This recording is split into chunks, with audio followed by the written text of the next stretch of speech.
Skipping. Urgent message. Rising Stein, Porcupine. I guess you're not up and at 'em yet. This is me. You may call me with the message. Alright? Thanks. Bye. Skipping. Urgent message. Trying to get a line to call you. It's been, so problematic for some reason tonight. I can't get a dial tone to call you. So this is my fourth location, and the phone went through. I couldn't talk earlier because it was right there, so if you haven't gone to sleep, call me back. Thanks, bye. Just wanted to say goodnight anyway. Alright,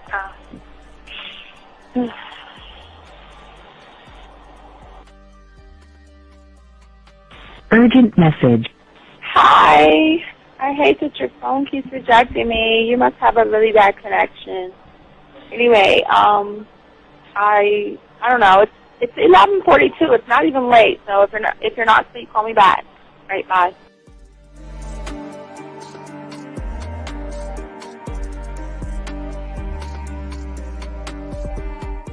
Skipping. Urgent message. This is B. Please give me a call when you get this message. It's just not even about being negative right now. It's about sorting out some very serious feelings that I had for you. And, not being able to reach out and touch you and talk to you when I think it's necessary, when I deem it, emotionally necessary to talk, not being able to do those things. I was not ready to subject myself to that type of, and I was not able to endure it. And I think the way you're responding is just making it even worse for me. So I need to talk to you with regards to that, and just, maybe the talk you suppose that we should be having, that needs to take place then, obviously. I don't know. Your reaction to everything is really disappointing. And I need to talk to you. So call me and don't be acting like that towards me. That's probably the situation, how you normally deal with it, but that's just not going to work. So formulate your thoughts, processing and all that, whatever you need to do, and call me because I want to talk to you. I'm so falling in love, and it's not a good thing because I know that this is ultimately not going to end. It's not going to happen. So I need to talk that through with you. I need to express that to you, okay? And if I haven't said enough already, that's just where I am, so that you know. Bye. To say thank you for letting me have a couple of days to actually think about what freaking happened the other night. Anyway, it was so funny how I had my whole mind made up on, when you leave your ass alone, I just felt like you was trouble. And it's so interesting how vibe is because I was right, I ain't gonna lie, I do have questions. I'm like, how do you do that? Who taught you that? Are you a goddamn professional? So on a real note, that was amazing. It was totally, perfect. If I were to vision what I want my man to be sexually, you would be that person, hands down. Am I mad at you? Hell yeah, because you know that you got those skills. So for you to do that to me, that was not nice at all. Because I was getting to know you in a whole different way, and it was cool too. That other way was also nice, So I don't know. It makes me more curious about who you are and what you're really about. I won't lie, But again, I keep feeling that vibe of how you gonna do me like that? That is not nice. So you definitely, at some point, will have to give me that explanation because I'm just real curious. But that's it. I'm not, in any way mean anything else. I think I'm okay. I'm staying away from you. I'm still gonna stick to that one. But I definitely want to know. I'm dude, are you on TV? This is Robert Frank, and you're listening to the ManMindset.com Dating Help for Men with your host, Steve the Dean Williams. I'm Tyrone, and you're listening to the ManMindset.com Dating Help for Men with your host, Steve Dean Williams. So get on board, long dick style. This is Debo. Steve the Dean Williams, give me your chain, punk. Yeah, Steve, put your lights on. I still got the bicycle. Much love, Steve. Do what you do. God bless. Yo, cupcakes. This is C.T. Fletcher, and you're listening to the Man Mindset Dating Show for Men with your host, Steve the Dean Williams. I got the man mindset, I got the man mindset, got so many girls on deck, cause I got the man mindset, let's go. When it come to dating, ain't nobody better, giving you the insight, being hella honest, teaching you the game, just like that, time to connect with the man mindset. Have fun, gotta come and learn with a real one. Hosted by Steve the Dean Williams. Get everybody talking when you step in the building, showing men how to pull women, go get them like it's really no situation you can't handle. Believe Steve giving you all the answers when it come to dating, talking and texting. Keep the conversation hella interesting, and it don't matter if you're married or single. He's showing you the game, giving you the insight. You gotta be smooth, keep it cool, that's right. So the next date you sure to have a good night. Ain't no hesitating, time to level up. You think you a player? Well, it's time to be a better one. Need to check Steve, that is who you need. Got you pulling ladies so fast you wouldn't believe, that's right. So tell me if you ready, we gon' get it poppin', ain't no doubt about it. You be dating with so many options cause you know you got it. So fly, so fresh, yes, this is the man mindset. It is. Well, wait a minute, I don't think you motherfuckers are listening. I said it is game time!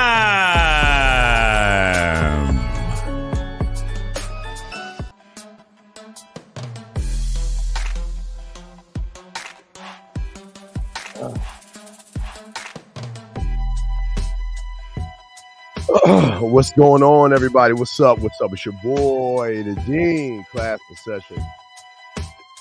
Man Mindset Show, guys. Want to give a shout out to everybody. We got a good show for you guys out there. So shout out to all my dogs out there. As always, the thing that we love to do is let everybody know that this show is 100% original, 100% different. Not like any other show because we keep everything in-house and we break it down. So as always, I want to say thank you to all those who have liked, subscribed, and hit the notification button. I just want to say thank you very much. I really do appreciate all you guys out there. Guys, go ahead and like, subscribe, hit the notification, and pass this on to your friends. A lot of good knowledge, stuff that nobody else is teaching or talking about on the show. Also, guys, if you're looking at learning game from us, we ask all you guys to do is go to Hobby Lobby, Michael's, Target, Amazon, Walmart, and go get your 100-piece puzzle set.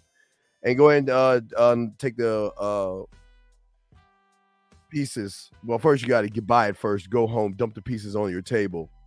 Throw the box away and start to put the pieces together by yourself, thinking one mind, one thought, one way. And that's what we are here to teach you, something totally different than anyone else. We don't sit, we don't whine, we don't complain or anything like that. For all my guys out there who are a little bit more advanced or you're ready to step out, one thing about the Man Mindset, we do have our own dating chat line, guys, with women on there right now. If you want to meet some women right now, you want to kick the tires and see what it's all about, go ahead and go 509-8765-771. 509-8765-771 is a number if you are ready to do that. But now we got to get into the show. So I ask all you guys, but before we get into the show, we want to let you guys know we're not here to change your perception. We're not here to change your reality. What we're here to do is show you one thought, one mind, one way. And we ask all you guys, if you have a question, please put a Q in there if you have a question. If you're talking to someone and they're throwing you off, you don't know what to say, please put a text message. And if you're talking to a woman and you want to get more understanding on the woman, please put a W in there. And gentlemen, please call in. We'd love to hear from you. The lines are open, but we want to make sure that you guys get the most that you can out of this show so you can go ahead and move forward as a man. So let us begin. Let me get this. Gosh, can you so sure? Yes, sir. How can I help you, sir? What's up? Hey, Steve, I just want to check in on the show, man. This is a great show you got. Okay, thank you very. No question, sir. Nah, no question. Okay, well, thank you, sir. You have a good day, sir. Okay, well, thank you. All right, we appreciate that. All right, so guys, please get y'all crayons out. We have to go ahead and break some game down. Real quick, I'm going to check and see if we have any questions because I love to answer questions in there. So there are no dumb questions. Just ask your question, but I might ask you a other question and all this stuff. No, you cannot pre-order the book. No, you cannot pre-order the book. Let's see here. So we want to make sure. Okay, everybody is here. Okay, so all those are here and those are joining. I want to say welcome. We have something to look over and stuff like that. As far as, let me turn off the music, about winning in the game. There was something I said on the show we did today with Real Game No Theory, and I went to go see John Wick. I went to go see John Wick this morning. Well, yeah, because I got out at like 2 a.m, so I went to go see it.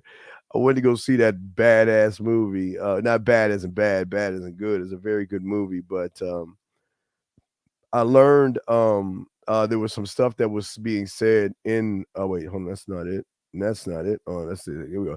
There were some things that were told to you guys on the John Wick movie. There was a certain something that I took notes on, and I want to discuss that, and I will break that down with you from a man mindset perspective. And it was something that was said that he said that fools talk, cowards are silent, and wise men listen. And that's what we're going to be basing everything off of, those things. Okay? Again, fools talk, cowards are silent, and wise men listen. And in order to be a wise man, one must be able to listen to himself when he has game. You see what I'm saying? And that's very important to have and very important to understand. Now, what I want to do is I'm going to upload.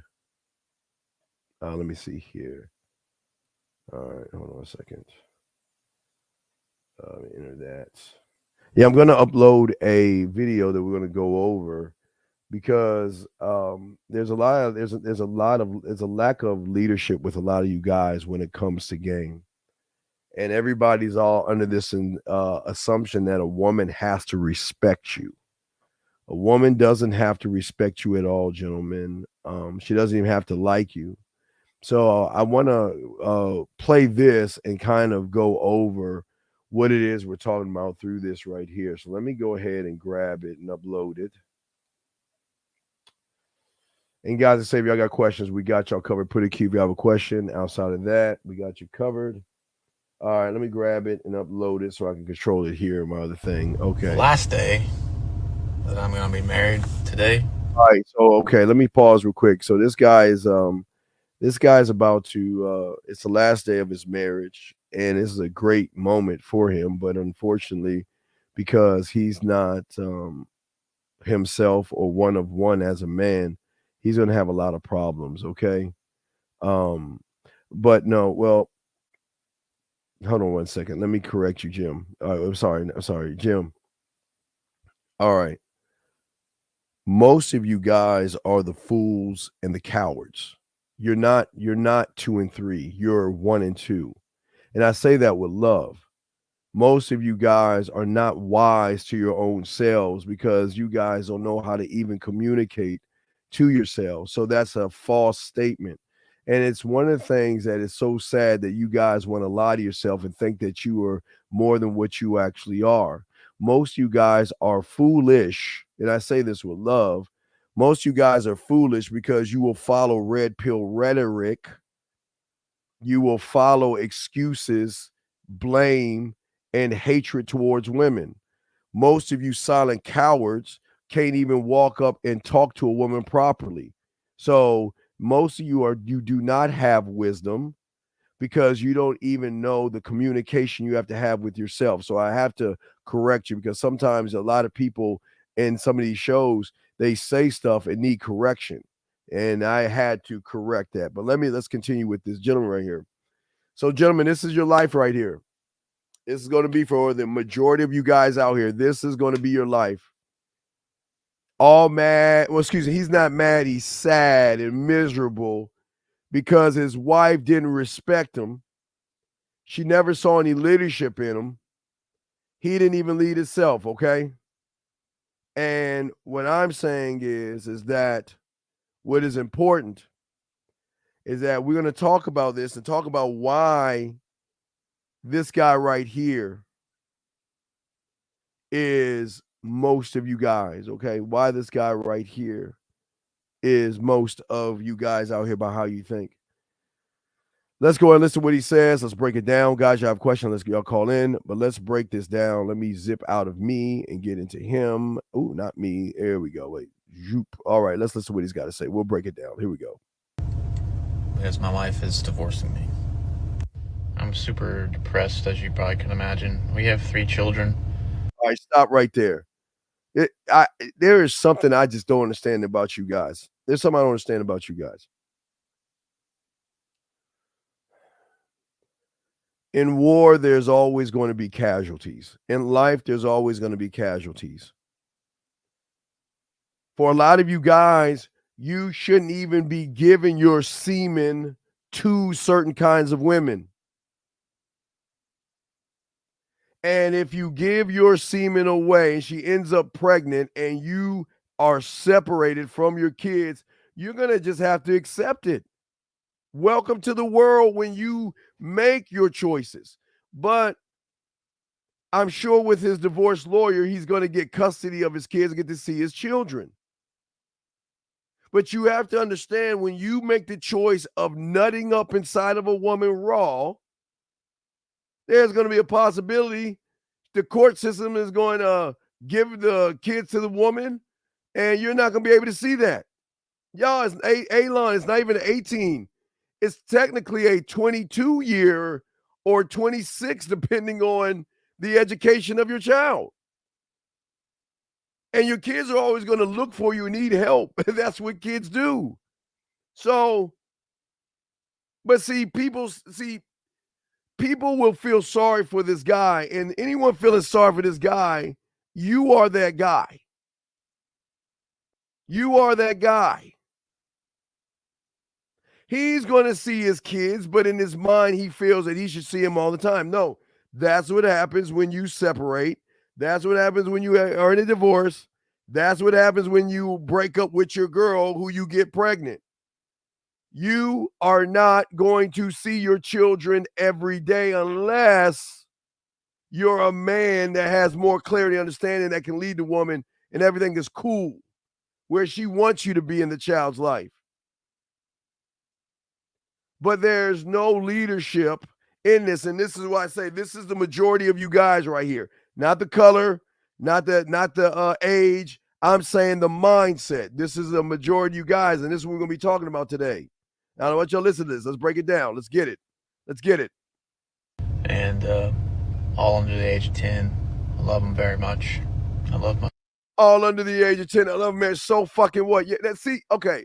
Gentlemen, I'm going to ask any of my game aficionados, what's the number one problem here? I'm going to ask y'all real quick. Y'all got 1 minute. Whoever says it, y'all get the A for the day. What is the number one thing he shouldn't be doing right now that he's doing to show his fucking weakness? What is the number one thing he's doing? And y'all going to learn something today. What is the number one thing he's doing right now? Anybody's. There's no wrong answers. I'm just trying to see if anybody can see what he's doing. Anybody? Now, remember, a lot of y'all are right. All right, yes. Y'all, I see some close ones, but I'm waiting for someone to say it. I see some close ones. Everybody's saying it. Yes.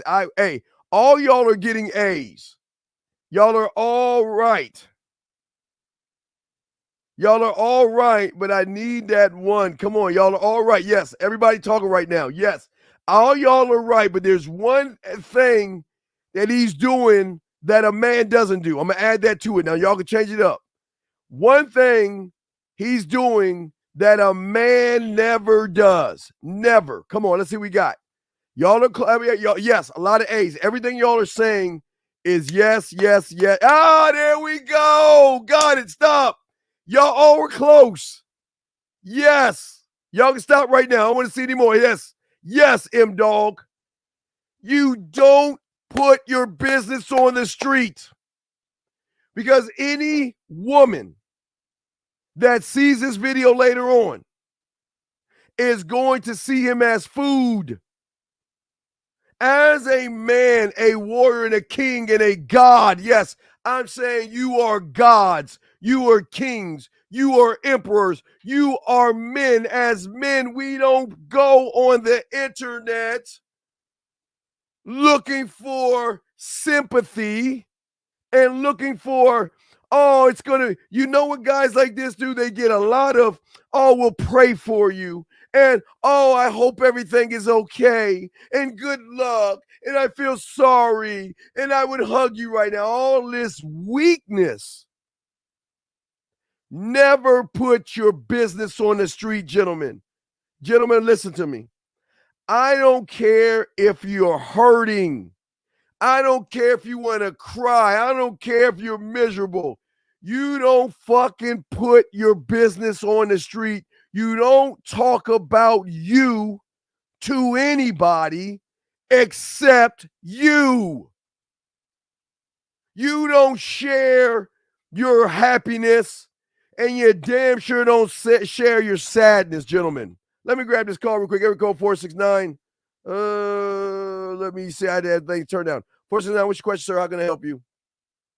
Oh, yes. I was just calling to actually answer the question to that. So the number one thing that he's actually doing that's weak is that he's putting his business out into the world. Okay, anyway, as I was saying to y'all guys out here, this is what is so important about the game, gentlemen. What's so important about the game for you guys that I want y'all to see is that this is what you are to women when you first meet. And what most of you guys are doing that y'all don't even understand is you're showing women why not you. The way you're thinking, the way you're moving, and all these things that you're looking at, this is why most of you guys are always going to have problems. This is why most of you guys are always going to have issues, because most of you guys actually don't believe in yourselves. Most of you guys out here do not even lead yourself. And if you cannot lead yourself, there is no way there is anything you can do to lead the woman. There is no structure. Women need structure. Women need understanding. Women need guidance. But you need the same things. And if you don't have the guidance, and if you don't have the leadership, and you don't have the understanding, and you don't have these things, this is where everything's going to go wrong for you. This is where most of you guys are going to have the problems that you have, because most of you guys out here is anything. Now, man, fuck. See, this is some bitch, dude. This is why I told you please don't say nothing in here, because you show women and you show real men that you on some sucker shit. Why? Okay. Do you want to be his mommy? Do you want to hold his hand? And do you want to tell him it's okay?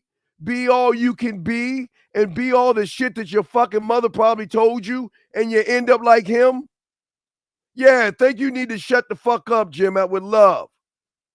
Why? Because the fact that you give a fuck is your weakness. Why do you care about a stranger who has created this? He can't think clearly. You can't think clearly. And no, his world is not destroyed. His world was destroyed the moment he opened the door and walked out of his door, sir. It is crazy how you guys out here want to sit and give this guy all the excuses. He can't process. Well, guess what? Men process through the storm, through the rain. Men process through the good times and the bad times. And there's no time a man is not thinking clearly, because a man, gentlemen, is one thought, one mind, one way. Period. A man is one mind, one thought, one way. And if a man is one mind, one thought, one way, Everything is totally different, gentlemen. There's a different way in how he moves and a different way of how he thinks. And this is what I'm saying to you guys out here. Most of you guys out here are looking at the game the whole entire wrong way. The game does not care about you. The game does not care about you or me. Life doesn't care about you or me, and time doesn't care about you or me. But yet y'all want the world to accept you. You want the world to feel your pain and all this other stuff. And this is not what men do. And we're going to talk about this, okay? This is where we are going to talk about these things, okay? And understand, all right? You say, well, you failed. Okay, brother, you failed. You have failed. You have failed. You have failed. The key thing in being a student of the game, and I have said it several times, I appreciate what you're saying, but this is why you guys fail, because you guys out here do the one thing that you can't do, that you have to do to become a man, and that is, gentlemen, you've got to pay attention. Did I say drive and get 300 pieces, 500 pieces? What does it say right there? 100 pieces. And the fact that you don't want to do it your way shows that you don't want to be a student of the game. You want to do it your way. And there lies the problem. And that's the issue. And I don't know. Let me see something here, because I'm going to continue this. Let me grab this real quick before I continue. Yes, sir. How can I help you? Yeah, I don't want to take up too much of your time, but I mean, you are putting out good you're putting out good wisdom. Sir, what is your question, sir? Okay. Yeah. Okay. So, goodbye. So wait, sir. It's not for you. Goodbye. This ain't for you. Peace. This ain't for you. I can tell in your voice that you ain't built for this shit. This ain't for you. But anyway, as I said to you guys before, what is so important as far as what you're seeing right here is that this is why women don't respect you guys. Because first you're looking for sympathy for the world, and like Jim was doing, feeling sorry for this guy and all this other stuff. Let's look at this. Let's continue playing this thing. This ridiculous thing. Let's go. The family. And I wanted to make this right. My wife didn't work. I'm a blue-collar contractor. Stop right there. Stop right there. Listen.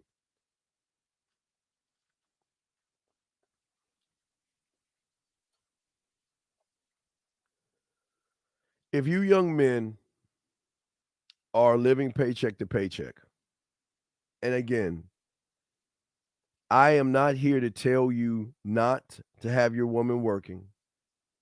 But if you guys bring in another mouth to feed, she should be out that door bringing that money home to you. I don't mean as a whore. I'm saying she should be out there working. Sometimes we forget, guys, that these women are independent grown-ups.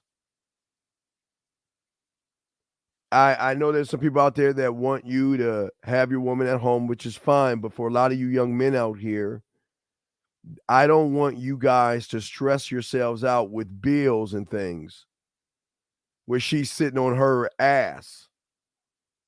And this is what happens when she doesn't respect you as a man and sits on her ass.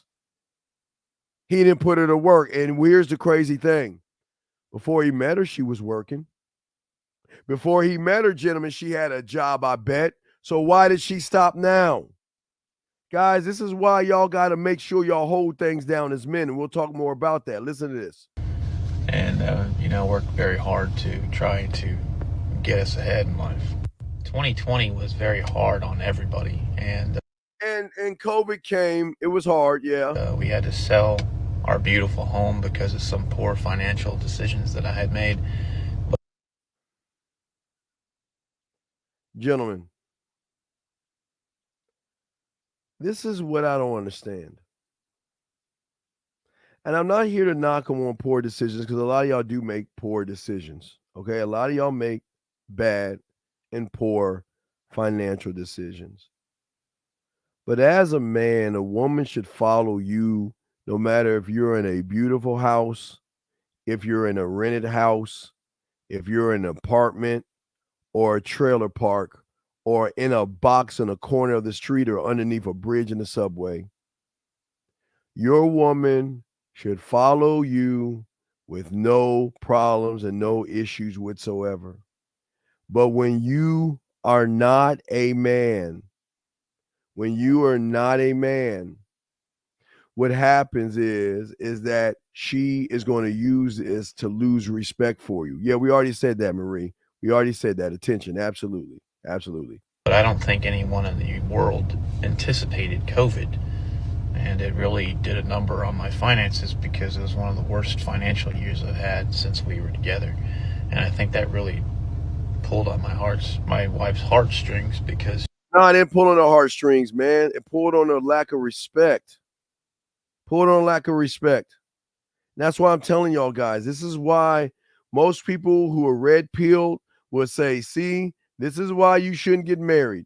This is why people will use this kind of propaganda to scare you into a relationship when most of you guys are the number one problem why your relationships fail. Let's listen to this guy. She really loved that home, and so did I. And I was very sad. That home we sold, we were able to get out of my debt. Gentlemen, don't go in relationships in debt. Don't get married if you're in debt. Don't marry debt. Do not marry debt, and don't have debt getting married. As a man, you've got to be able to be a financial advisor to the whole entire family. And you cannot bring in debt, and you cannot have debt.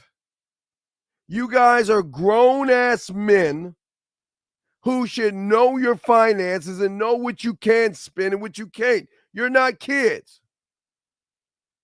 But remember, she didn't have debt. He had debt. He brought in already in negative. Gentlemen, I know things happen, okay? And I get it. But you want to be, as a man, make sure all the T's are crossed and all the I's are dotted. Don't go into a marriage. Listen, you could go into a relationship in debt, but you don't get married that way. You can be in a relationship where she has debt, with that she's got to take care of her own business. But you don't marry debt. You don't bring her bad credit scores and all that other stuff into your world. This is part of leadership and being part of a man, gentlemen. Let's continue. I caused, I guess. And basically get a rental home, pay for it for an entire year. The following 2 years were good financially. 2021 was good. And then 2022 comes around, it was the best year I've ever had, personally. Started my own company in 21, and 2022 was the best year I've ever had. And I was able to really pull ahead, very far ahead. Paid off all of our vehicles, except for one, and it was all. So right now, she's driving around in something that he paid, picking up other dudes, giving them dome in a car that he paid for. Y'all see what I'm saying, guys? Y'all see what I'm saying? Which begs the question, where was her car when they met? Where was her car at? Where's the car that she should be paying for herself? And this is what I'm talking about, guys. And I'm not knocking. This is not a hate women thing, because I'm not talking about any kind of hate here. I'm trying to get you guys to think about leadership. You want to be a great leader because you want women to follow you. You don't want to be led by a woman. And this is what happens. Let's keep going. credit cards are gone, you know, so I thought I was doing the right thing and working very hard to, honestly, what I was trying to do is buy us a house this year, 2023. And I will commend this man on working hard trying to buy a house. Let me bring it DC. I guess 202. Let me see something. Air code 202, sir. How can I help you, sir? What's up? Yeah, I have a question specifically about dating. And so I want to learn, how do I unlock my charismatic side of me? When you, I don't understand. What do you mean? Because Wait. I'm too You can't unlock something. direct. Okay, sir. How can you unlock something you don't have? You're What do not. you mean? I can learn those things. Okay, but I think that anybody can learn those things. I'm open to learning that, and I'm willing to put in the work. What is your question? How do you unlock your charismatic self for what? Because sir. For what? To get what I want. Okay. What is it that you want? Whenever I want to build relationships or even just do anything with a female. So you want to be charismatic for a woman. This is why you fucking fail. You want to be charismatic for an I do? Then you can't be. But how do you differentiate that? Because you're doing it for pussy. You don't want to be charismatic. You're trying to find a loophole, my friend, to get some sidebar pussy. You think by being charismatic ain't gonna get you pussy, my brother. Charismatic is gonna make you. Charismatic is gonna make her say, "Oh, you're cute." Better. I'm sorry. I want to communicate better. You can't. Okay, brother. I'm showing you why you can't, because everything you're doing is for a piece of pussy. So my goal is wrong, is what you're saying. You're wrong. No, but you're not wrong. You're right. This is who you are. I don't get it. Okay. Everything. I don't. Wait. Why do you want to be charismatic for a woman? Tell me why. I said in general to communicate better to people. I didn't say women. Well, with the people, why? Well, you said relationships. So what kind of relationship? Well, you want to be with it to get what I want. What is it that you work? Whatever. So what does being charismatic got to do with work? Because going up to somebody is saying, "Hey, I want this," or "Hey, I want to fuck that." That sounds autistic to me. But wait a second. You said your job. Who said? Wait a second. So I listed multiple things that has to do with dating, work, anything in life. Dude, how old are you? 20. Okay. You ain't built for this shit, dog. I don't believe that, but yeah. Okay. Wait. Would you write me? You want me to be like everybody on YouTube and lie and tell you're a goal getter? You're going to be a man one day? Well, I know you're not. I know you're not, because everything you're doing is for some I do shit. You're not doing nothing for yourself. So what? We want me to lie? You want to lie or you want the truth? What is that? If I wanted to lie, I wouldn't be here. Well, then I'm telling you the truth, but yet you can't accept it. So do what you want to do. You ain't built for this shit. Because you're still stuck in, you want to do shit for everybody else but your fucking self. But I'm doing it for myself. No, you're not doing it for yourself. You're doing it because you don't know yourself, sir. Okay, then how do I learn that? All right, you're 20 years old. What part of common sense do you understand? If you want to be a lawyer, you go to law school, right? And if you want to be a doctor, you go to medical school. So if you want to be a student in the game, what do you think you need to do? To get a coach. Wow. My God.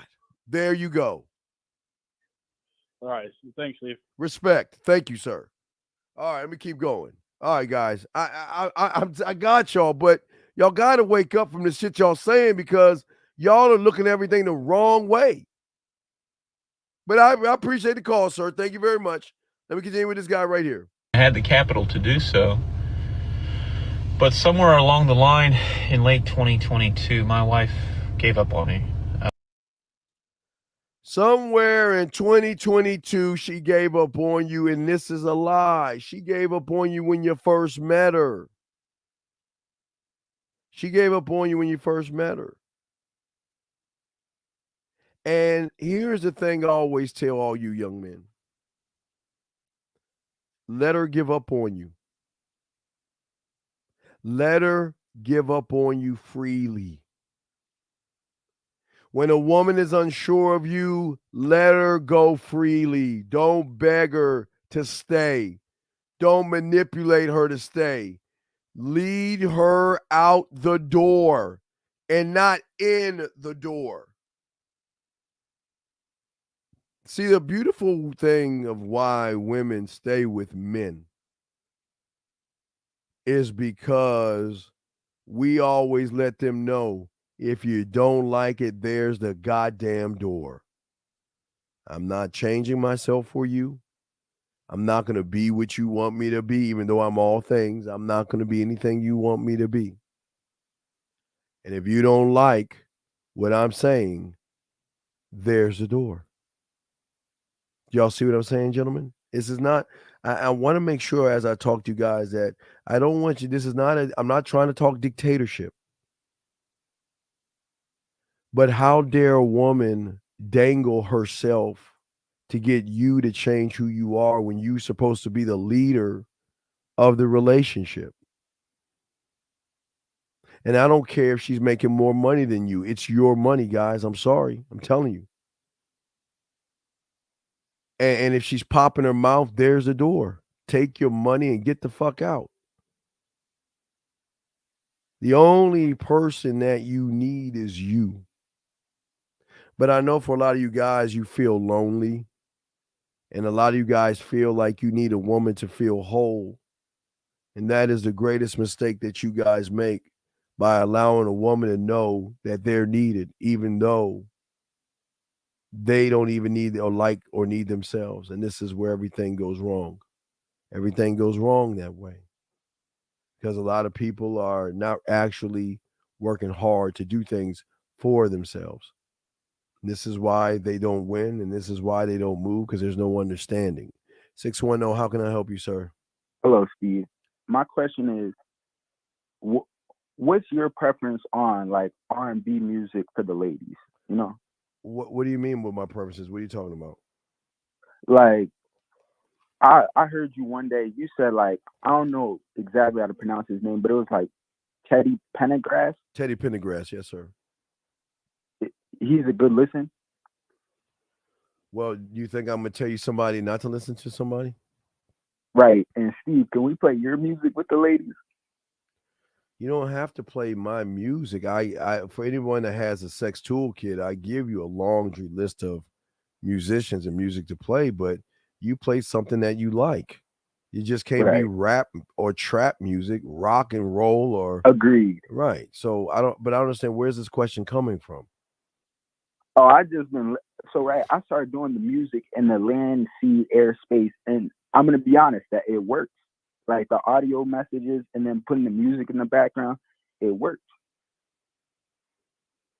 I Okay. just wanted to see like how you felt about like music wise, because I took notes of what you were saying, and then Well, no, I just it's not the music, it's how you want to set the mood. Ooh, okay. Music is broken down into transitional moods. There is the mood that when she comes over, there's a mood while you are showing her how smooth and cool you are. Then there's the move of y'all messing around, kissing, petting, touching. Then there's fucking, and there's music for that. So there's music for everything. You just gotta set the mood. And music for fucking, what would you call that? Because everybody has Fuck their own music. like soft music. Fuck music. What's fuck music, Steve? Dog, all right, well, how old are you, big dog? How old are you? 19. Well, then, dog, all right, brother. Right. I mean, I was fucking since 13, so definitely at 19. Especially when I was in high school, we had fuck tapes. So we know when a person came over that we would go to our I had a all-in-one, so I had a record player, a radio, and 2 tape cassettes, and I would take either my cassette or my record, and I'd pop it in because I would record hours of slow music to fuck to. Right. I slow music. Could you give me like an artist name besides Teddy? Dog, go to just look up 1970s, I'll do my own 70s, research. I 70s, respect it. 70s soul. That's it. 70s. 70s soul? Yeah, 70s or 80s. It's early, All more or right, less appreciate 70s. it, Steve. Okay. Thanks for answering the call. All right, respect, man. We'll throw you back in. Thank you, sir. All right. So thank you, sir. Good call. That was a good call. All right, gentlemen, y'all got questions, go and put a Q in there. We got y'all covered. We're gonna be breaking some stuff down. But what I'm saying is that, and even this guy, and I'm explaining to y'all what this guy's showing, y'all don't even fuck right. And I'll explain because I want to explain where watch what he says. Listen to what he says. I didn't take her out enough. I didn't plan enough outings with us. And all right, let me stop right there. This is what I'm saying to y'all guys out here. Sex to a woman is not penetration. But you guys think that because you get a piece of pussy that you actually have the woman. But sex is an emotional connection that you have with a woman by creating one. But you've got to be able to know how to take care of what you have, or she's going to look somewhere else. And this is, again, where leadership comes in at. You've got to attend and be attentive to whoever you're with. Now, I'm not saying run behind her, gentlemen. I'm not saying run behind a woman. I'm not saying kiss her ass or anything like that. But what I'm saying is, if you listen to this guy right here, he wasn't fucking. You can tell he wasn't throwing dick down mentally, and he wasn't spreading her motherfucking ass cheeks, and he wasn't putting her knees to her motherfucking shoulders. He was not fucking. He wasn't doing it. So what did he get? Let's continue. she got bored of me. You think? And for all you guys worried about women getting bored with you, she's going to get bored with you because you know you're a boring person. And that's why you worry about her leaving you, because you're boring. There's no excitement in you guys, because leadership is excitement as well. Leadership is leading her emotions to another level in which she has never, ever experienced before. Leading her beyond the boring ass kissing on her neck, licking her nipple one time, spitting on her pussy and stroking for like 2 or 3 minutes and you're done. That's not leadership. That's not leadership. But let's see what happens to this guy right here. And that's what happened. She became like talking to a brick wall. She didn't. All right, there you go. See that? She stopped respecting him. It was like talking to a brick wall. But yet, because you men, or excuse me, males, lack leadership, you want to keep trying to make things right with somebody that doesn't respect you. I am not going to talk to a brick wall. I'm not going to do it. But why do you do it? Because again, guys, you guys are lonely. You guys are lonely because it's not the woman that you see. Most of you guys who are lonely, you think the woman is going to bring something to your relationship that's going to take away your loneliness. And that's not true, gentlemen. See, one thing I learned when you have game, you're never lonely because you have a relationship with yourself. This is what, guys, remember, this is what women don't even understand. That's why they all have those emotional ups and fucking downs until they meet a motherfucker with some leadership to show them that they're actually not as bad as they think they are when they get around a real motherfucker that can show them how they need to behave. You guys out here don't have relationships with yourself. That's why I said what I said earlier, and I'll read it to you again. It comes from John Wick. It doesn't come from me, guys. It comes from John Wick. I want to make sure I give him his flowers or his beers on that. But again, I wrote it down and I saw it. It says, fools talk, cowards are silent, and wise men listen. But as I say to you guys, who are you listening to? Who are you listening to? You're too busy listening to the world. You're too busy listening to your loser-ass friends. You're too busy listening to theory. You're too busy listening to excuses.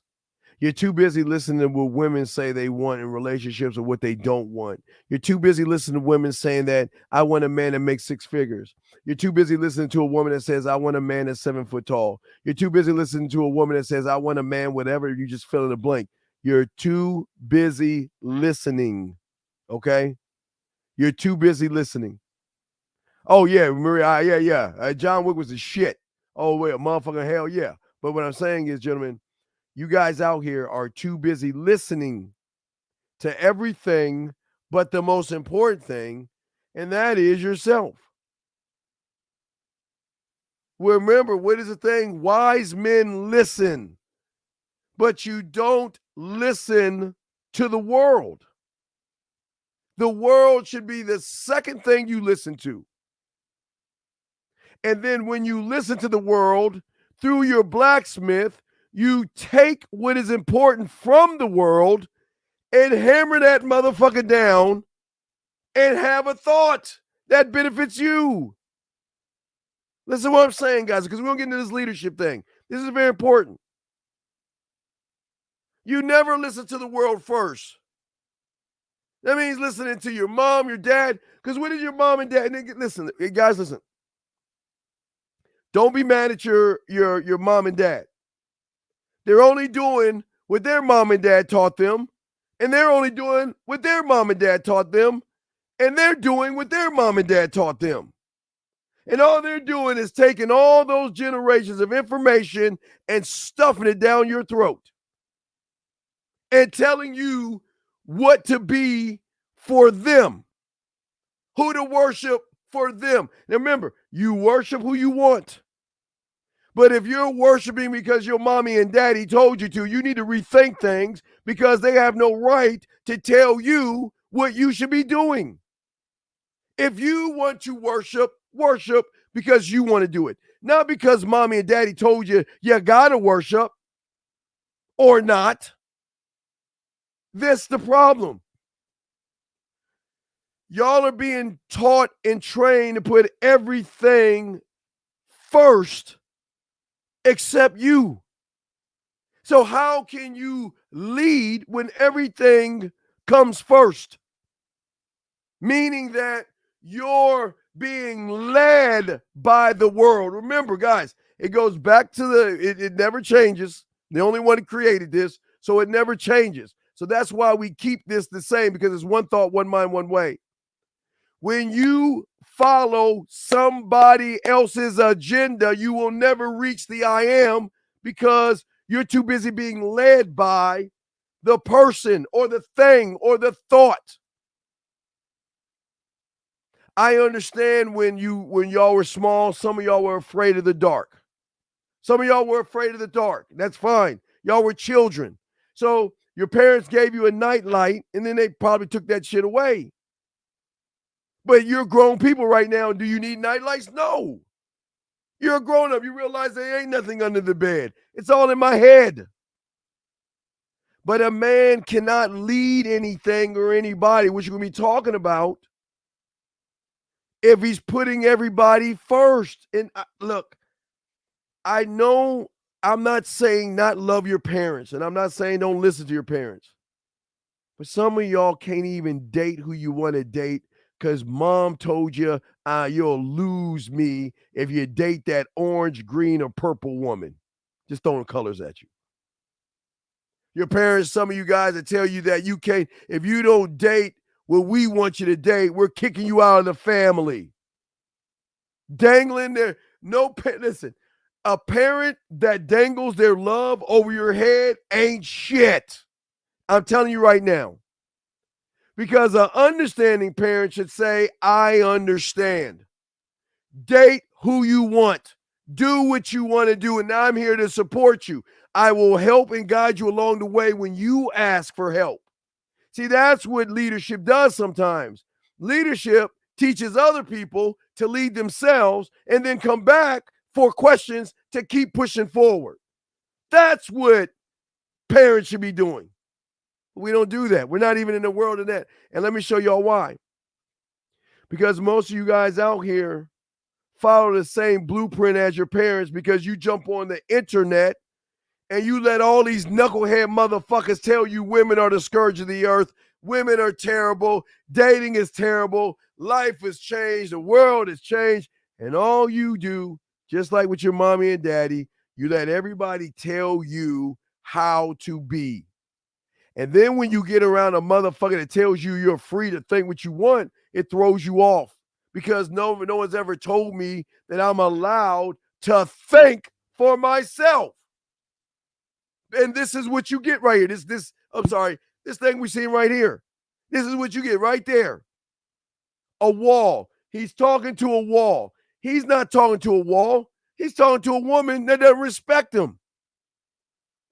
But just like you guys out here who can't lead, you keep trying to tell that wall, please, I'm sorry, and all this other stuff. JB asked a question, should parents act the same way when it comes to jobs? When parents say you should do a certain job. No, okay. Your parents want the best for you, okay? Because sometimes when it comes to jobs, you motherfuckers want to be a multi-millionaire overnight. You want to be a YouTube sensation overnight, or you want to be something where you bring in money, okay? What I'm saying is what your parents want you to do is they want to, some of them, not all, want to put you in a position where you are better than them and can take the name and make more of it. When your parents are telling you should do a certain job, sometimes they may be saying, JB, that working at McDonald's is not going to cut it. And if you work at McDonald's, I'm not knocking you. But it's not going to cut it. I always tell you, because I was the only one that came up with this, the moment you throw your hat up in the air when you graduate and that motherfucker hits the ground, you're going towards your retirement. And everything you do is going to come back on your ass in 40 or 50 years. Where either you're going to be on a beach on some island, not the island, but on a beach somewhere, or you're going to be working at Walmart and working a job.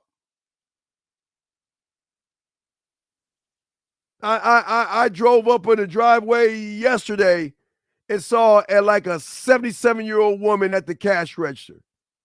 And I was like, damn, she made a wrong turn. She made a wrong turn.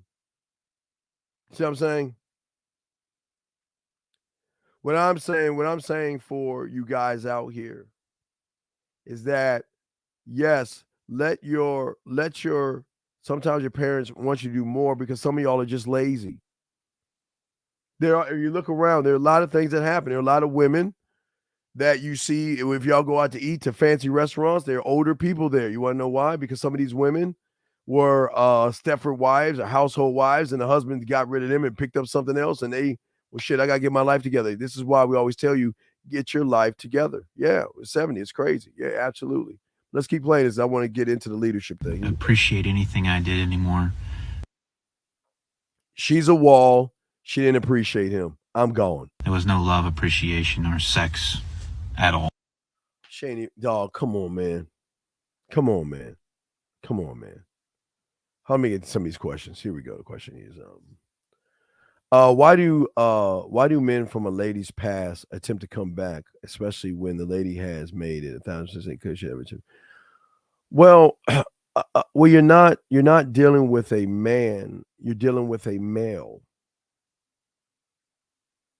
See, if you ever got with a man, you never have to worry about him coming back because more than likely he's telling you get the fuck on anyway. So the thing is that they come back because they think if they beg you enough, plead, or take a knee and submit their pussies to you, that you're going to actually give them an opportunity. As I said before, as men, we put our bid in, we let them know what the deal is, and then you decide what it is you want to do. I am not here to force you to be anything you don't want to be. And as I keep telling you, beautiful Marie, I'm telling you that you're not around men. You're not around men. You're around males. Males run behind you. And gentlemen, that's why I keep telling you, men have women running behind them. And I always tell you guys all the time that this is how women come back in your life. They will either like a post, they will do an intentional butt dial, they'll send you a sad emoji, they'll say, "Why are you being such a dick? Why are you being so mean?" They will reach out to you because you stand alone from everybody else, because you do the one thing that women don't. Guys, this is game right here. Leadership. Women follow leaders. Women don't respect when they lead men. They don't respect that. I'm going to continue. Let's check this out. Great question. And it was like I was talking to a brick wall for months. Started talking down to me in front of the children, and then... Oh my God. This is your life, guys. I know a lot of y'all guys saying not me, but once you get around a woman and you can't lead yourself, this is going to be your life. I realized that my power was slipping away, and she was trying to be... Power was already gone when you met her. The man of the house. So, in all honesty, I got extremely frustrated, and I sought women out online. A few of them sent me nudies. I never met these people or met them. They were all fake accounts. Right, because they get y'all losers by thinking when a pretty woman hits you up, they really actually like you. Shout out Zag to my dog Zag. Y'all got to be careful about that, because there's a lot of people now that will hit you up on Facebook or Instagram or wherever they can, and they will be like, "Oh, I'm sorry, I thought you were my friend John. How are you doing? Oh, I'm sorry. Well, anyway, what's going on?" Is try to talk to you and get you to fall in love because they know you're lonely. Shout out to my motherfucking my dog K Zaggin, and make sure y'all check out K Zaggin August 2nd. He'll be live and up front in New York City. Shout out to my dog. But this is what I'm saying to y'all guys out here. And listen, guys, remember, I'm not bashing women here. I'm not saying women are bad. What is bad is you not putting yourself first. That's what's bad. And we're going to be talking about it in 1 second, but I want to get to this right here. I want to finish this. I've never paid for it anyway. I know a lot of feminists have their own opinions about me, but I really don't care. The fact is, my wife was out on me for many years, and I never really even knew. It's pretty sad. See what he's saying? He says pretty sad. He's pretty sad because he is not standing on anything. For a lot of you guys out there, as I said before, I know it's hard on you guys because a lot of y'all guys feel that you feel like you need somebody in your life. Okay, a lot of you guys know, King, a lot of guys are dealing with this now because they're so lonely. They're so lonely that they want a relationship with somebody. And as they try to get in a relationship with somebody, they lose more of themselves because the first relationship should be with self. Most of you guys don't have this. This is why I'm talking to you guys, because most of y'all don't have the relationship with yourself. And that's why I wanted to show you that, not to scare you or anything like that, but to get you guys to understand that with game and learning who you are is a skill that you can master. Okay?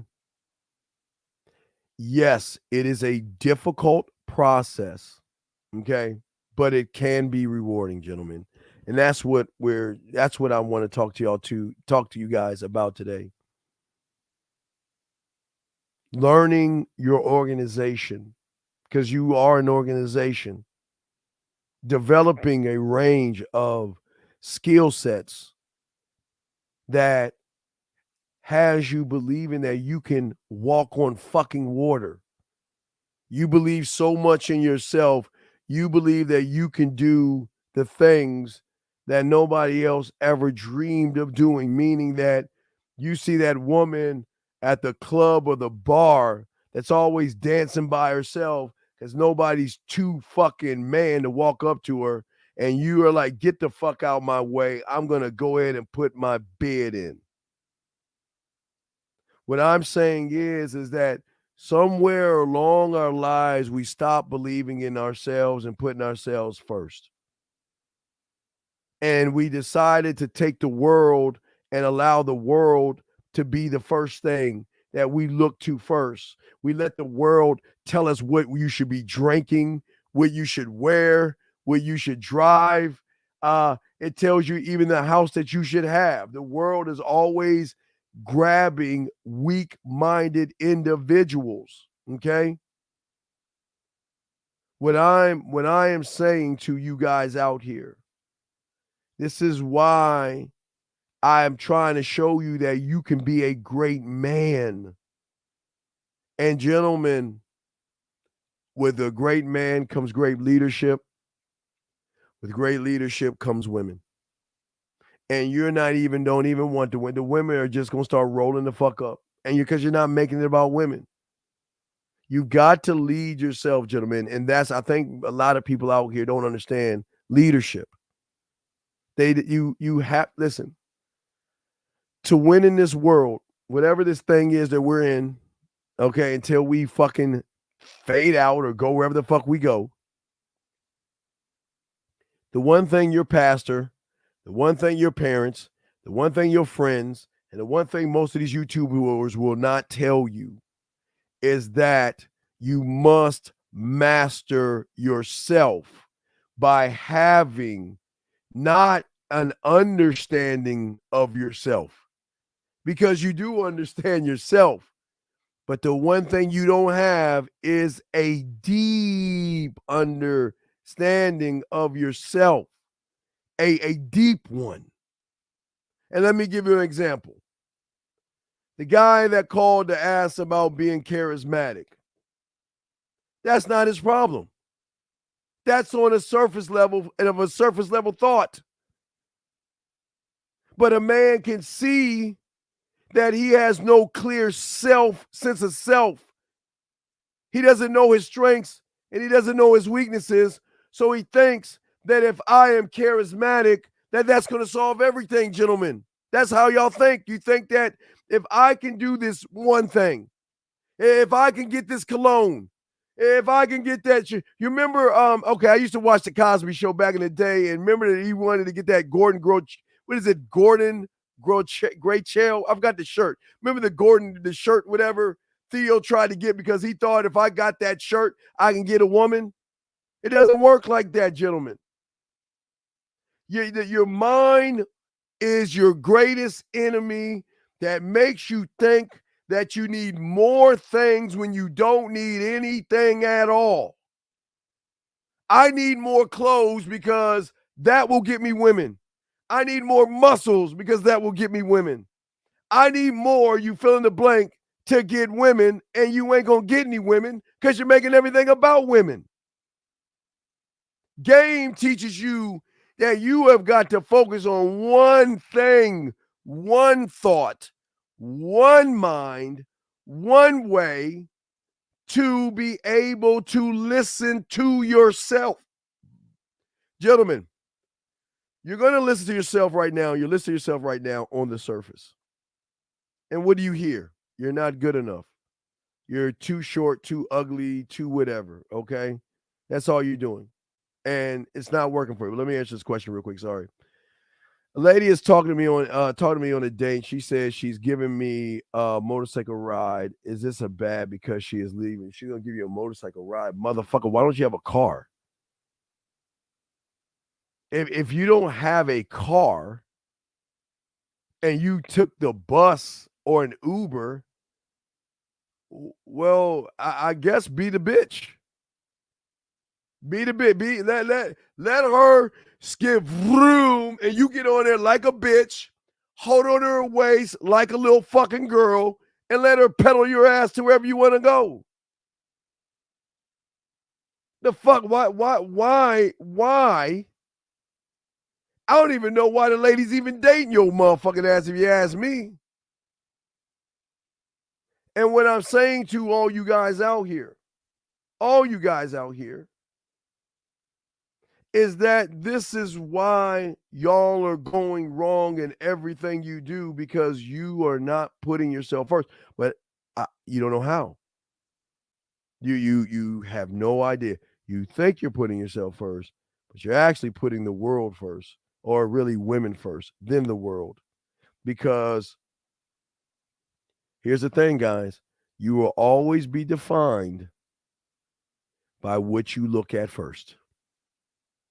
And if you look at the world, if you look at women, that's why you allow them to define you. She broke up with me.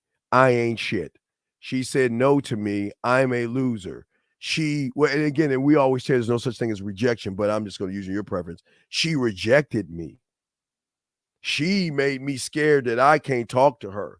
She's going to say no to me. She's beautiful. Wow. What I wouldn't give to have a chance with her. What are you doing all day? Your finger is pointing all that way to everybody else and not even to yourself, gentlemen. And for a lot of you guys out here, that's what's hurting you, because game shows you to have a sense of what? Strengths and weaknesses. And here's the weird thing about game. If you have a strength and you have a weakness, you won't look at your strengths. You will look to your weakness to become your new strength, and your new strength will become your weakness, because you are elevating. Hold on, I'm going to show y'all something, because I know that might go over your head.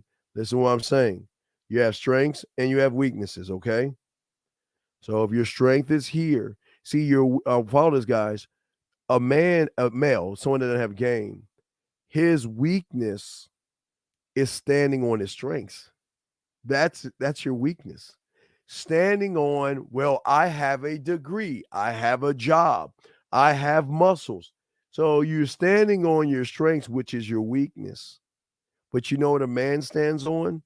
He stands on his weaknesses, because why stand on what I actually am to myself when I want to evolve myself? And the only way to evolve myself is to go to my weaknesses and make my weakness my strength. And then my strength will fall down to my weakness. And then I have to go back over to my strength to bring that up. I want you guys, no one talks to y'all about this. Think about what I'm saying. I know this is like going over your heads. I'm trying to slow it down for you guys, okay? I'm trying to slow it down for you, okay? All right, I'm trying to slow it down. So listen to what I'm saying, okay?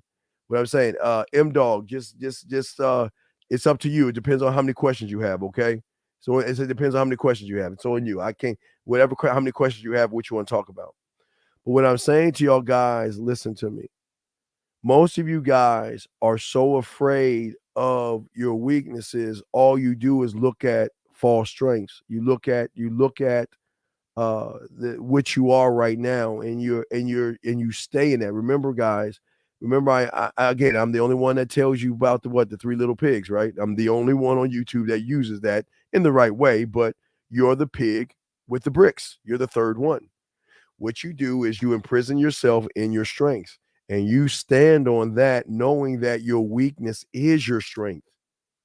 Strength is not strength. When you stand on strength, that becomes a weakness, because your strength is in the weakness. It's in when you get your ass knocked down. It's in when the world is not working for you. See, the strengths are the sunny days where you're shiny and I don't know, like fucking Snow White, the birds and the fucking animals come up to you and shit like that, where everything's going right.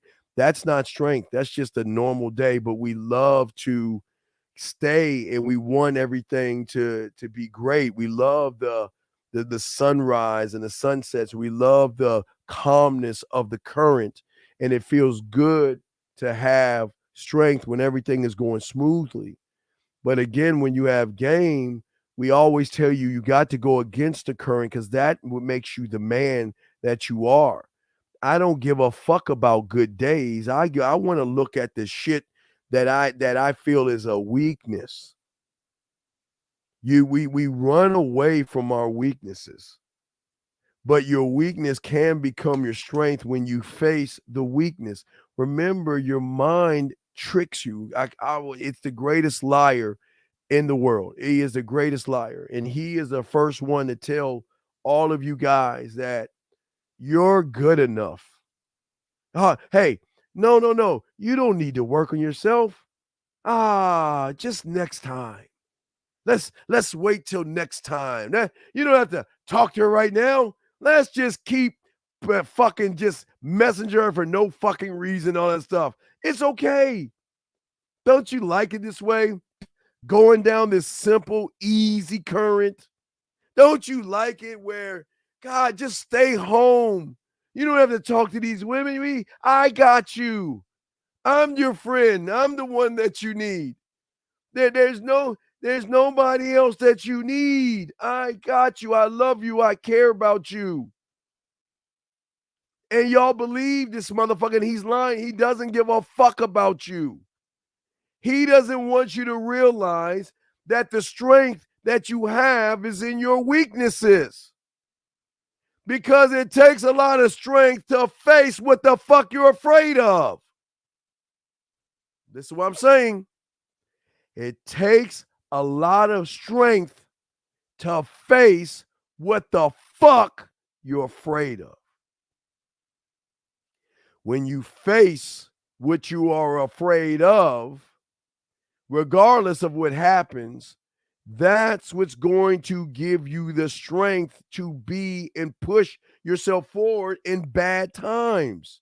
How many times, gentlemen, have you had a moment that something has happened in your life with a woman or something, and you felt so dragged down that you just wanted to stay in bed all day? You feel bad. Now, if you're a woman, I get it. Women should do that shit all the fucking time. They do that with men, but you guys do it. Why are you in the bed wallowing in shit? He's laughing at you because he understands you better than you even understand yourself. And this is why I am telling you oneness with yourself, to learn strengths and weaknesses. But not only to understand strengths and weaknesses, gentlemen, but to understand your value. Value to you should be you are a rare item. I know this. You don't. I'm trying to teach you that you should know this, but whether you take it in or not, I can't force you. You are a rare item. You are, and I am the only one that tells you this, you are the rarest item that's in this world right now. Why are you the rarest item? Because there's no one out there like you in this world. There's not one person that has the same fingerprint as you, which makes you a very valuable and rare commodity. But in order to understand how rare you are, one must believe that he is rare to everybody. And this is a thing that gets you easy pussy, gentlemen, because when you do that, this is what changes everything up. Okay? When I am saying to you guys out here, no one's going to tell you that you're rare. I'm telling you, all you guys, this is not, and please, I'm not here to motivate you, because if I motivate you, leave. Fuck you. I'm not. I'm being honest with you. You are rare. But if you don't believe that you are rare, then you will never believe in yourself.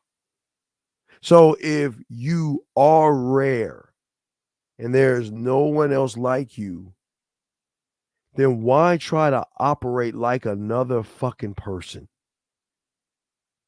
Why try to listen to somebody's theory about women when women have nothing to do with the game, but yet you feel like you're in a disadvantage? Well, yeah, you are, because you don't look to yourself for the answers by strengths and weaknesses, right? Strengths and weaknesses. We always look to our strengths, but we're too afraid to look at our weaknesses. And as a man, it's just like this. This is evolving. This is how you evolve. It's just like this. Strength, weakness becomes strength. Strength becomes weakness. Weakness becomes strength. Wait, let me start again. Strength becomes weakness. Weakness becomes strength. Strength becomes weakness. Weakness becomes strength. So it's a constantness. Because as a man evolves, everything has to evolve with said man. Okay? That means that if, and I'll give you all an example for you guys, just give you an example. So if I am strengthening my compass, I cannot leave my blacksmith timing. I cannot leave my detective, my construction worker, my studio, or my film room behind in the process. Because when one thing comes up, I must come back down and bring everybody else up. Do y'all see what I'm saying? You must bring the mind and thoughts up. You cannot just sit on a thought that will hold you back and hold you down. All things must be brought up to the same level. To the same level. I know a lot of you guys think, okay, well, I'm lonely. I'm lonely. You're not. Are you actually lonely? Or do you not know that you have so many thoughts and so many characters in your head that love you, adore you, protect you, and want to have the best for you? But what are you doing? You're saying, fuck you. I don't need you. I need somebody else to tell me what I am. But as I told you guys before, why do you need the world? You don't need the world. No, I don't know why people think you need the world, but you don't need the world to tell you how good you are to yourself. Because what did I tell you? Am I not the only one that tells you? When's the time that you were one of one? When's the time that you valued yourself? When's the time that you said that, you know what, man, fuck everybody else. I'm just going to do things for myself. That's why you're here right now, because there was something in you. Hey, listen, it wasn't in me. It wasn't in my book. It wasn't in anything. It was something inside of you that got you here. And yet we forget that one thing.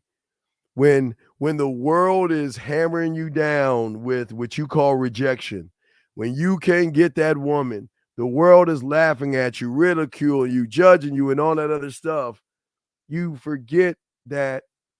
So fucking what? Didn't my brothers and sisters do the same thing? And what did I say? Fuck them. When they ridiculed me, told me I wasn't good enough, I said, fuck them. When they said, nope, you're not going to get to the egg, I'm better than you, I said, fuck them. That's what you did. I'm not making this shit. I know y'all, listen, this is not to make you feel special. This is for you to see the world the way you were supposed to see the world. Nobody, especially your mind, they don't want you to see this information. Because nobody wants a free thinking man. Nobody wants to be around a free thinking man. Because a free thinking man is the most dangerous motherfucker on this thing that we're in. Because he will never be determined or determine who he is by the outside world. A woman is allowed to say no. She has a boyfriend. She's allowed to say whatever she wants. But I will say this much. Once you understand that you're never alone, you're going to feel alone. I didn't say lonely, but you're going to feel alone. Once you connect with yourself, you're going to feel alone. Why? And this is a beautiful thing about being alone, guys. And this is the thing that draws women in. Because nobody can read you or understand you. And gentlemen, why do you think I tell all you guys to watch Wednesday? Because she was a very alone. She was alone. She was never lonely.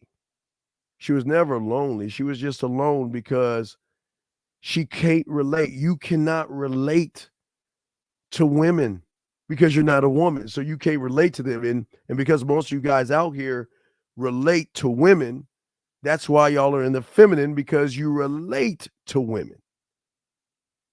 You must relate to yourself to have understanding of yourself.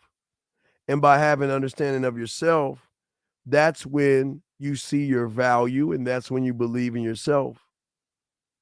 Why? Because, gentlemen, the value plus your belief is going to guide your decision-making process. I know I'm a bad motherfucker. I believe in myself. But you don't believe in yourself. You believe your height is who you are. You believe the color of your skin is who you are. You believe your job is who you are. You believe what a woman thinks, which a woman thinks of you. You believe that to be your truth. I am not my height. I am not my skin. I am not my size. I am not those things. Those are things that I do. I am not those things. I can't control. Guys, you cannot control your skin color. That's just genetic. You cannot control that. You cannot control your height. Yeah, you could try to cheat nature, get some stilts and shit like that. But what I'm saying to you guys is this: my decision making is giving her an opportunity to meet something that she's never met before. Are we not the only one of our kind? Are we not? Are we not the only one? Okay. I'm asking you this. Are we not the only ones of our kind? There's no one else like you in this world. So the question is why not give them the opportunity to meet something they never met before? But that's why they've met you before, because you're making everything about the woman first. You make things about sex first. All you do is make things about thirsty things, and you just want to cover up all the problems that you have versus working on yourself. And this is why men win, because I don't make it about a woman, because she has nothing to do with any of my decision making. I'm just going to do what the fuck I want to do. And wait, and let me be careful about saying that. Do not hit, grape, harm, yell at, scream, or make a woman feel like shit. That men don't do that. Men just don't yell at y'all. People think that it's okay to belittle a woman. It's okay to correct her, but you guys are too busy kissing her fucking ass to realize you shouldn't even be doing that. The only ass you should be kissing is your own. And I don't mean turn around and kissing your ass. I'm saying worshiping you. It is the one thing you guys don't do is worship self. And if you can't worship yourself, you'll never win in this game, because your decision-making process is based on the outside world. And that is why a man must always self-reflect, as you don't have to look in the fire, but there has to be a time at the end of the day that you actually reflect on your day and ask yourself, all right, well, when I put my bid in, what went right versus what went wrong? Let me go over the film room. Okay, let me make the necessary adjustments. And then when I get my ass back out there tomorrow, I'm not going out for women when I go out my door. That if and when a woman is lucky enough to see that I'm coming up to her, I know how to what? Lead her. Not being led by her, but to lead her. Do y'all see what I'm saying? Y'all see what I'm saying? That's what people don't understand. And this is where most go wrong, because the leadership that women desire, or the secret they don't want you to know, nobody wants a man that is a man. because they will need that motherfucker. They won't want him. Guys, guys, I'm telling you, there's two total different things that y'all miss. Right now, y'all a little blind to it. You can be wanted. You could be needed. Or you can be addictive. That's just on another level. You can be an addiction. You can be an addiction. That means that you have gone so deep with that woman that she cannot not have you. She's going to stick around regardless. So there are levels to this. But what I'm saying is, you guys are in the want world. You want women, but you don't even want yourselves. But what y'all don't understand is the only way to get women is to want oneself, not to want the woman, because wanting the woman is an I do. Women need, fall in love with, and lust with I am motherfuckers, which y'all would call, I guess, for you manosphere aficionados, y'all will call them Pookies and Ray Rays. I don't understand why I've got the degree and I've got all this, and yet she's with Pookie and Ray Ray. Nah, she's with a man. That's why. She's with someone that doesn't care. And that's where it goes back to what I said at the beginning. Why do you guys care so much? And it is okay if you guys are lonely. And it's okay that you feel that you need a body up under you. But what is it worth? What is having that body up under you worth? Is it worth you, for all you church aficionados, selling your soul? Giving her your spine and your balls? What is the cost of having a woman that is not even going to respect you? What's the cost? That means you have to give parts of you away to what? Not feel lonely anymore? You guys want women in your life so bad, you are willing to do whatever it takes to have a warm body up under you. And that's not game. That's not even leadership. That, gentlemen, that is not leadership. And I think that's part of the problem, that most of you guys are having. Lines are open. I'm going to put the line. I'm sorry, the number's up. The guys, lines are open. If you want to call in, got a question, please put it. We got y'all covered. But I wanted to make sure we're going to cover all this and talk about this today. This is why it's important, because no one is actually telling you this stuff. See, as I reflect on myself, I reflect on not my strengths. I reflect on my weaknesses. Don't you remember, guys, how many times have I told you, and I've been saying this since I've been doing the Pussy Whip show in the late 90s. How many times have I told you? I don't give a fuck when I get her. I don't give a fuck when I don't get her. I give a fuck when I get her. I have a problem when I do get her. That's my problem, is when I do get her. That's my problem. Now, after I get, she will follow, because I will lead, but that's my problem. When she takes my number, I'm not happy. I don't dance and cheer, because I'm hard on myself, because I expect me to get her. I mean, have you met me? I expect that.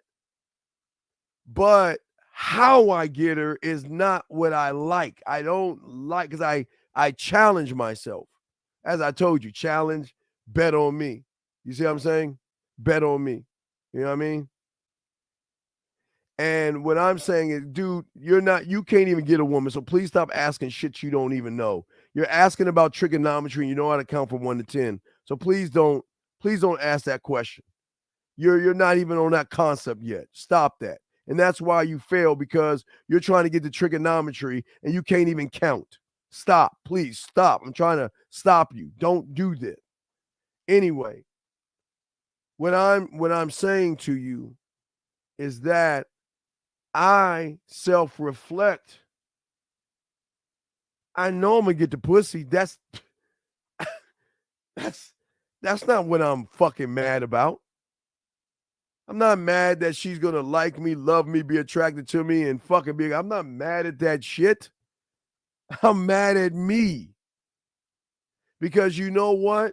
I expected to beat myself in the bet I made on myself. But I always make sure that I never win my bets because I like to challenge myself because I talk to myself. Woo, man. That's what I'm saying. And not only do I talk to myself, I listen to myself, where you guys listen to the world. You are talking and listening to her ass, her titties, and her body. Thanks, Rod. I appreciate that, brother. Thank you. You guys are talking to and listening to her ass, titty, and body. That's what I'm trying to show you. Y'all shouldn't be doing that. You should be talking to yourself and listening to yourself and reflecting on all the moves you make. But how can one reflect on moves when he is standing on a strength and running away from weakness? Remember, guys, I'll be the only one to tell you, your strengths are your weaknesses and your weaknesses are your strengths. Because if you stand on a strength, you're scared because of the weakness that you have, of the weaknesses. You will rather put a rug over your problems and just stand on a strength. Whereas a man knows that my strengths are in my weaknesses. That's why I have no choice but to attack the weakness and build that motherfucker up to become a strength and walk the fuck away from it, because then I must take whatever it was a strength that then falls to a weakness and build that back up. A man doesn't stand just on his strengths, guys. Why would I do that? Why would you do that? That's the question that a lot of you guys have to start asking yourselves when you run away from your fears, your anxieties. You, again, I don't know how many of them told you. I told you there is no rejection. There is no fear. There is no failure. And I know that shit sounds crazy, but if you can go knock on that motherfucker's door right now, go do it. And if you can see him right now, can you punch that motherfucker in the face? So if you can't do that, is it actually there? Is it actually there? But also in all of this, if you're noticing, I'm talking about communication. Some of y'all guys, well, how do I talk to women? What do I say to a woman? Why do I say this? And I got to walk on tippy toes and I don't want to say the wrong thing. What the fuck? Then why are you even talking to the woman? You must have, as a man, strong communication skills. Okay? Because if you cannot articulate your vision, your mission, your legacy, your laws, your rules, your codes, your principles, and your narratives clearly, precisely, and actively understand it, then you're not doing anything. I don't guys, I never communicate to her first. She's second or third or fourth or fifth, depending on who the fuck I'm communicating to. See, it all this. All right, again, if I ask you what 3 + 3 is, you would say 6. But what you don't understand is the communication from the question to your answer is so deep in that little thing. Okay, so let's say 1 + 1. So if I'm here and I say, what is 1 + 1? You would say 2, right? But between me asking the question and you giving me the answer, the game is in between. That from that split second is between that little answer. And this is how, guys, we're going to get deep here because the motherfuckers don't understand this. We're about to get deep. Between my question and you answering it was game. Because you got your ass up. You got on the bus. You went to math class. You were taught numbers. You, I guess maybe, I don't know how old you guys were, got a piece of paper. You had to trace your numbers. You had to trace the one and all this other stuff. You had to pass the test. You had to study. You see what I'm saying? You had to figure it out yourself. And guess what? You did it. And because you did it, you stored the information. So When I ask you again, now this is like a matter of seconds here, but I'm trying to break a second down into a world here. When I asked you what 1 + 1 is, you said 2. But in between that, you went through the process, guys, that's what I'm telling you. The process of years of understanding you. The years of communicating you to yourself to know the value and to believe in yourself it's so fast. Because again, guys, I'm not trying to like stretch the world in time. I'm just trying to show you how game works in time. You answered it so fast, but you don't even realize the why you answered it so fast. You answered it because you knew the answer, you believed in it, but what was between me asking and what you answering was game. And you don't even realize it. I know when you motherfuckers are little, but y'all don't realize that shit. You don't realize what you did between these two years. Well, I won't say years. I'm just saying for you in kindergarten class, let's say months or whatever. I'm just giving y'all an example. What was learned, what was worked on for months was answered in a second because of the months of work that was done to be able to answer it in a second. Milliseconds, if you will. Yes. Guys, no one teaches this. I'm not trying to go over your head with this. I'm just trying to show you how deep game is because y'all think it's complicated. The work you did on the back end. Nobody was there to see you study. No one was there to see you write your numbers. No one was there to show you how to understand your numbers. Nobody was there. Yes, FOA. Because what did you do? You rehearsed the information for months. For months. When asked the question, you were able to answer it in less than a second based off of the game. Yeah, I don't think y'all understand where I'm coming with this leadership thing. I didn't lead you to 1 + 1 is 2. You led yourself because you led yourself to understand the numbers. You led yourself to add them numbers. You led yourself to do all these things. You see what I'm saying? You did it yourself, okay? You did it yourself. But what was answered in a second took months to understand. And once you understood it, because of your leadership to yourself, you were able to answer a month worth of studying to believe in yourself, to understand numbers, to answer that in a second. So what am I saying? If I ask you what 1 + 1 is and you say 2, that's an end result, but that's not how you got to the 2. Because we don't look at how we got to the 2, but we built that up to have understanding, to lead ourselves to know that 1 + 1 is 2. So the answer is 2 based off of the game. So between me asking that question to you, between you and what you did for the months to understand numbers, to add and subtract the months or the year, and maybe the second grade or whatever grade you started adding, subtracting, how many months you took.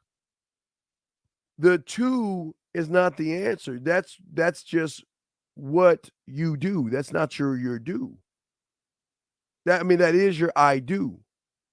Your I am that you don't realize is the work that you did to believe in yourself, to lead yourself, to come up with the number of 2. But it goes so, but that's what I'm trying to tell you how the mind works. Your mind, guys, you have the greatest supercomputer known to man. You could process information really fast if you actually learn how to process and understand yourself. And as fast as you answer 1 + 1 is 2, isn't this the same thing as I see her? I'm going to go ahead and put my bid in. I know what I'm going to say, why I'm going to say, how I'm going to say it. I know, but remember. Now, let me show you what game. I mean, especially if you're putting your bid in with a woman, because we don't approach women. So when you approach women, you close that door and say, "I'm just gonna throw shit up on the wall and hope something sticks." Okay. I answer your second, G. 1 second. Hold on, I got your question, G. I'll answer 1 second. What I'm saying is, and I'm gonna show you a process. Now watch this. Now watch how this works. I see a woman, all right. I'm ready to put my bid in, all right. So the first thing I'm going to do now, remember, like I was telling you, 1 + 1 is 2. How it happens so fast. This is how your mind's going to click. You see that woman, you're automatically going to go to the boardroom and you're going to figure out, the warrior's going to be at the table, mental toughness is going to be at the table. Then you're going to bring what kind of flavor do I want to put in her ear? Where do I want to break her? Your sin is going to be there by how you stand on your laws, rules, and codes. Your goddamn scribe is going to be there because you already know what to say. Basically, what kind of amusement park you want to put her on, what kind of ups and downs. Marketing team's going to be there, and the drug lab.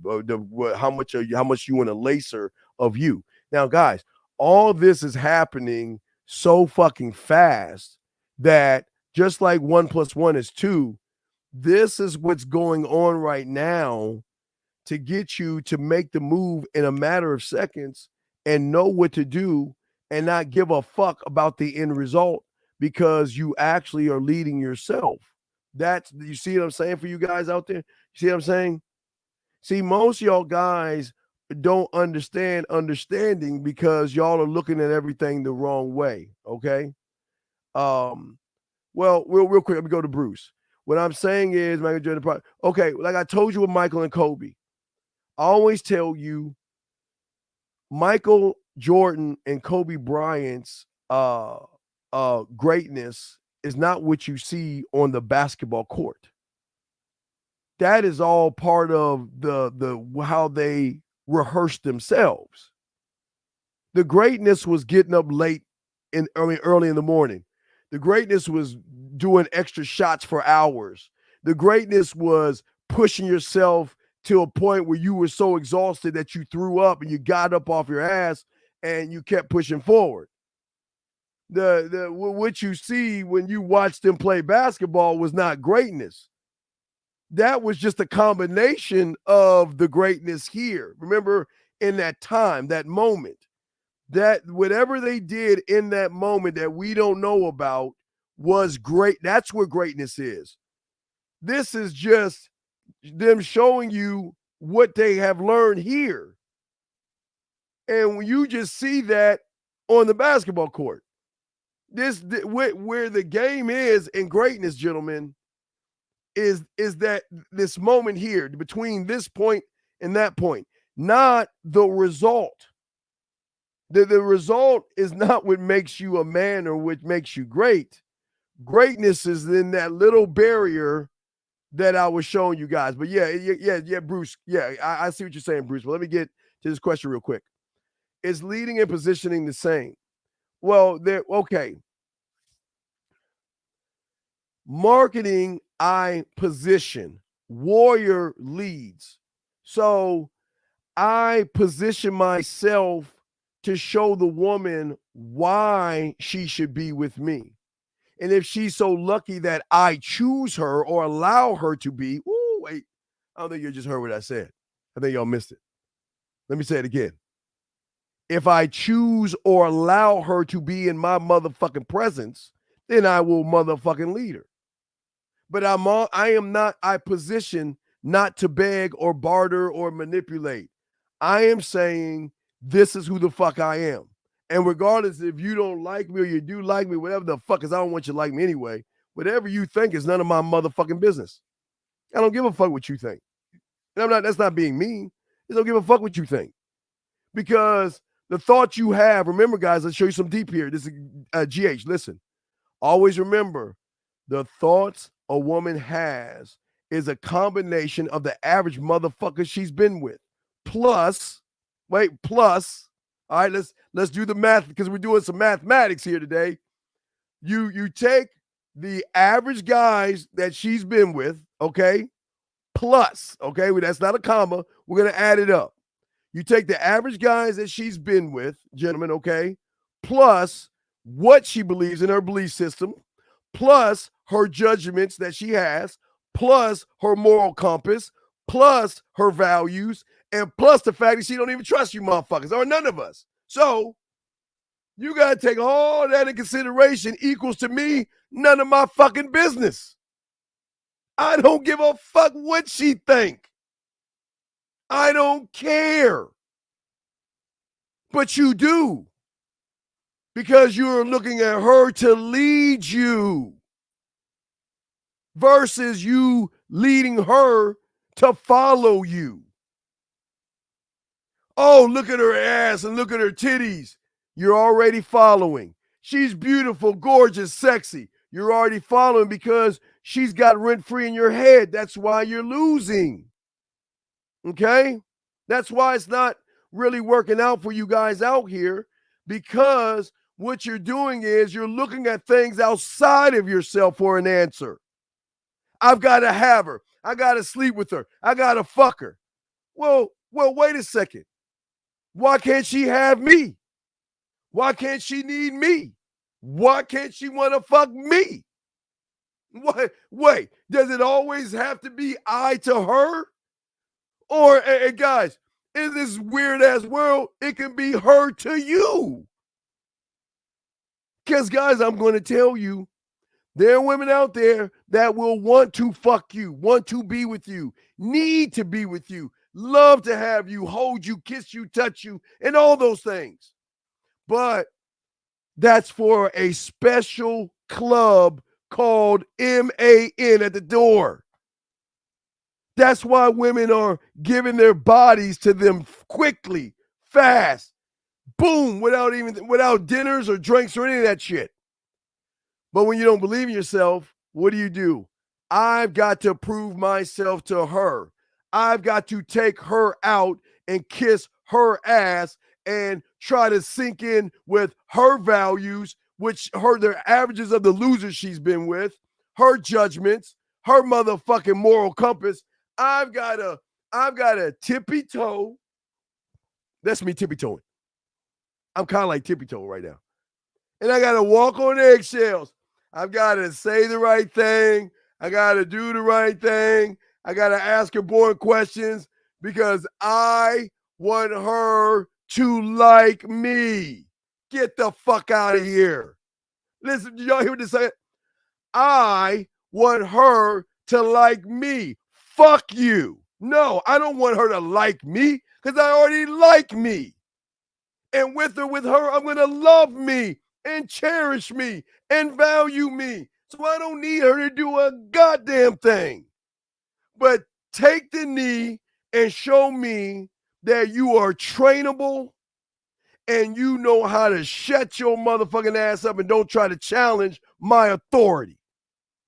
I don't want to, why do I keep telling you, I don't want her to like me. What is her liking me going to do for me? Fuck, I don't want her to like, fuck her likes. But the problem is, guys, when you don't have that foundation and you're lonely, you will take a like on because that fills in a gap, gentlemen, in which you should already have filled yourself. You should fill in all the gaps of liking yourself, loving yourself, admiring yourself. When you come out the shower and you take your hand on that mirror, you should be like, motherfucker, God, oh my, okay. Today's going to be this is you looking in the mirror. You should be like, you know what? I think today's going to do, I'm about to put a restraining order on us. I just can't help it. I want to touch you right now. Oh my God, you are so motherfucking man. I am so in love with, man, you were just so y'all don't even talk to y'all. And I know y'all think I'm laughing, they're joking. Y'all don't even talk to yourselves this way. You got to believe in yourself or the woman is not going to believe in you. You got to talk to yourself like, motherfucker, I'm going to be stalking you all motherfucking. God damn. I don't even know if I can share you with anybody. I want you all to myself. I love the fuck out of you. God damn it. And what's weird, like I've always told you, when you say that to yourself, he says it back to you. It's the weirdest thing. It's the weirdest thing. And that's where I keep trying to show you guys that, and we're talking about the gap because no one talks about this. All right, so follow me right now, okay? Remember, from 1 + 1 is 2. Y'all are quick to answer, but you don't even understand how you answered it, why you answered it, and how you believed in the 2. And the reason that you believed in the 2 was because you don't realize the work that you did to get to the 2. But because of the months of hard work, now you're able to answer that in a millisecond like that. And most of y'all guys, no one's ever taught you this part of the game. And this is why I talk about listening to yourself and everything, because you're guiding yourself, but you're understanding that you are okay. This is why I tell you, one thought, one mind, one way. You should be able to communicate you in every way possible because it's all the same. I don't care if it's a text message. I don't care if you put a note on a dove. I don't care if you send a smoke signal. It all comes from you, the source. You are the source, okay? Because it is about, see, okay, the world wants you to build and maintain strong relationships with other people. Boy, they are fucking you over. They want you to build and maintain relationships with people. Because they like, well, that's how you get in the world, by what? Maintaining and understanding people and getting all these relationships. But what if I told you the secret that they don't want you to know? Is that the relationship you should never be in a relationship with anybody other than yourself. You should not be in a relationship with somebody, but someone can compliment you to show you that they're worth your time. But why not be in a relationship with yourself? I'm saying before you can have any kind of relationship, and this is why I keep telling y'all guys, this is why game that comes from the street can work even in the business world. It can work when you're at a car dealership. You can sell ice to Eskimos with game because of the relationship you have with yourself. See, what y'all don't understand, you want to know what draws women in? Is that when women notice that you have a relationship with yourself. That's the key. Most of y'all don't. Women know that you guys don't have relationships with yourselves, because that's why you want to have a relationship with her. I want to be with her. I want to date her. I want to fuck her. See that? You want to have relationships with her because you don't have a relationship with yourself. But when you have a relationship with yourself, she's going to date me. She's going to want to fuck me.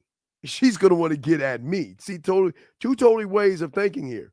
When you have a relationship with yourself, that's why I tell you, when you have a relationship with yourself, she's going to fuck me. That means she's got to prove that she's worth my dick. Thus, I put the dick out off the market. Dick comes off the market. She's got to work for the dick. She's hooked on me. Versus, I don't have a relationship with myself. I want to have a relationship with her because she is going to complete and she is going to define me. Y'all see what I'm saying? She's going to complete me and she will define me, because without her, I'm nothing. I need her in my life. She's the only thing that's going to make me whole. Are you fucking serious?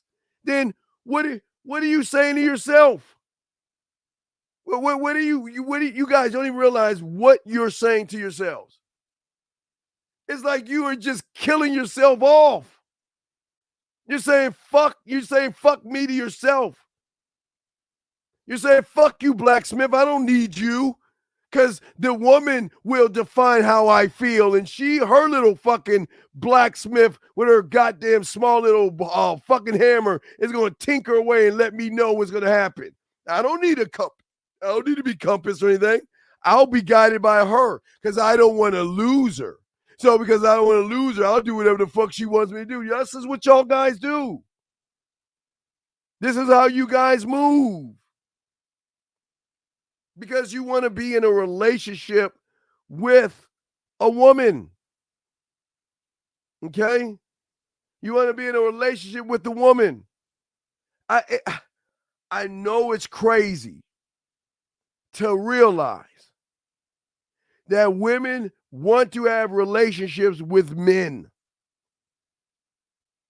They will take the knee and submit to a man. That's the thing that the YouTubers will never tell you, okay? Well, no, because you're only, listen, if a soulmate, fuck her soul. Why would I want to make, what? I understand what you're saying. But J-Dog or LATA, do you see where the mind fucks you up? I ain't looking for nothing. They gotta look for my motherfucking ass to see if they even worth my time, my attention, my respect. And then if they're worthy, they can have the dick. I'm not giving me, you don't get me. Guys, you know, and I don't do this, guys. I don't, and I listen, I want to make sure I shouldn't laugh at this shit. I fuck up a lot of women and break their spirits. Why?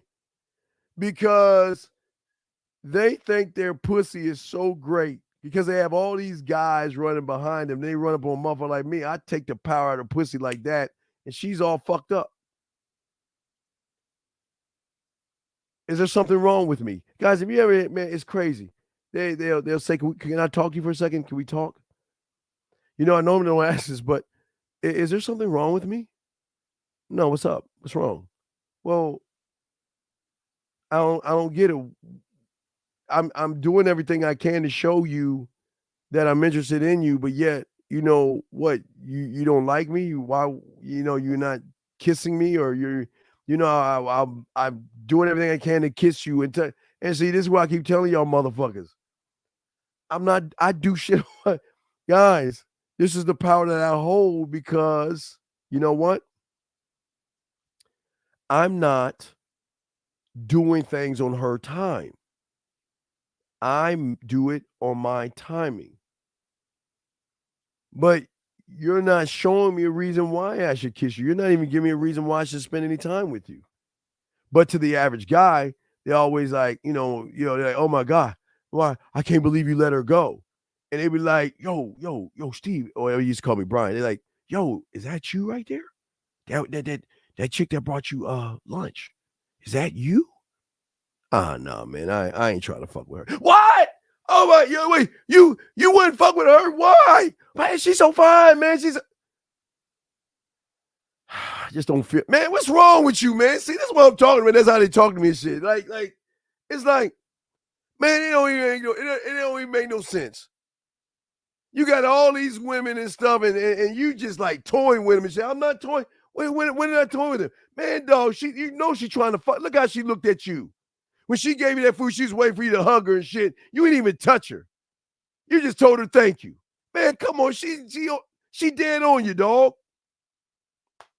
But y'all don't understand what you don't understand. I hold the power because I'm controlling shit. It's taking the power of the pussy, not coming first the first time you fuck. No, that's just something I do to let them know that their pussy is cool, but I come when I want to come. You can't make me come until I want to. See, a lot of guys don't understand women do Kegels, and some will stick not rocks, but what are those things called? There's something women stick insert in their pussy. They're like little rocks, but they're like smooth. And it's not like a rock, but there are things women do. You understand their body is a muscle, right? So they know how to make their pussy wrap around your dick sometimes to make you feel like you had the best sex in the world. They know how to use their pussy and throw it on you the right way. So y'all have to be careful about that. Y'all have to be very, very, Jay, think Jay to extra something. Yeah. Y'all got to be careful about women who know how to, when they grab hold of your dick and they wrap it around, y'all are done because they know how to make you come. They know how to, okay. I'm sorry. I'm sorry, guys. I'm giving out too much information. My bad. I'll be quiet. Yeah, you're right. You're right. You're right. I'm sorry, guys. It's just, I know, but what I'm saying is to you guys out there is that when you have game and you have strong relationships with yourself and you meet a woman, whether it is a woman, an interview, whatever it is, people will come to you because they're so enamored or so blown away by your mental confidence and how you are with yourself. They just don't know what it is, but they're like, they become motivated and women become inspired. Well, your job becomes inspired. Women become motivated to want to talk to you even more because in their mind they see a creative person. They see somebody that when they talk to you, they should say, "Damn, this motherfucker's skilled." Like your job, they're like I told you, when you have game and you go for the job. Like I told a lot of you guys before, your greatest problem is you look at the room first. You don't even look at yourself. You look at the room first. So what I'm saying is that even if you're going for a job or something, you want the job to see you as a person that is skilled at conflict resolution. That's what women want to make sure that you have. See, gentlemen, when you are skilled at conflict resolution, and you know that that she's got to work for you, it's a different shift. And I'm not saying she's your slave, and I'm not saying that she is this is a dictatorship. Okay. I'm saying that if you're going to manage your fucking emotions, manage your own shit and stop being emotional to the woman. A man that cannot control his emotions shows his emotions by how he behaves when he sees some pussy. Now, again, this is what women recognize. Very important, guys. There's the man that has been there before versus the guy who hasn't. So again, if we're walking and we see a woman, the man that's been there before is just going to see the woman. Now they keep on walking. He might look back, but he's just going to keep on moving. The man that is not or hasn't been there before will do the same thing, but he will then, oh my God, she bad as fuck. God damn. I love to hit that, right? Thus, the person that will ask him, then why the fuck you just go over and talk to her? Oh, no, she'll never talk to a person like me. But as I told you before, I used to do this in junior high school. It was the funniest thing. You know, we go to like parties, house parties and shit like that. So women are dancing, women on one side doing their own thing, and I'm on the wall with my boys and shit. And then when you around people, especially at school, all they do is, oh my God, look at her, look at her, and look at her. And guys, it's not just junior high school. I had it in high school, outside of high school, college, all that. They do the same fucking thing. Oh my God, look at her. Oh my God, look at her. Look at her. Look at her. Look at her. And then, and y'all ready? Here's the funny thing. Watch this, guys. She walks by and I go talk to her. She shoots me down and the guys on the wall are laughing at me. Listen what I'm saying. Listen what I'm saying.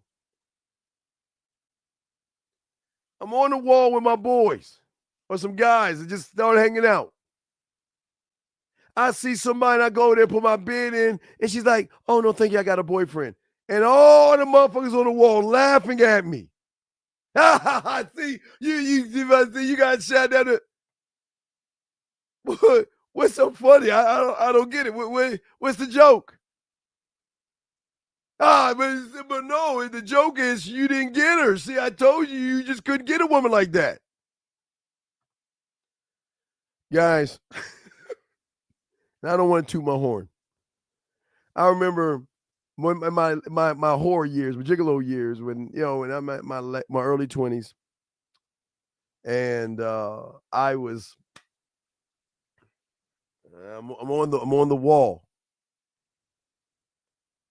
Saw somebody, went over there, put my bid. You couldn't get her, man. You weak, and they clowning you and all that other shit. Only a few weeks later to see that same motherfucker bringing me food. And they like, wait a second, isn't that the one that turned you down? Yeah. What about her? But I thought she didn't like you, man. I remember she said she had a man. But, bruh, all right, let me explain. Do you know what I said to her? No, what'd you say? Y'all ready for this, guys? Crayon moment. Never talk to a woman around other motherfucking guys. Because she's going to take it like you're playing games, you're joking around, and she's going to be the butt of the joke. So she will quickly shut you down to save face and make you look like a fool. So when I go over there and talk to them, I'm not talking to pick her up. I'm telling her the next time I'm by myself and I see you, I'll talk to you and I'm going to get at you. All right. And my name is Steve. I got your name. And I'm going to remember your name. And I'm going to get back at you later. And she walks off. Now they see, oh, thank you, and walking off. But y'all got to understand game. You never pick them up around other guys because they're going to think y'all are just like a bunch of childhood, high school ass kids playing games. So you never want to do that around your boys.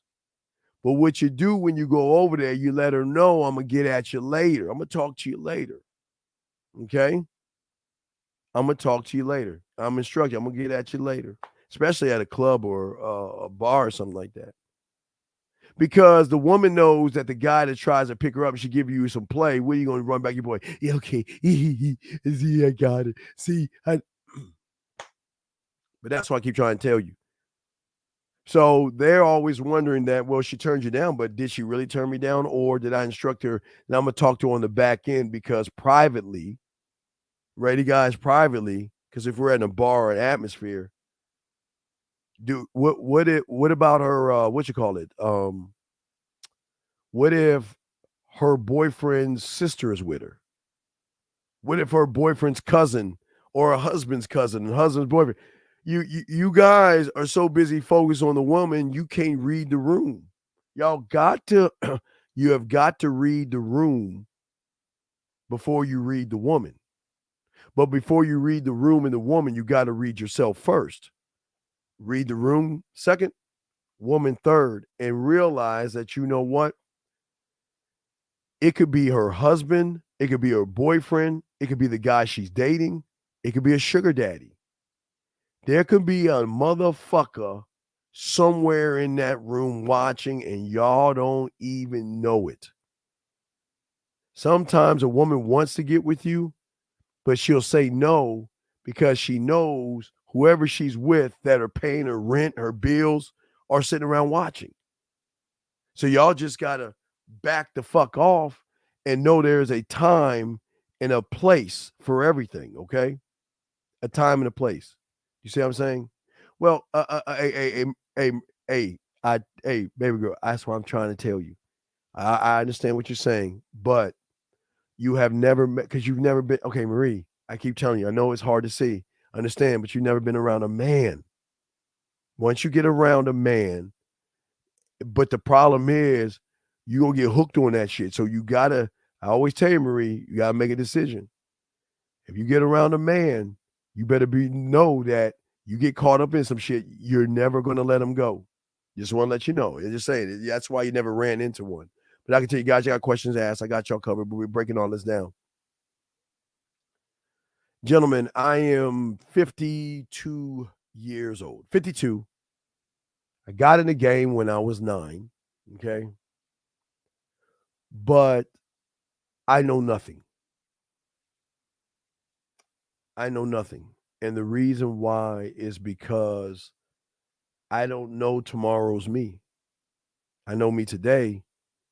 I can tell you from what I know today to me being 9 years old, but tomorrow I know nothing because I don't know the tomorrow me, meaning that in order to be a student of the game, to learn game, there has to be a commitment to learning who you are and growing.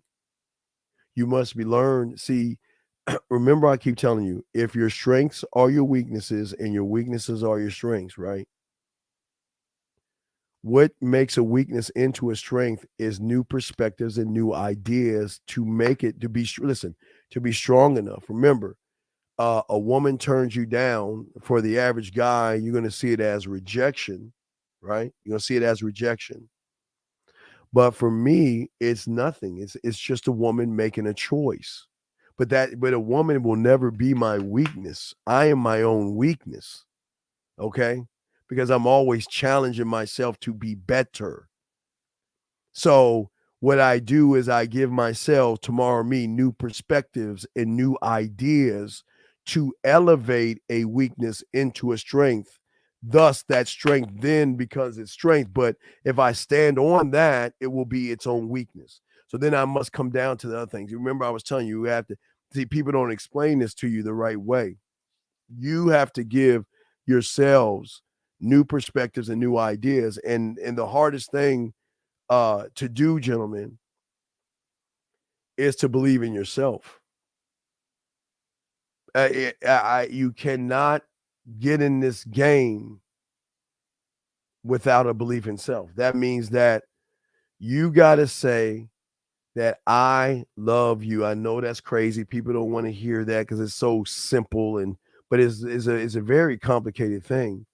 But you got to get in this game because of the love of yourself. Oh man, I love the thrill. There's nothing. Remember, I used to do this, guys. Remember years ago, probably like what?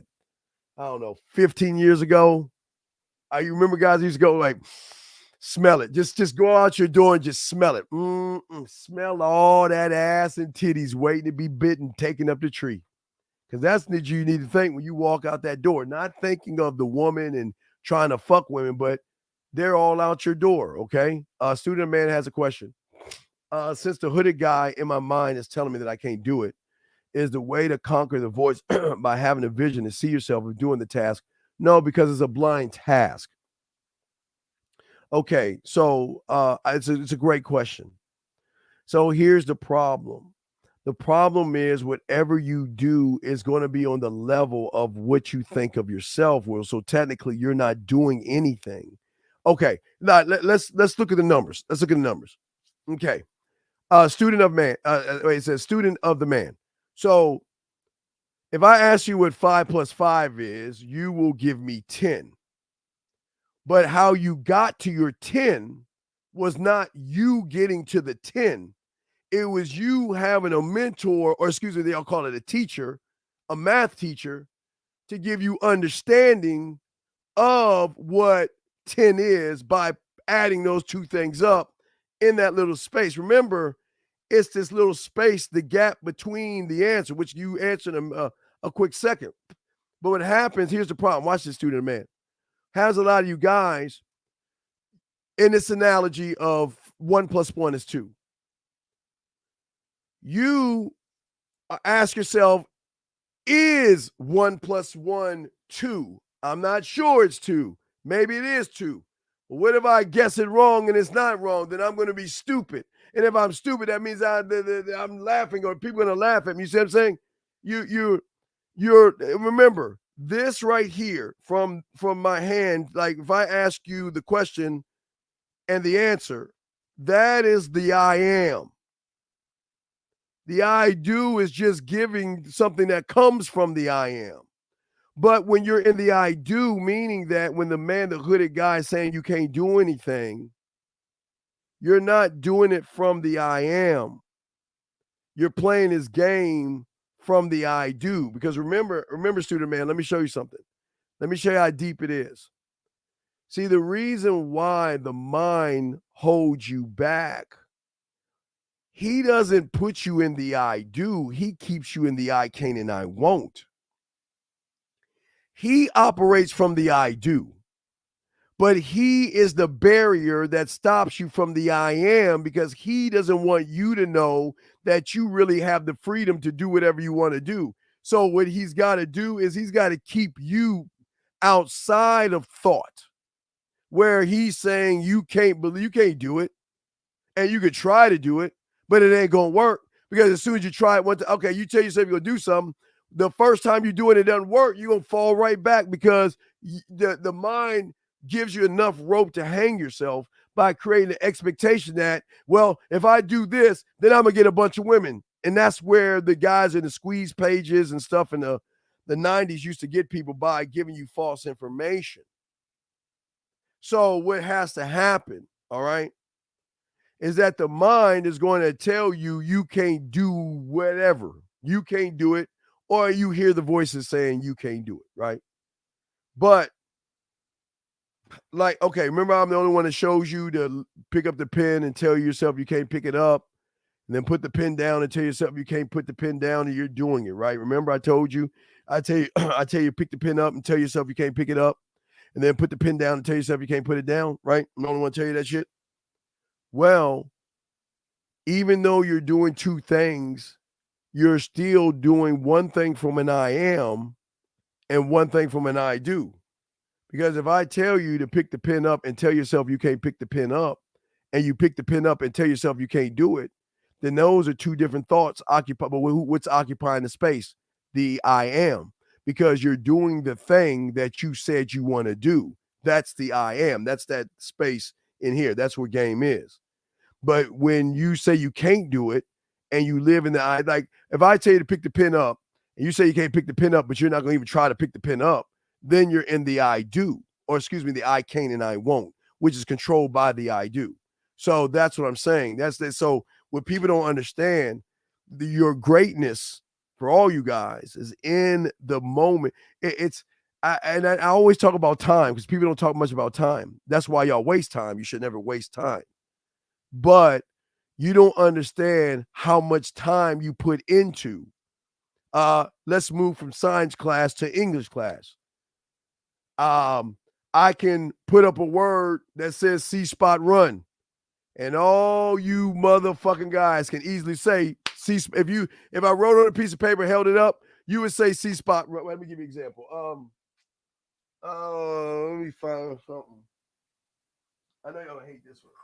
All right, if I tell you to read this, it'll say Cowboys. Fuck y'all. Y'all a Cowboy fan. So if I tell you to read that, you can read Cowboys, right? But what you don't understand is you reading Cowboys is not that is the layer of hard work you've done. Okay, I want y'all to understand this. If I tell you, or Cowboys a C spot run, okay, follow me on this. It's because it's a great question.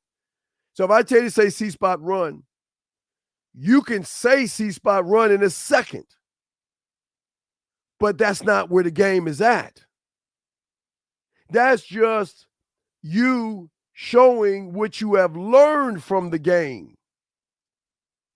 But if we look at that second of you reading, remember, time is everything. If we look at that second, we got to start from the kid that learned A, B, C to Z. Then we got to look at the person of the years that you learned phonics. And then when you put two words together, or when you're a little kid, like when you were doing the A's, right? Your teacher would give you a piece of paper of like apples, bananas, and whatever lined up with the letter A, you would have to mark however y'all learn. Y'all know what I'm saying, in first grade or kindergarten, how you learn letters and how you learned not the phonics yet, but the letters by understanding what an A was. How much time it took for you to understand what an A was. How much time did you took to understand phonics, sounds of the letters? Because it's just not the letter, it's the sounding of the letter. That's the next level, right? How many years it taught you to take a word, a letter, and put that together to create a word? How many years did it take you from a word to put several words together to put sentences? And then before you did that, then they came in from the left hand and started giving this thing called punctuation, commas, exclamations, question marks, all that. So how many years do you have to learn that? And then from learning that, putting paragraphs together. So you reading C spot run is not game. The game is in time. The game is in the I am. Is in that time that it took you to learn letters, phonics, putting words together, sentences, to be able to be the end result of game. See, when you read C Spot Run, that's an end result of game. That's not game. The game is the work that you did to believe in yourself to say the sentence. And that's where y'all get it wrong. See, most of you guys are in the I am, okay? But you're living in the I do. Listen to me, I'm gonna say it again. Most of you guys are always in the I am, it's just you live in the I do. How many times I'm the only one that tells you this? No one tells you this. You can grab your keys, open the door, brush your teeth, grab a remote control, and make cereal, whatever you do all day. All that comes into your I am because you do it. Not to do it, you do it because you believe in value. You place value in what it is you want to do. You know, it is important for me to grab this remote control, or I can't watch the fucking game, or wrestling, or like for me, I went to go see John Wick. So I have to believe in myself that I can get up off my chair, put on my motherfucking kicks while I wear my I usually relax. I got it with me right now. I wear my little Nike flip-flops. So I just show you my little Nike. So I throw my little flip-flops on and shit, chill, relax and shit. Throw on my little flip-flops, believe myself that I could drive my motherfucking ass from the casa to the movie theater to watch a movie. You see what I'm saying? Hey, Marie. You know what I love about Indian women? I always run game on. Marie, when I used to see Pakistan, Indian, Afghan women, that little region, I would always watch Indian movies. That was my connect to Indian women, Afghan, Pakistan, and Indian women. I always would talk about, back then I would talk about Chunky Pandey, Govinda. I talk about the movies, and y'all don't even know about Indian movies. Indian movies, they're really fucking long, and they dance, and they sing, and they dance, and so I connect with them. Even when they like, how did you know that? Like, how do you know Hindi it's Urdu, Farsi, and Hindi, I think it is. But they're like, how did you know that?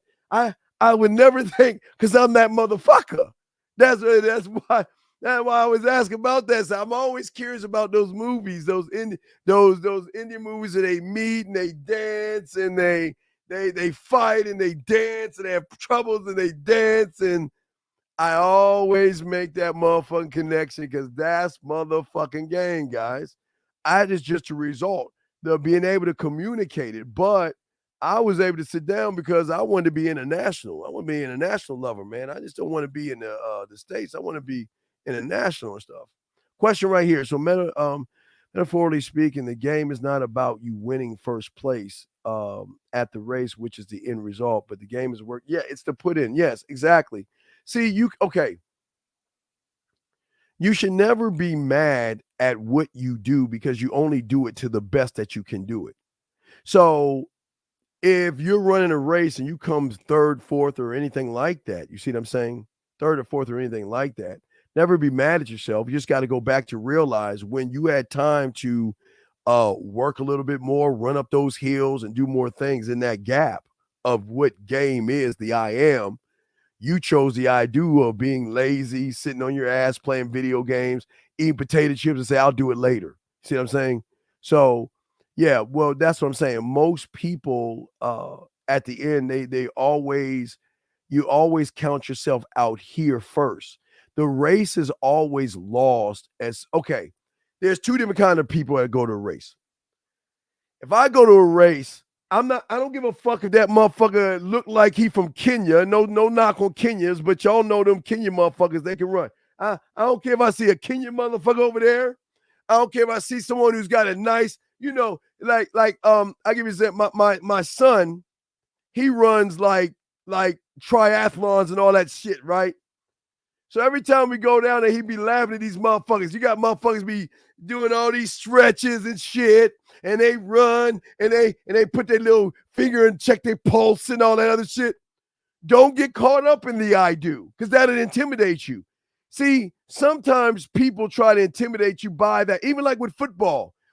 Some of y'all guys look at motherfuckers as big and scream, "Her!" and push and like do like tackle drills. And you're like, oh shit, that motherfucker look intimidating. Get that motherfucker on the football field, you knock that bitch right the fuck over because he's soft.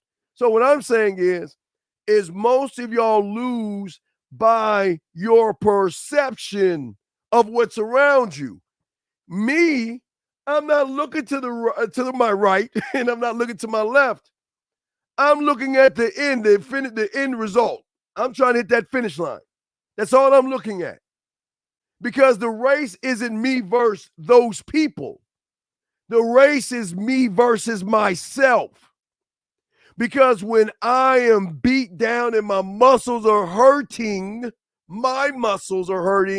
or when my mind says, that's it, slow it down, quit, give up, you can't do it, this is too exhausting, you did halfway, congratulations, that's what makes me push harder. That's what makes me go that much more. Because when I tell myself I can't, that's when I do it. You see what I'm saying? What happens is that y'all look at the outside and already lose by your perception and your reality. Hey man, we're going to a club today. Yeah. Oh my God, look at the women right over here, man. Look at it. Look, these women walking around stuck up. You know, they got their mouth poked out. And what do y'all motherfuckers say? She a bitch. Man, she looks stuck up, man. I ain't talking to her. Yeah, she look good. She thinks y'all have already lost. Because remember time. Remember I told you about time. What happens? Let's go back in time before you met her, 5 minutes before you met her. What happened if she was in a good mood and she ran to a guy that was disgusting or disrespectful or said something to her that really made her feel like shit? So from the moment you see her, because remember, the block here, not the game, but the outside of this thing. I need to draw. I'm gonna have to draw it up because I'm using my hands right now because it's in my head. This is where you lose. You lose outside of this. See, if you're a student of the game, learning your bid, learning your laws, rules, codes, understanding you, right?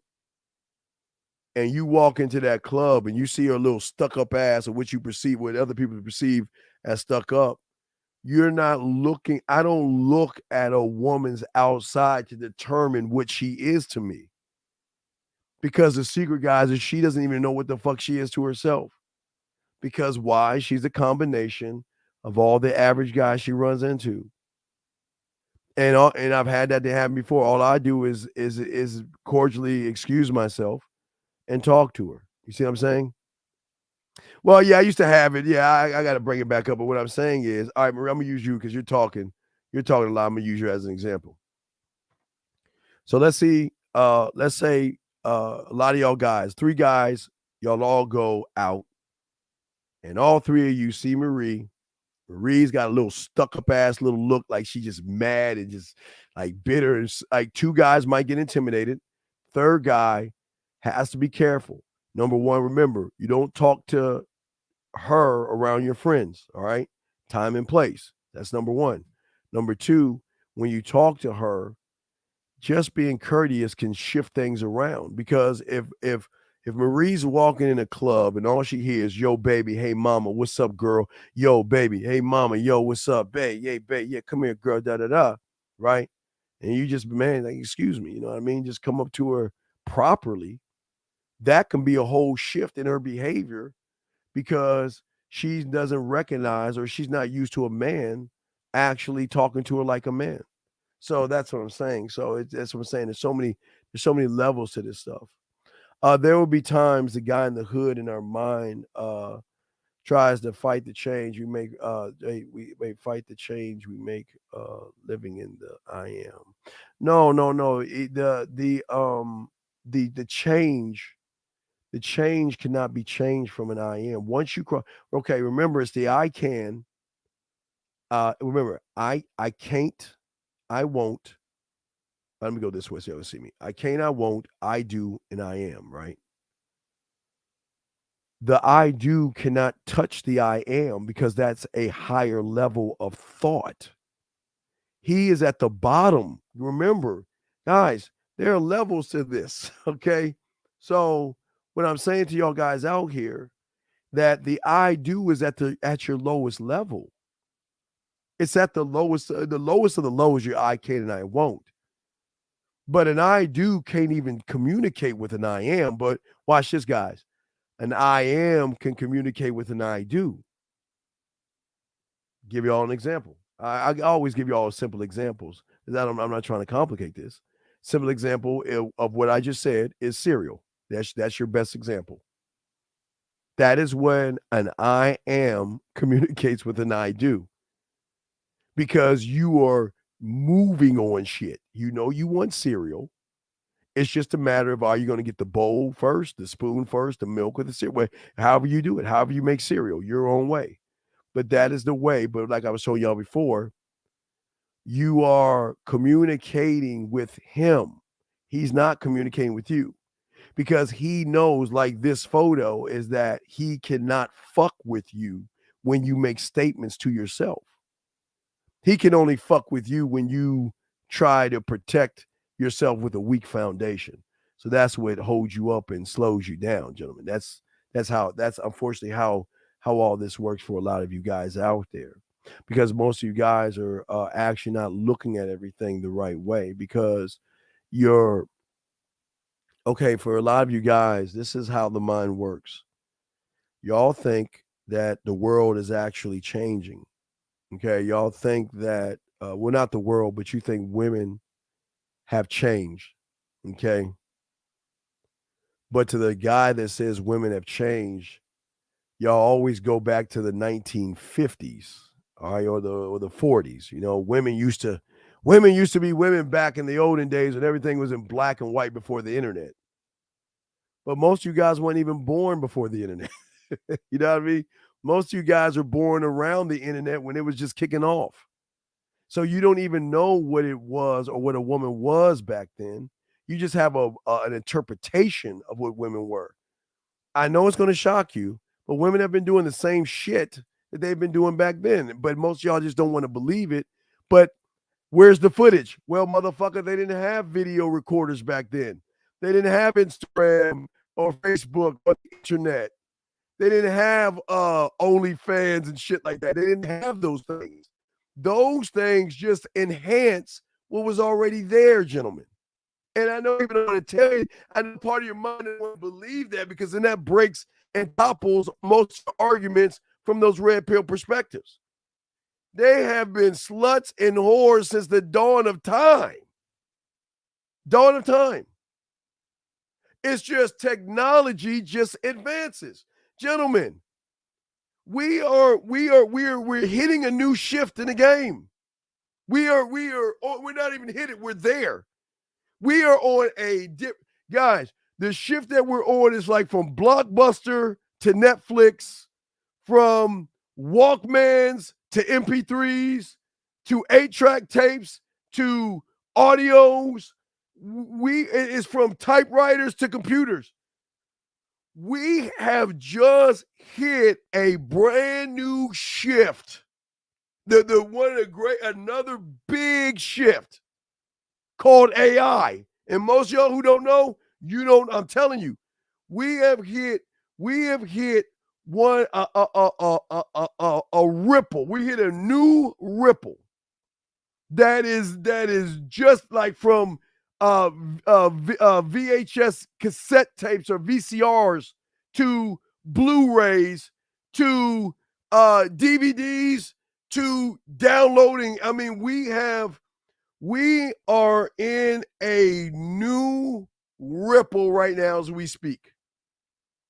And that ripple as we speak will enhance those that tap into it. Whoever taps into it is going to, and so let's take a woman. A stripper a slut, a whore, or a regular woman, right?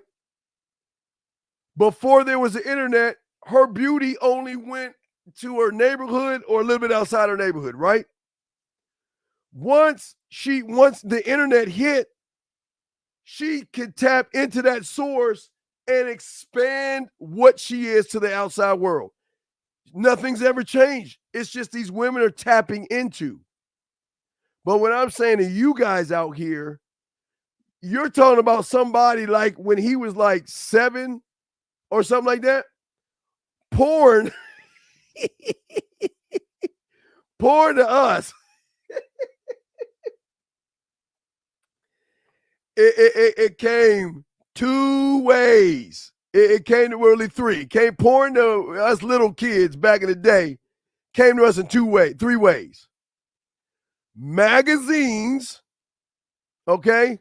Magazines, nudie magazines, videotape, cassette porn, right? That you slap in your Beta or your VCR.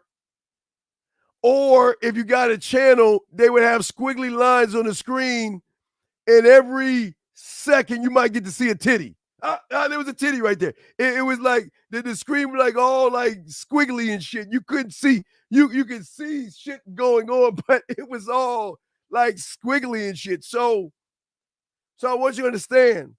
So once the internet hit and they started, you had access. You didn't have to go to a block or not DVD. There was like stores that sold porn and shit like that. No longer did you have to go to your store to do it. You tapped into the resource that was online that provided you that. You see what I'm saying? The world provides you, but it doesn't mean that things have changed. It's just the difference of those that tap into something versus those that don't. You see what I'm saying? You know what I mean? I appreciate that. Thank you, B. Appreciate that, B. But no, that's what I'm trying to show y'all something. Well, y'all don't understand, even before fans only, there was I think was it Craigslist, and then before then there was a thing called Backpage. And before that, it was MySpace. So y'all think that women just all of a sudden tapped into fans only or OnlyFans? No, motherfucker. They've been tapping into resources since Lord knows what to be able to position themselves to get what they want when we don't do that. We're not tapping into our resource. What if, do you understand if let me see, I can use this shit. If this is the resource, the letter A, one thought, one mind, one way. What if you tapped into this resource? If you just tapped into your own resource, you change. The world is going to continue to move around you. Day is going to come night. It's going to get dark, cold, rain, whatever the fuck it does. But when you tap into your resource, you are moving in a system that's Oh my God. I don't want to freak. Okay. All right. I'm not trying to get scientific with you. Just think of it like this. Right now, we're floating aimlessly right now while we're circling a sun, but we're circling as we're circling the sun. So right now we're like this. We're just floating. We're just floating in this fucking thing called space. That's all we're doing. We're floating around. While we're floating around, we're doing this. But while we're doing this around the sun. Okay? And while we're doing those 3 things, you are doing something within those 3 things and you're moving. What I'm saying is, guys, that's how game is, tapping into your resources while the world around you is moving, right? Everybody's moving around you, but you're moving here first. The world is moving around you, right? The sky is moving up in front of you. The earth is rotating, and then that's rotating around the sun that's moving in this thing called space, just moving aimlessly. We don't know where the fuck we going. We're just moving.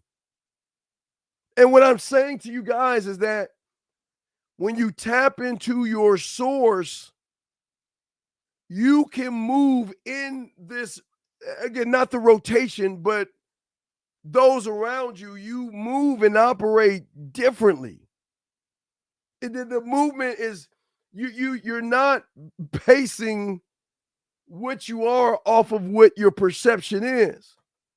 Because what y'all don't know is your perception is based off of the families that's running shit that chooses what they want to have. It's kind of like John Wick. I mean, I would tell y'all guys, you got to watch John Wick because you got to look at the bad guy in John Wick. This one, this not this last one. I think I have two more of this, but you got to look at the bad guy in John Wick. The bad guy in John Wick is hired by the table, but he is so about him. He ain't you don't see him fucking or nothing like that. That motherfucker is watching people gallop horses. He's looking at artwork. He's just laid back, just making coffee and shit for himself. Just he's so into him that he will be intimidating by anybody that looks at him. So he's an intimidating figure. But why he's intimidating, people don't understand. Because he is so into him, his oneness, that he doesn't move like the average people out there. Kind of like Donnie Yen's character in there, and also that Japanese guy. They don't move because the world is moving. They're already moving in the world because they're moving in their own world, in their mind. They're above. Like I said, that's why the table's called the table, because it's above all things. And even the table had someone above that who Wick took out, but I'm saying that it's above. Things are always moving around us, but our perception of what is moving is messing you up. I want you to be in this world, but not of the world. Right, like Dr. Manhattan, exactly. When you are of the world, you are of the rules of what the marketers and advertisers tell you to be and think. Men are in the world. That means that I have a world inside here that allows me to move amongst everybody who is attached to the world. They're attached to their phones. They're attached to the internet. They're attached to reaction videos. They're attached to Facebook, Instagram, Snapchat, Twitch, all those apps and all the other stuff. They're of the world, but they're not in the world. They're not in the world. I'm trying to get you in the world. In. Okay? See, when you are in the world, you are not moving to the world's rules. And most of y'all don't even understand. Y'all do this sometimes. When the world rains on you, what do? You fucking adjust to the rain by, when you were kids, putting on a raincoat or using an umbrella. That is a thought to say that the world can do whatever the fuck it wants to do, but I've got a solution to whatever it comes my way. See, that's in the world. But when you're of the world, it's raining and it's so gloomy. I'm sad because it's raining. Oh, I won't be able to have any fun. And so, as kids, we've always played football in the rain and the snow. So weather didn't matter. We would just go outside and play. You know what I mean? But what I'm saying is that you got to look at in and of. Right now, y'all are of. That means you are driven and being cattle drived by women. Women are not in the world, they are of the world. See, to a man that is in the world, in his own world here, can easily pull a woman and pluck her ass who is of the world. Because those who are of the world play by the rules of the world. Take her out on a date, spend money on her, ask her a bunch of dumbass questions, and hope or pray that she likes you. Why would I do that? Why would I do that? And then when that shit doesn't work, guess what? Now watch, let me show you of the world. If it doesn't work, I'm depressed. So then I need to go to a doctor, and then I need to pay for therapy so he can tell me about my feelings because she hurt them. So that means you're giving money to the economy. So of the world, you are hooked into something that is deeper. It's not just about women. It's about this shit rolling. It's about money being made, and you are the cattle that money is using you when you're of the world. But when you're in the world, you do what you want to do, buy what you want to do because you want it for yourself. And if you see a commercial with a woman next to the product, you just laugh at that shit because you know, fuck that. I don't give a fuck about that product. You see what I'm saying?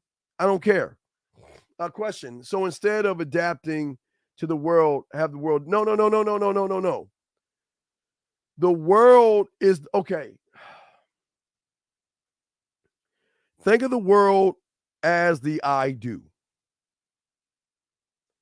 The world, you cannot control the world. You cannot say, stop. Hey, it's night right now. Hey, can I have some sun? Can we get some sun? Can it rain right now? Can it snow right now? Can we change time? You can't do it. You got to see, you from the I do, you can't accept. See, I can accept the world for what it is. The world moves. They with time, someone created time. We have 24 hours in what they call a day. And we got 7 days in what they call a week. And, you know, a few weeks makes a month and 12 months makes a year. And that's how everybody, is moving off of an not an I am. That's an I do. They're following this. So because that, they're being trained. They think that at the end of 12 months that a ball can drop and take away all your fucking problems and shit. That's how they got y'all thinking. So you don't adapt to, you've got to understand. As I said all the way in the beginning, that when are you going to understand you're the only one of your kind? You are in a world in which everybody is connected or trying to be connected to somebody of the opposite sex to determine their self-worth. So they're saying that I ain't shit, but I need somebody in my life to make me feel like I'm shit. Thus that video. When you try to connect with somebody, you're going to get you in your fucking feelings. Then you're going to get depressed and hurt. That's why a lot of y'all guys, that's why, unfortunately, a lot of guys are really depressed and want to do things to themselves. I don't like talking about that stuff, but they like to do things to themselves because they're out of order, because they're trying to connect to a wrong source. You are the source. This is the first letter of the alphabet, or the one of one. You are truly the source. But if you're not looking at your source and you're looking at somebody else's source to be your source, then you're out of order. Thus, women teach you how to be a man, complaining. That is out of order. But let me get to this question here. See, if you're basically saying that you are truly the master of your own faith, and absolutely, because you create. Okay, my brother, facts. Listen, this is what I'm saying. Great question. Brother, and I say this not to motivate you. Okay? Since the journey from your daddy to your mother, you have been the master of your faith and the architect. You never stop to go to a sperm tube, spermogram, or complain about the other sperm. Oh, let me go. Oh, the purple sperm is better than me. The red sperm has more money than me. The hypergamous nature of the green sperm is this way, and there's no way I can. You didn't do that. You were the master from the moment of conception, brother. That's how deep it is. It's just you stopped believing in you, and then you became of the world, or your parents forced you and spoon-fed you things that disconnected you from you, and you became of the world. You're not in the world anymore. From the moment you stopped loving yourself, you became of the world and not in the world.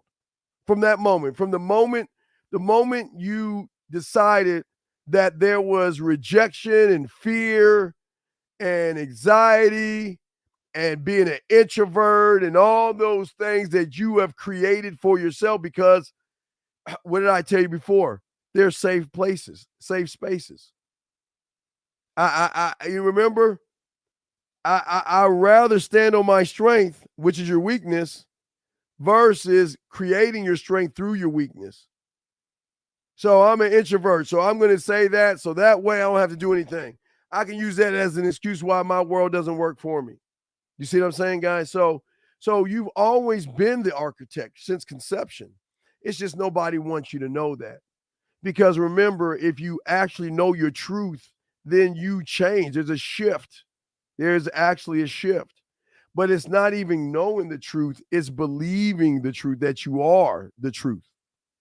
Anybody can say whatever they want to say, but it's a difference between believing it. Because believing it means you are actually disconnecting yourself from all things, meaning that there's nothing that's going to move you. There will be no more fear. I know that sounds crazy. No more anxiety. No more worry.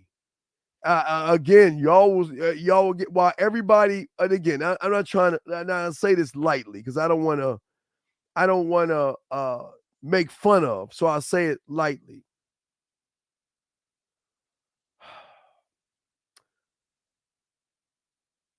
When people move on, so to speak, the world wants to mourn and the world wants to feel sorry for. But you being different, you don't look at how they died. You celebrate how they lived. It's a whole different thing. That's why you never see a man saying, well, this person died, or I miss my cat Vittles. I miss my dog Tigger. He was my dog, and you post it just so people can make you fucking feel sorry for you, or fucking want to make you. I don't know why they do it. I don't know why they put business out on the street. You know what? Today's the 13th anniversary of my parakeet that I lost tragically. Oh, I'm gonna miss you, Scruffles. Oh, I'm sorry. Condolences. I'm sorry. I'll pray for you. Blah, blah, blah, blah, blah, blah, blah. And all you do is just take that to say, well, you know what? Nobody's paying attention to me, so let me just put something out there so somebody can pay attention to me. That's what y'all motherfucking do. That's what y'all do, and y'all don't even realize. Y'all are so thirsty to be recognized, and just somebody please pay attention to me. Please notice me, because I feel like I'm just fading out with all these people. I just feel like I'm just not even used. That's how people think. I feel like, you know what? I just feel like I'm just nothing right now. I just feel like I'm just getting lost in all these people. And I got to figure out something to do. And unfortunately, this is why, and I don't like talking about this, but this is why bad things happen on the news. Because a lot of these people are saying that I want people to recognize me, even if I do bad things, or bad things to people or to buildings or things like that. I want somebody to recognize me and what I'm saying, because nobody's listening. And that's the problem. So when no one listens and then someone listens, then you're reinforcing the bad behavior, because then you're telling him you got to do more of that, or the next person that they watch, they say, oh, okay, that's how I'm going to get people to follow me. That's how I'm going to get people to understand me. Oh, then I'm going to follow him. And as boom, boom, boom. I was watching someone on the Waco motherfucker. I keep telling you all these false prophets. Most motherfuckers create cults just to get pussy. Ain't that a fucking shame? And cloak it by the Bible. Ain't that something? A lot of, if you look at all these cults, all they do is they get weak-minded people to believe in something, hook them on that something, and fuck them. That's it. And that's it. That's it. The end. As I'm saying. And it's been going on for, it's the same thing. Hook you in, manipulate you, fuck you, and create our little cult. And then when things don't go our way, we all die in a mass thing. We'll drink the Kool-Aid type shit. That's what I'm saying, man. Now, y'all got to wake up from this stuff. He's saying that being of this world is being inconsistent that I do. Correct. No, you said yes, you're consistent with the I do because you are in your feminine see, you're out of order because you are doing what women should be doing. You shouldn't be sad or miserable and shit like that. You should listen. Okay, let me take that back. If you feel sad and miserable, which is you're right. I'm sorry, because I'm not trying to talk down anybody. If you are feeling sad and miserable, you don't tell the world you're sad and fucking miserable. That's what women do. If you're sad and miserable, you go out to the middle of nowhere and cry, get all that shit out, wipe your fucking tears and get back into the goddamn game. But y'all want to be heard because you feel like no one's listening.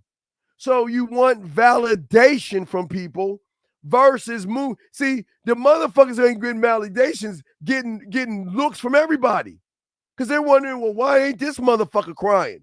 Why doesn't he care? Why does he move the way he does? I need to know more. Let's see. And your second question is, being in this world is being in what you are. Yeah, what you are. You are. Man, men don't, man, as I tell you guys out here, thank you, Marie, posting this up. Marie posting this up for y'all guys. Thank you. What I'm saying to y'all guys is this, that I try to tread lightly on this. What do you define what do you define what do you mean? What do you define? I don't understand what you mean. I'm gonna try to understand this right here. Okay. This gives me feedback of myself, or understanding myself, my strengths and weaknesses, my values, my beliefs, and everything I am.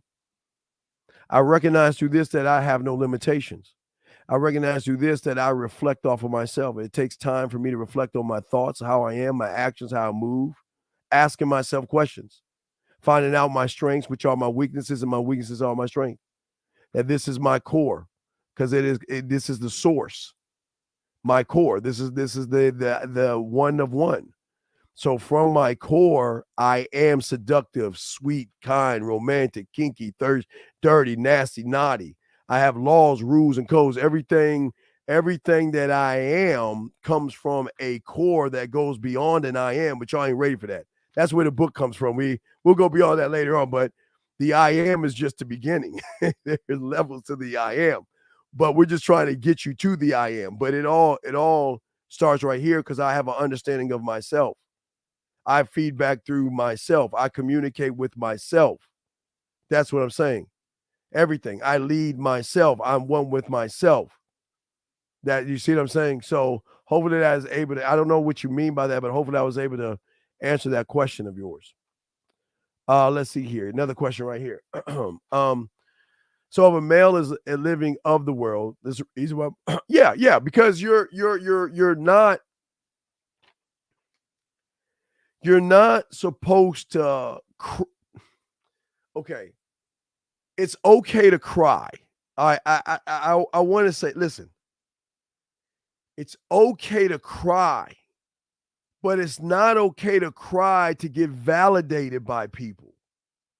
It's okay to be sad, but it's not okay to use that sadness to get validation. That's what I'm saying. You're going to lose things in this world that you care about. We're going to lose things. That's the truth. But when you're in your fucking feelings and you're telling everybody I'm sad and I can't get women and women are just mean, that you're out of order. Okay? The man that lives in the world is a man that is not into no, okay. A man is emotional. Well, excuse me, a man has emotions, but he's not emotional. Okay. The last time I can remember, other than when the chick broke my heart like a little bitch and I was crying like a little bitch when I was 14, I remember in 1982, I think when Danny White got hit by Dexter Manley and the Cowboys didn't get to the Super Bowl. Oh, I was so mad. Oh man, that shit got to me. But what people understand, like when you see baseball or athletes cry because they retired. Let me explain that to you. When you see young men cry when they win championships and things like that, that's the emotions of the hard work that they did. Is finally, it comes to the end of, I reached the top because I busted my ass. But when you see athletes cry, it is so hard to let go of something you love. It is oh my God, it is so something you've been doing all your life and you got to let it go. It's really tough from an I do, because that's why it's cool for athletes to cry, because the love of what they had from the moment they were out of the throw a football, a baseball, or a basketball, that built up to where they just can't, because their body just can't move as fast as their mind, and their body's breaking down, and they got to hang up, man. Oh man, they should cry, because they're letting go of something that they really truly love more than life itself. It's a whole different thing, man. Oh yeah, I'm sorry. I posted the number. I'm sorry. They can't call in. I'm sorry. I'm sorry. Thank you. Yeah, okay. There's a number. There's a number. It's like, guys, I want to call in. We got y'all. We'll go for like 30 more minutes, but I just want to continue this. But yeah, y'all lines are open. But I'm gonna continue to answer y'all questions. I hope y'all understand. I'm saying if you have a child and you want to cry, cry. I'm fine with that. Because you're bringing something into the world. Your parents pass away, cry. You know what I mean? Or not cry, or cry on your own time and all that other stuff. Do what you do to make you feel what you need to feel. But there's another side that though other people, like even if you look at in New Orleans, when someone dies, what do? They celebrate. They have the band marching, and they're celebrating how the person lived versus. So you have a choice. You can either mourn the loss or celebrate the life, but it's just what you want to do. It's two different things. Is it okay for a man to cry around his family members? Well, here's the thing. I've never done that, so I don't want to say you can't. But I just I come from not showing weakness. I'm not saying that I'm not calling anybody weak that cries around his parents. I just come from a different time where if we're going to do some shit, we're going to do it privately. We're going to do it privately. And yes, I privately cried like a little bitch when the chick broke my heart. Now I was 14. I tell you, I was like that little something. I was crying, holding the pillow and shit. I did all that shit. She fucked me up, but I swear to God, it was an awakening. It was the best thing. But I'm just saying that I'm saying do what you do, but it's one thing to cry around people, but it's another thing to have everybody else feel sorry for you. And that's what men don't do. That's not, you know what I'm saying? Men cry when women not in love with them anymore. No. I'm saying to you this, and I say this to all of you guys. There has to be a break. And if that break makes you cry, cry. Because that made me do. But you don't have to for everybody. But it's got to be in your life, you've got to get your heart broken one fucking time so you can wake the fuck up from the fantasy. It's got to be a break early where what you think is love is not actually love. But you got to get that break. And when that break happens, whether you cry or not, you do what you do, but you leave it alone from that point. And then from that point, you don't see sadness in a man and stuff. And listen, when women leave me, they leave. I don't cry. I don't cry when women leave because they're allowed to go. I don't mourn them when they leave. I understand, I respect it, but I give them the free will. I don't feel bad. I told you, I was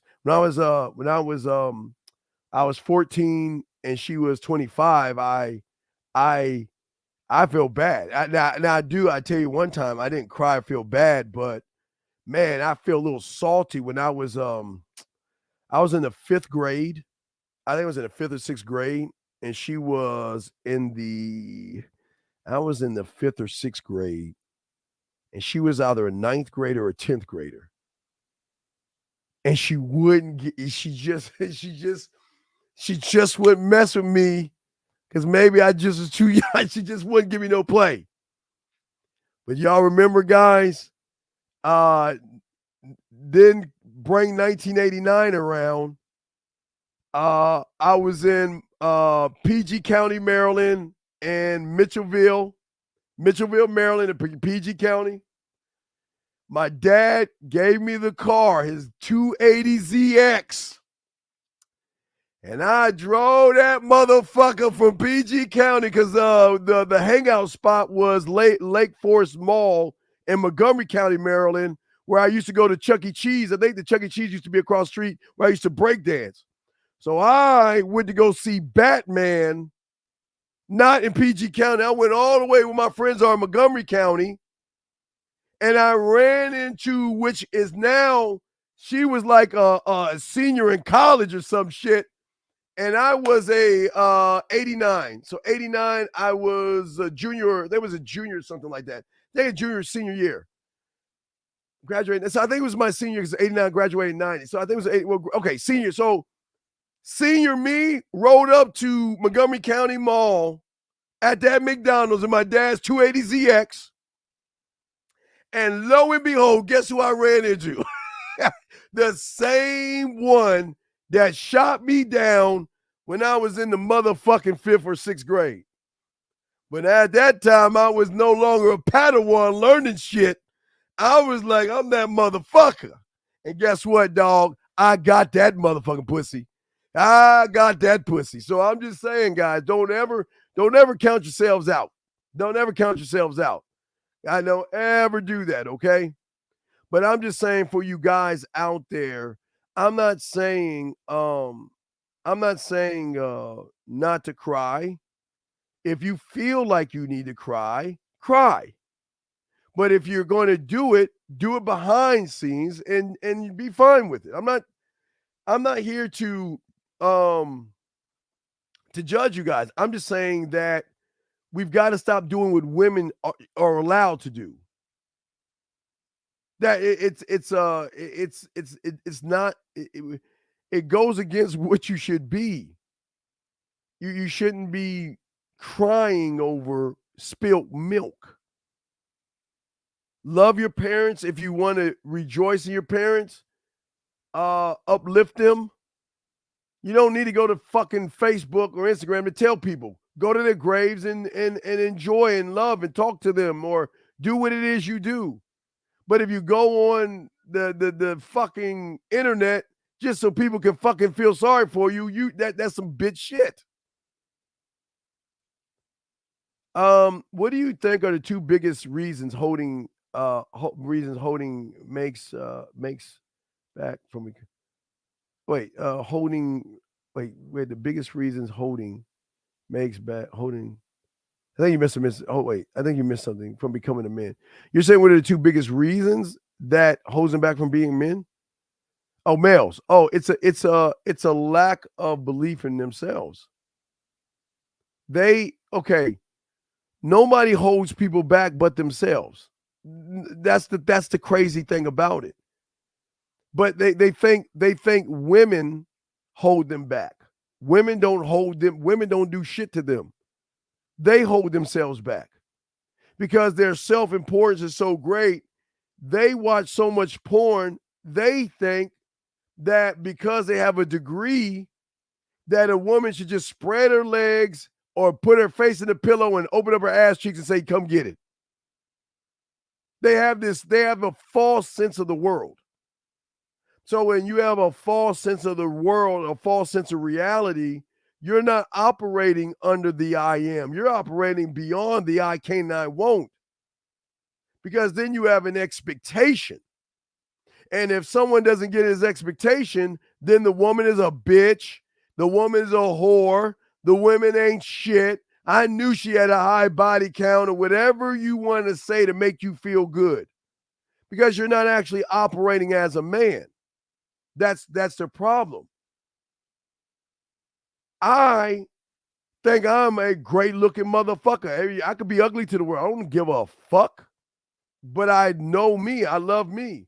So I just give her opportunity to get to know me. That's it. You see what I'm saying?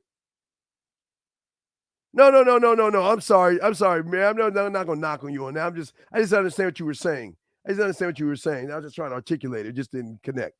But remember, Maria, I made a typo on one of my fucking titles. So I don't give a fuck. Things happen. It's all good. Fuck it. But I'm just saying that for a lot of you guys out here, a lot of you guys have a false expectation when you're of the world because you feel that the world owes you something. You feel like the world owes you something. And I'm going to touch a touchy subject here. It's going to sting a little bit, people. You motherfuckers don't deserve 40 acres and a mule. Your great-great-great-great-grandparents owe that shit. But you don't owe it. You shouldn't get a goddamn thing. You never picked a piece of cotton and you never got your ass whipped and you never lived on a plantation, so you don't deserve shit. I said it. Your great-great-great-great-grandparents, they deserve the world. And if they were alive and they were reparations, they should get them. You don't get shit. Because that's what I'm saying.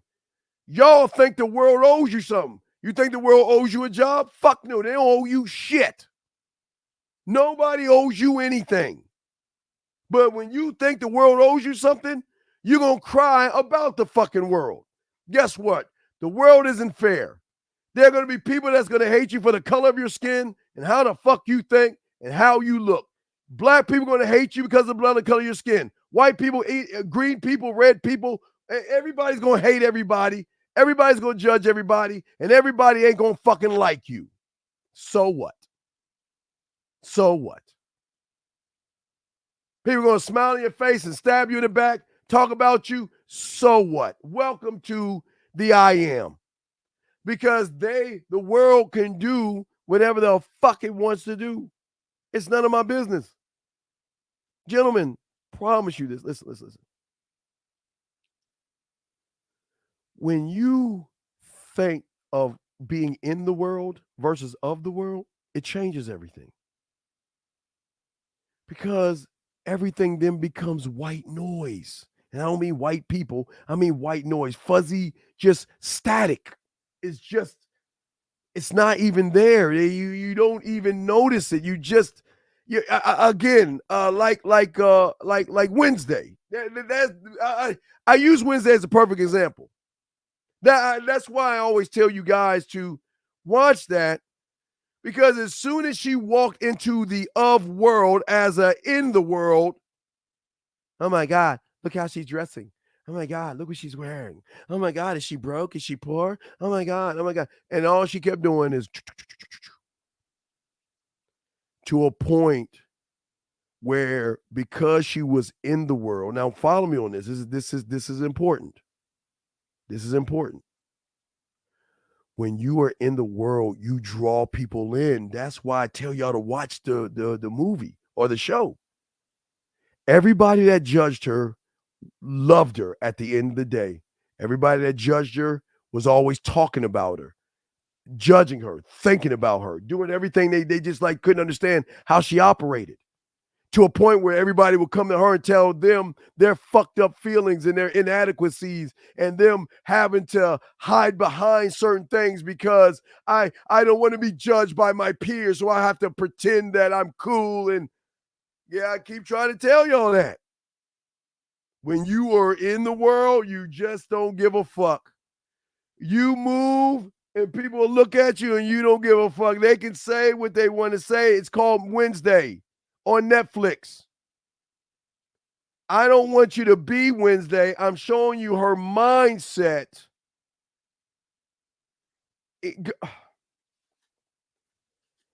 If this is the I am, her mindset goes to this thing called Apex. Y'all ain't ready for that yet, but we'll get there. We'll get there. But I don't want to go too far. But let me explain this again. Wednesday, people saw Wednesday's I am, and they were just blown away by it. But Wednesday wasn't moving on the I am. She was moving towards the apex. She was beyond I am. She was on such a high level of consciousness, thought, that nothing phased.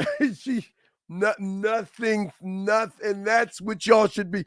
When nothing phases you, that's when women want to fuck you the first night. They want to be with you, kiss you, want to have your baby.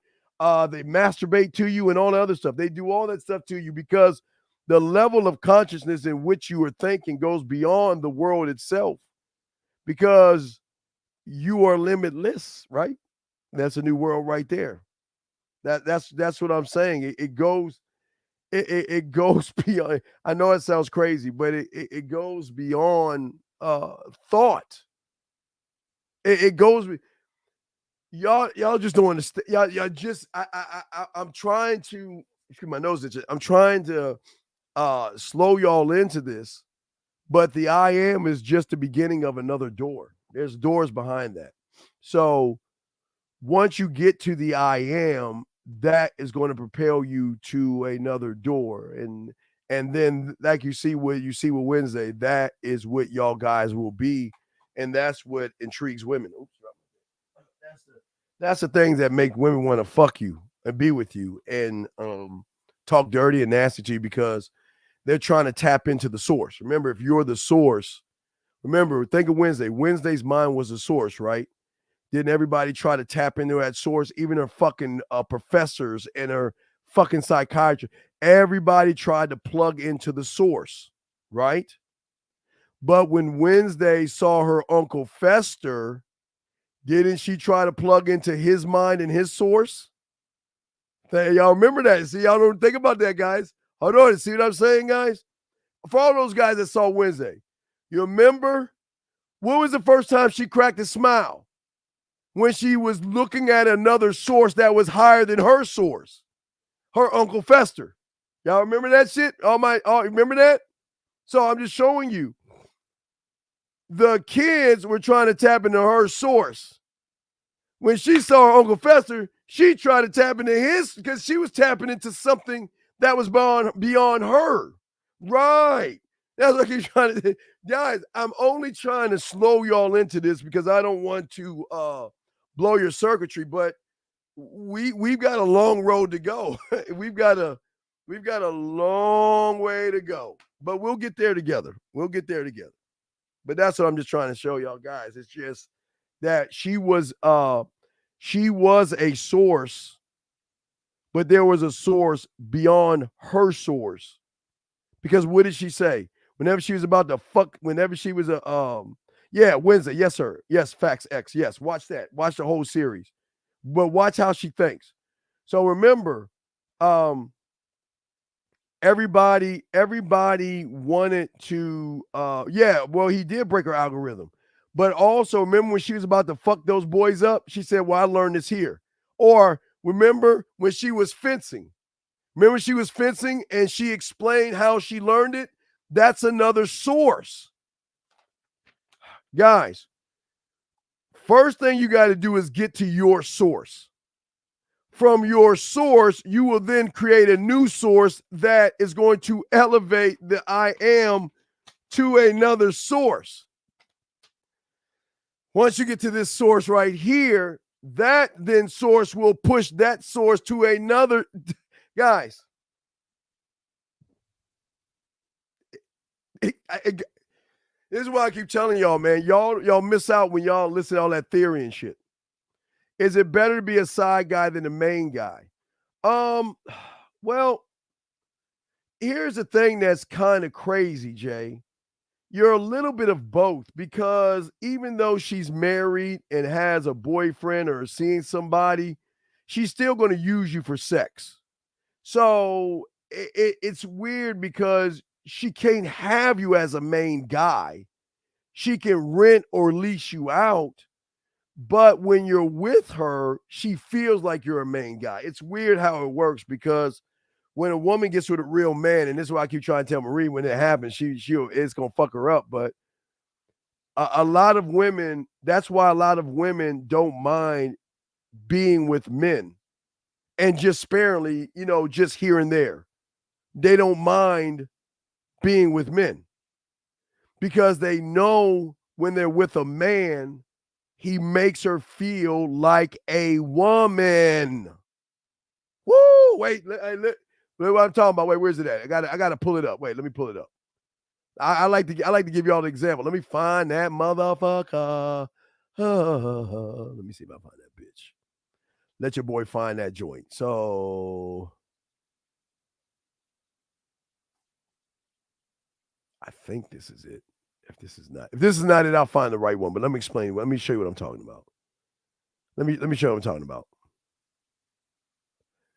No, Marie. Okay. Hold on, Marie. I'm going to break something. Give me a second, Marie. I got you. Okay, let me give you an example of this. Okay. See what I'm saying, right? This is what I'm saying. Okay. Let's stop it. Okay, let me stop this. Okay, what I'm saying. Oh, shit. Let me take this off. So what I'm saying is, Marie, this is what you need to understand, Marie. You can find a husband, but you'll never find a man because you haven't been with one. So your thought process is you'll get a dude, but you need to fuck with him. Might not do, but let me get back to the other guy. Excuse me. So what I'm showing you right here, guys, is the example of what I'm saying. A woman who can have or who has a lot of guys beating down her door to want to be with her, she wants to be with the source, meaning that she doesn't care. She doesn't care if he has, and let me find it. Let's keep going. Wait, let me pull this one up. Let me just show y'all to get to what I'm talking about. I want y'all to understand this, okay? All right. You see what I'm saying? Okay, there it is right there. Okay, look. See what I'm saying? Even if you are talking to those girls, it was hard because I didn't want to share you, right? But she understands that she's going to be shared because it doesn't matter. And this is why I keep telling y'all guys, this is why women, you always listen to women say that silly shit. On the back end, they run into a man that when that man is with her, she actually feels like a woman. So she will take a pinch of him versus not having anything at all. She doesn't want she's so used to average that when she meets a man, she's not going to let that shit go. They will not let a man go. And when they don't let a man go, I'm just trying to give you an example. This is a prime example right here, okay? All right?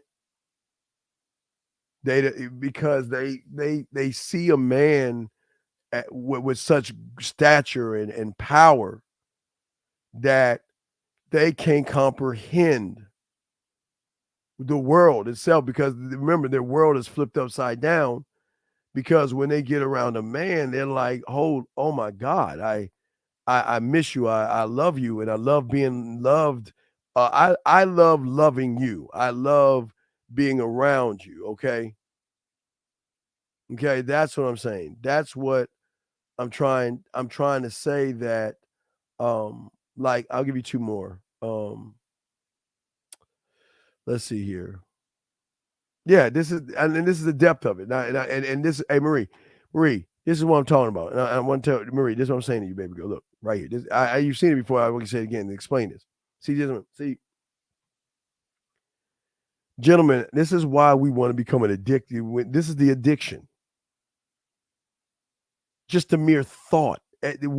What are you thinking right now? What are you thinking of thinking? And or do you have a thought of me? And if you're thinking about me, are you thinking about me? And if you're thinking about me, why didn't you message me? Do you not miss me? Are you not thinking about me? Are you thinking about someone else? What is wrong with me? Should you be thinking? You see what I'm saying, guys? There's so many motherfucking layers to the game that I'm trying to show you guys that goes beyond what most of y'all see. Y'all want crumbs. I don't fucking want the crumbs. I want it all. I want it all. I want her to want me like air because that's how I position myself. But when you do that, this is what happens. Like I'll show you right here. All the time. See what I'm saying? This is what I'm saying. I wait for your texts, your calls, and do you see what the fuck y'all don't understand? Getting that why now if you do this to women, why the fuck do you give a fuck what they do? This is why the power I'm trying to give you guys. But gentlemen, what if you had 5 women saying this, 10 women saying this, 15 women saying this? I know, and I'm not trying to make this shit up. I'm telling you, game. That's how it works. Again, I know you don't want crumbs, but I promise you, a crumb is better than the fucking crumbs you're gonna get from these guys. But you don't know what you don't know. You are looking at it through your lens of average. You're looking at it through a lens of motherfuckers that are thirsty and talking to your fucking parents. You're looking at it through the wrong lens. That's what you have accumulated. It's not your fault. It's just what the world is. You're dealing with guys of the world. So you're going to get of the world experiences. But you've never got an in the world experience. But be careful. I warn you. The best thing you should do is just accept a of the world loser and live your happily ever after and not go beyond the gate. Do not go beyond that gate. Be just find an average guy, clean him up, and live your happily ever after. But whatever you fucking do not go past that gate, because once you go past that gate, you ain't coming back the same. So I'm just letting you know. Hey, Marie and any woman, you got to make that. That's what I keep telling you guys. Free will. Free fucking will. You make that choice. If you want to go beyond that goddamn gate, you're never going to be the same. You'll never be the same. Because the what you think, your pleasures of sex, masturbating, you just don't know what's beyond those gates, and it will fucking make you addicted to that person. So I'm saying you got to make a choice. Do you want to be addicted or live your happily ever after? Tell him, Z, there's no going back. You cannot go back.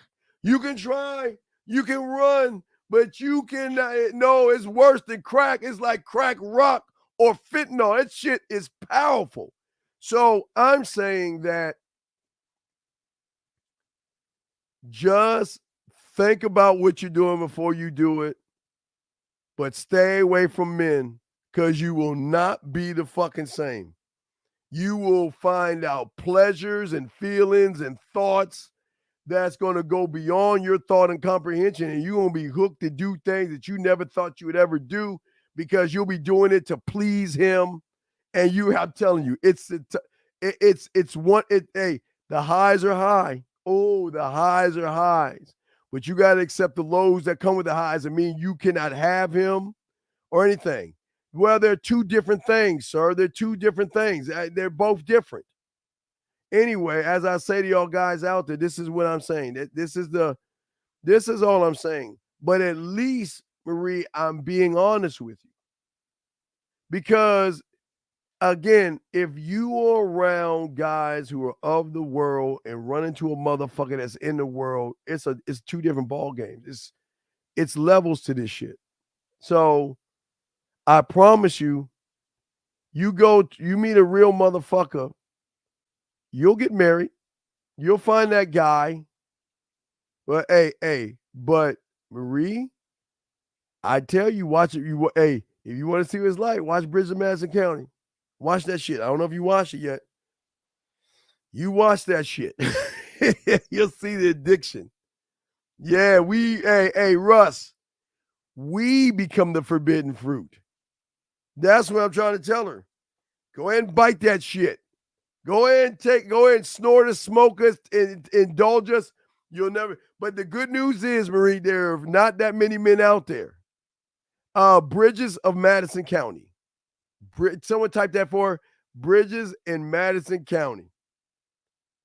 Watch that, and you will kind of get. Or hey, it could be 9.5 weeks, but I'm trying to slow roll her in. KP, let's go Bridges of Madison County. Let me slow roll her in because she don't understand what she don't understand. She doesn't know. They think this shit is like movies or some shit. Yeah, Bridges of Madison County. Watch that shit. Watch that. Watch what a motherfucker does in a few days versus her being with her man for what, 18, 20 years?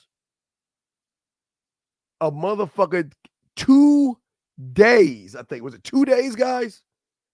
48 hours. 48 hours. Came in. Guys, this is why I laugh about this shit. This is why I tell you guys, they don't even understand. They don't understand. It doesn't matter where you are, how many motherfuckers you have. None of that shit matters because you don't understand what a motherfucking man can make you do. Hey, boy, you don't understand. That's what I'm just saying. Just think about that. Yeah. Hey, Jay. Yeah, hey, Jay.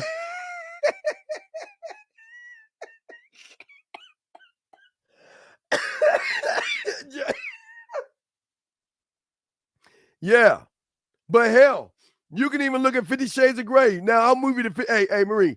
First we'll go Bridges, then we'll roll to 50 Shades of Grey. We'll roll you, we'll slow roll you in that shit. I'm just saying, Jay.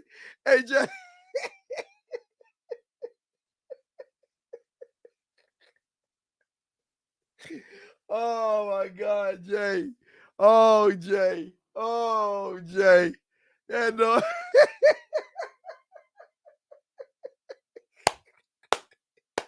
That shit, man. Dog, just chilling, dog. Just chilling. Hey, just rolling into town, dog. Hey, just rolling in that motherfucker for a few days. Hey, as I'm saying, man, just rolling into town, chilling, guys. Clint was just chilling like a motherfucker, dog. Clint was chilling like a motherfucker. So I'm just saying, y'all guys, man. Hold on, let me see something here. Let me check on something real quick. Let me see. Let me see something. Wait a second. All right, yeah, had to send a message. See something here. Yeah, but that's what I'm saying to y'all guys out there. I'm just saying that because I gotta wrap this up soon, but I'm just saying that guys, I promise you, I know y'all don't see it now, and I'm not trying to hype you up, but once you become in instead of and make that shift, everything changes. You're playing by a whole new set of rules. Everything changes. Instead of worrying about the woman, your problem is I can't get rid of her. She doesn't want to go. She's still in love with me. She's crying. I don't know what to do. I don't know what to say. She's bringing me gifts. I gotta get the gifts. I wonder if he got his gifts yet. But I gotta find out for that. So I'm just showing y'all something different. Okay. So, gentlemen, last round of questions. Y'all have any guys? We had a good show today. Last round of questions. Tomorrow we'll do an early ride with the Dean. I'm going to I got to go get some more goats. So I'm gonna be driving. So we'll do a show probably in the mid-afternoon or something while I'm driving. So I gotta grab some more goats, some more baby goats, mini baby goats. So we're gonna do a live show tomorrow while I'm driving. So in the Bridges of Madison County, How Did Clint Show would be. Why don't you watch it? Can you just watch? I don't understand you guys. Am I your mommy? You want me to cut your bread for you? Or do you want to watch it? Okay. I'll post it. I always post. You know, I always post. So y'all will see an update when I'm doing it or on my way back. So probably around 2 or 3, somewhere around that time. I'm gonna be coming back. So we'll sit and chop it up for a few hours while I'm driving and shit. Can you talk about pushing through the boredom when you are rehearsing? There is no boredom. What do you mean boredom? Who is boredom? What I don't understand. What do you mean by boredom? How can I be bored with learning me? How can I? It's all good, Jim. It's all love, Jim. It's all love, Jim. It's respect. How can you be bored with elevating yourself? There is no boredom. There is no boredom. My God, no, you don't understand. There's no boredom. There's none. There's none. It's great learning you. It's great studying you. It's great, just talking to your teacher about your accomplishments and things that's going wrong and right. It's all great. I had to learn the fucking hard way myself. It was great. As I went from 9 to 10, 10 to 11, 11 to 12, 12 to 13, 13 to 14, 14 to 15, 15 to 16, just keep going on and on. It's been great. Because you keep elevating. It's like, damn, this shit ain't fair, man. It's to a point where you don't even really want to even go. It's funny y'all guys stay in because y'all just don't want, y'all scared to go out because of women. But what y'all don't know is going to be crazy is that you're going to want to stay in the house. And the only reason that you're going to want to stay in the house is because you ain't going to have no time to yourself. Your time is done. You have to, again, I used to have my dick resting days where I had to get a bag of frozen vegetables, put it up on my nuts, wear some boxers, take the phone off the hook and turn out the lights and just play my video game. Just relax, man. There's no relaxing. Okay? There's no relaxing. And that's what I'm saying to y'all guys. There's just no relax. Look, man, just send me your fucking number, dude. Send me your fucking number. Please, man, please. And she said, I didn't hear the call. I'm sorry. The text says I didn't hear the call. I'm sorry I was sleeping. Well, then tell her fucking ass I got a way to make it up to me tonight. Oh, jeez. Let me get this last call. Jesus Christ. God damn it. Oh, wait. Let me grab the call. Fuck. Damn it. I ain't see the number. Yes, sir. How can I help you? Yeah, so, okay, I have a question, Steve. So I was in a club, right? And this was yesterday, and there was a girl looking at me. Now, how can I tell if she's really looking at me because she wants me or she doesn't want me? Wait a second. You were at a club and a woman was looking at you. Yeah, like these hoes are confusing. Like they start looking at you. All right. When you look back at them, they give you attitude. When she looked at you, did you find her interesting? Yes or no? Yes, I did. All right, so then why didn't you go over there and talk to her then? Because I didn't. Wait, sir. I'm just asking you a simple question. When you saw her and you were interested in her, why didn't you just go talk to her? Because when I looked at her, she said, she kind of got uneasy when I looked back at her. I was waiting for a choosing signal. Well, how old are you? 21. Okay. Well, you're a loser. And she did you a favor. She did you a favor. I think you should be happy that she looked at you that way because she just saw a weak little bitch. So I'm just saying, she did you a favor. So you're telling me I should. So you're wait, hold on. No, I'm not saying no. I'm not saying nothing. I'm saying that the fact that you were waiting for a choosing signal shows that you are a fucking bitch. Bitches don't wait for choosing. Show me. Okay, no. Okay, you ever watch Discovery Channel? You ever watch Discovery Channel? Yeah. Okay. Show me a lion that waits for a choosing signal from a zebra. Tell me, does a zebra say, "Hey, Mr. Lion, you can come eat me now. I'm gonna give you this. I'm gonna give you a signal right now, Mr. Lion. Now's the time. Come eat me." Show me in nature where a zebra gives a lion a choosing signal. That doesn't exist. It doesn't exist. So what the fuck are you talking about? There's no such thing as a choosing signal. It's a false perception of your bitch ass reality. You perceive her looking at you in a bad manner, which means you got scared. No, It doesn't matter how she looks at you. What are you going to do about it? No, sir, it's not that. When I look back at her, she was like, "Why are you looking at me?" Dumb She looked fuck. at You me. said you were looking for a choosing signal. Yes or no? You've already lost. You waited for a choose. Bitch, listen. What a man doesn't wait for a choosing signal. That's what bitches do. So she did you a favor. You should be glad. So let me ask this one more thing, please.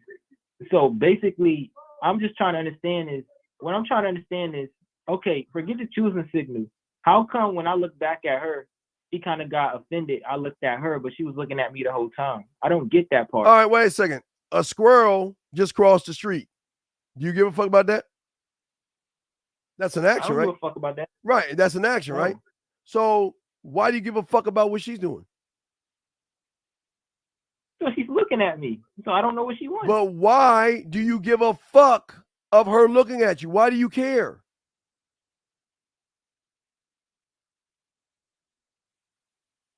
I don't know, sir. No, you do. Okay, how old are you? Are you 6 years old? How old are you? 20, right? 21. Well, can't 21. you answer a fucking question like a man? Why do you care? I understand when you were a punk ass 5-year-old kid and you did something wrong, you can say, "Mommy, Daddy, I don't know." You're a grown goddamn man. So why do you care? I don't know. I don't care. It No, doesn't really- wait, bruh. You're calling me about a fucking woman. And now you're telling me you don't care? Right. So I'm asking I don't know. Why do you care? I'm saying, what I'm trying to say is I care because I want the girl. I like her. Yeah, I like her. I'm going to be honest. I like her. How do you like her? You know nothing about her. What do you like? She was bad as fuck. What made her bad as fuck? She looked like she was a baddie. Like, What is a that's baddie? what- I'm sorry, I don't know what a baddie is. What is a baddie? She how do I say it? She was good looking. Like, What she made was her good? like- I'm asking what made her good looking. I'm trying to understand you. What made her good looking? her face. Obviously, her ass. Like, she had like her face was good looking. She had ass. But what does that have to do with anything? Okay, she kind of like she one of these bad models, Instagram models. Like, How do you know? How do you know she's a wait? How do you know she's an Instagram model? You didn't talk to her. How do you know? She had the face of one. Well, she had the face of one. She had the face of an Instagram model. Do you have your father in your life? No, he did. Okay. Where's your mother at? I don't live with my mom. I live by myself. Well, somebody need to punch you in your fucking bitch ass chest. You're the problem, dog. There's something wrong with you. And hey, Marie, if you're out there, and Z, if y'all out there, please be careful. Because this is what's out on the street right now. Motherfuckers like this. I just said she was a baddie. Y'all got to be careful of guys like this, ladies. Yeah, Marie, be careful of guys like this. These guys are very dangerous. Be careful of these guys. They're very dangerous. She was a baddie. But wait, please. I'm not. Please, I'm checking me out. There's something chemically wrong with you, young man, and I would seriously say get some therapy. You actually need some help. What do you mean therapy? What did I do? You need some. Listen to how you're talking. Listen to what you're saying. You've made all these pre-notions and judgments of this woman because she looked good, and you're the same guy that would do harm to a woman if she don't give you what you want. So if I was you, I would get therapy, sir. Ladies, I tell you all, be careful, guys like this. A woman, if I don't wait, but hold on, wait. I'm not. I would never hurt a woman. Says who? You sound like you would. Listen to how you are Okay, let's take worshiping the women and your feminine fucking emotions, and that's a bad concoction for any woman. When you're in your feminine ass ways and you're worshiping a woman, that's a very bad sign that bad things will happen. You are worshiping something you don't even know. tied into your fucking weak ass emotions. So you're saying, but then let me ask you this: why did you ask me what makes her bad? Okay, wait a second. I wish. Oh wait, let me see something. Hey, I think. Hey, Marie, can you call, or Z? Can y'all call my Skype? Maybe my Skype number. Hey, Marie. Okay. Oh, wait, hold on. I got you, caller. You want to do an exercise? You want to talk to a real? You want to talk to a real live woman? Oh, hell yeah. I'll be glad to. Hey, Marie, could you? I don't know if you can. I think you called last time. You called on Skype, but can you call the Skype, or Z? One of y'all, can y'all call the Skype, and we are going to see what weird is. If y'all like to, ladies, not, we'll just do it a cappella. But if y'all can, ladies, I appreciate it. One of y'all. So just let me know if you can or not, because I'll just put you on speaker, and we'll just do it. But don't worry. I'll just do it, ladies. Don't worry about this. I'll do it. So caller. Yeah, what's up? You had the chance to say something to the woman. What would you say to her? Like approaching her? What would you say to her? What would I say to her? I would say, hello, you look good. Oh, wait, are you on the line? Wait, hold on, wait. Hold on. Oh, shit, hold on. Let me see if I can mix the call. Hold on. Oh, wait, I can't. Let me see. Hold on. Can I merge a call? Shit. No, I can't get you. It's because it just take it one at a time. Can you call the let me put the number up, Marie. Call this one. I'll Marie, I'll have you on speaker. Because I think because of this call right here. Oh, wait, let me see something. Hold on. Wait. Let me see something here. Hold on, caller. Let me see something here. Hold on, Marie, do this. Call this number here. Hey, you still there, caller? Yeah, I'm still here. Right, hold on. Yeah, Marie, call that right there. Call that number. Because if we're on that line you're calling, it won't bring you in. But call that, and I'll have you on speaker. And then I'll tell you what she said. I'll do the talk between, but if you could do that. I'm trying to see. God, I don't have my, if I would have had my blog talk set up, I could have brought you in, but try to call that if you can. Let me open up my Skype. All right, there you go. Okay, let me accept it. Okay, hold on a second. Let me see. Okay. All right. You there, Marie? Hey. Okay. All right. So caller, you have a woman on here, okay?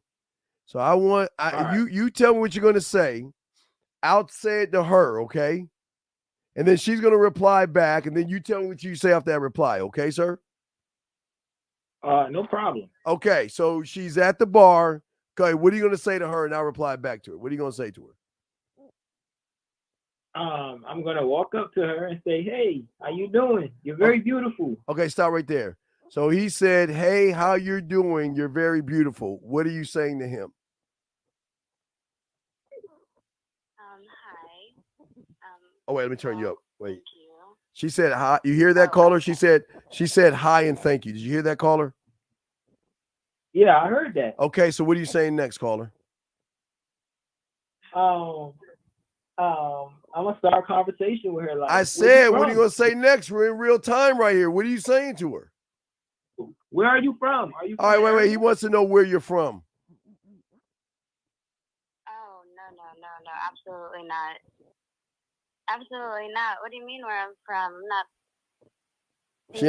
She's not gonna tell you where she's from, caller. She thinks that's weird. She thinks that's weird? All right. I'm trying to think. How old are you? Yeah, how old are you? How old? You never ask a woman her age. Try another one, bro. Oh my god. Try another one, buddy. Oh my goodness. You also have me looking at you a little confused now. The time is ticking. What brings you to this club? What brings you to this club? He wants to know what brings you to the club. Okay. So I had a long day at work today, and I just wanted to bring myself out. You know, a little drink before bed. Okay, she had a long day at work. You heard what she said, caller. So what are you saying? Ah, shit. Well, you want me to buy you a drink right quick? He or we said, talk "Oh more? shit, do you want me to buy you a drink real quick?" I mean, I'd rather you tell me what drink I'm feeling, but What are you saying, caller? She talking that yak to you. What are you doing?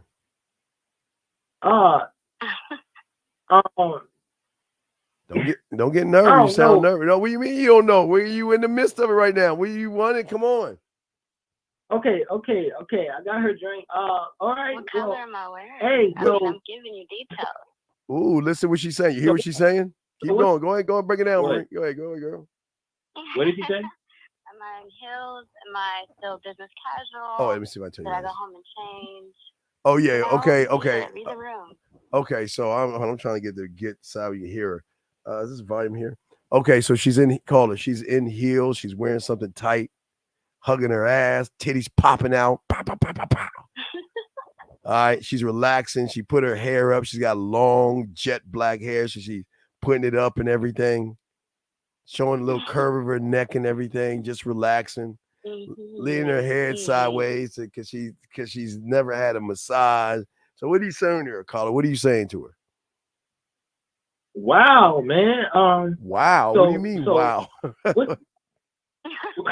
What do you like to do on the daily? What do you like to do on a daily? What on a daily? I guess. What do you like to do on a daily? Is that what he's asking? Yeah, that's what he's asking. Yes, he's asking what do you like to do? Oh, okay.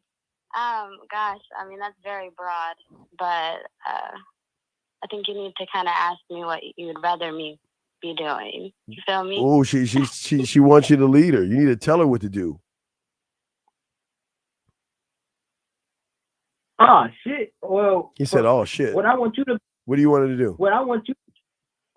Oh, what I want you to be doing. Can I walk away, Steve? I'm just trying. Hold on, call. Last thing. What do you want to do? Come on, last thing. What does he want to do? Come on. What you? All right. What I want you to do. What I want you to do is let me show you who got a bigger dick. You want to do? Wait. What you want to do is show her who has a bigger dick between who? What are you talking about? Why would you talk? I'm talking about me. But what about? Because I'm being straight. You want to talk about your dick? Why would you want to do that, sir? Oh no. No, not because I'm confident. Because you're confident. He says he's confident. That's not like that, but I'm saying because like I'm showing confidence to her. I need you to go over back to the bathroom. I need you to call Steve right now. Yeah. You're doing bad, sir. Yeah. She just said you'd have to go to the bathroom and call me so I can get you out of this fucking hole by telling her not to talk about your damn dick. I'm sorry. What in the world? All right. I don't know. Listen, I just didn't know the chick looked like one of these Kim Kardashian chicks. That's She's why I a was very you've seen her. She's a very nice looking woman, and this is your opportunity because you're scared of pussy, so you don't know what the fuck to say. She's talking to you. She's waiting for you to lead her, but you can't lead her. You're right. Well, it's not about being right or wrong. I'm just saying. Tyler, right now I'm dry as like gosh the cattle on a hot dry desert. Damn, she's saying she ain't even wet. It's not working, dog. She's saying it's not wet. It's just dry. It's like a haystack. Wait, there you go. That little haystack rolling beside. Oh, it's a haystack. She ain't wet, dog. I'm blowing across. Well, at least I tried. I'm not, I'm trying. What did Yoda say? There is no try. Do or do not, sir. Okay, right. Well, what I'm gonna do is, I just did. I'm, I watched the Red Pill, Steve, and All right, then why are you calling me? Then you should stay with the Red Pill. I can't help you because it's toxic to me. Well, it is toxic, but I can't help you, buddy. All right, and what I'm saying is, I need your. No, I can't help your advice. Well, my advice. Well, wait, hold on. I want to say thank you, Marie, but we'll throw you back. But if you want to call in, if you want to call right back to discuss this man situation, we can if you like to, okay? The regular line if you want to, okay? If you want to discuss that, because I can. Yeah, so just let me go ahead and hang up with this loser because he ain't serious. So you can call in right now and I'll bring you in. All right. Well, Anonymous, you take care. Stick with the red pill, buddy. All right. Take care, buddy. All right. So yeah, the line's open. So go ahead and hang up and call on the other line and we'll bring you in, okay? Wait, did you hang up? Wait, are you there? Or did you hang up? Wait. Okay. Yeah, so go ahead and call the other line. Call the other line and I'll bring you in to discuss what I was discussing with you. But brother, if you say you didn't hear the call, she was sleeping, that telling me you got a lead or somewhere, okay? Yeah, she's a very good sport. I wish I had that shit set up where damn, I wish I had it set up the right way, have them both on, but I didn't know this was going to I didn't know he was going to ask that question, but it's not to knock him. I'm just showing y'all guys. Wait, is she still on? Marie, you still there? No. Okay, I think she hung up. Oh, yeah, Maria, are you going to call the other line? Just let me know if you want to call the other line. If not, I'll wrap it up. But if you want to call the other line to discuss what you were talking about, we can. And let me get. Okay, this is you, M. What's up, girl? Yes. Hey. Hey, yourself. All right. So let's chop it up. I guess we're in overtime. Okay. Let's chop it up. Let's chop it up. All right. So let us. Well, I might need you to be my. If we ever do like a pineapple, what is it? Not a pineapple. What do we call it? Banana. What do we call it, Marie? What was we gonna call it?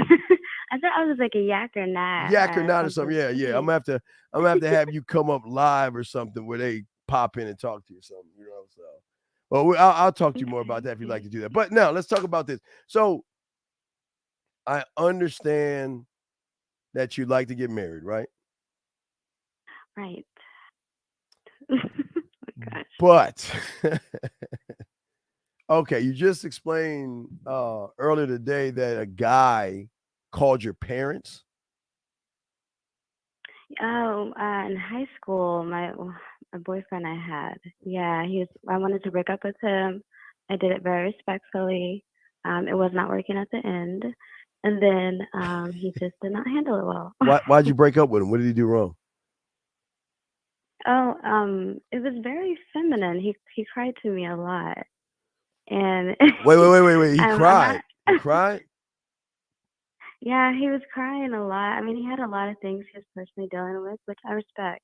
Everybody's story. I know things get hard, but he wasn't providing solutions. He was like doing more of handouts, and like he was in the hand, and that, like he wasn't doing things for himself.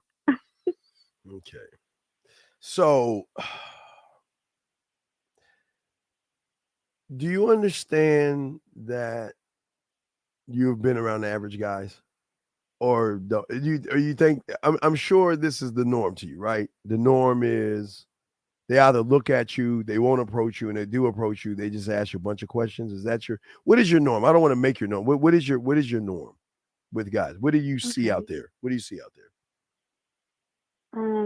I get a lot of compliments, which are nice, but I would like it to be more mentally stimulated. Yeah, but you're asking for mental stimulation from somebody who is not mentally stimulated himself. So how can he give you that? With mental stimulation, it's more about I would like a man to take reins. I feel like I have had to be that reins in even an approach, not even the relationship, but the approach matters. Again, let me ask you, what is the age limit? Because it's funny. What is the age limit that you have? What is your age limit?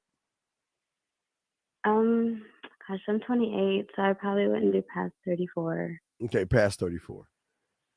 Now, no, and that's fine. Hey, it's all good because a lot of people have limits, but they do have opens and loopholes and things like that. So what happens if you met someone 40 that could give you stimulation? Do you give yourself a loophole or do you say, no, I'm cutting it at 34? No. I'll give myself a loophole. Okay. Well, that's what I'm saying. No, it's always good to have a loophole, but I'm just saying that, but that's okay. I like to warn you ladies both ways. I like to warn you about the weird, creepy guys, but I also like to warn you about men, because I don't think you've ever actually met a man. I'm starting to think, but then it's that way with some men. I think that the ones that maybe I've met have confused me with the leading. I didn't understand the leading, and there was more of the feminine, and I think they wanted to be the men, but they just couldn't do it, or they wouldn't look more internal. It would be more in the world, and I didn't realize that. Well, yeah, but I'm saying you're saying that they want to. You said they wanted to lead, but you saying they were acting more feminine? Or like, give us an example. Yeah, more. Okay. I've been asked we're gonna go 50-50, you know, and that instantly makes me feel like you're not gonna be a provider to me, just because I'm not expecting you to take reins.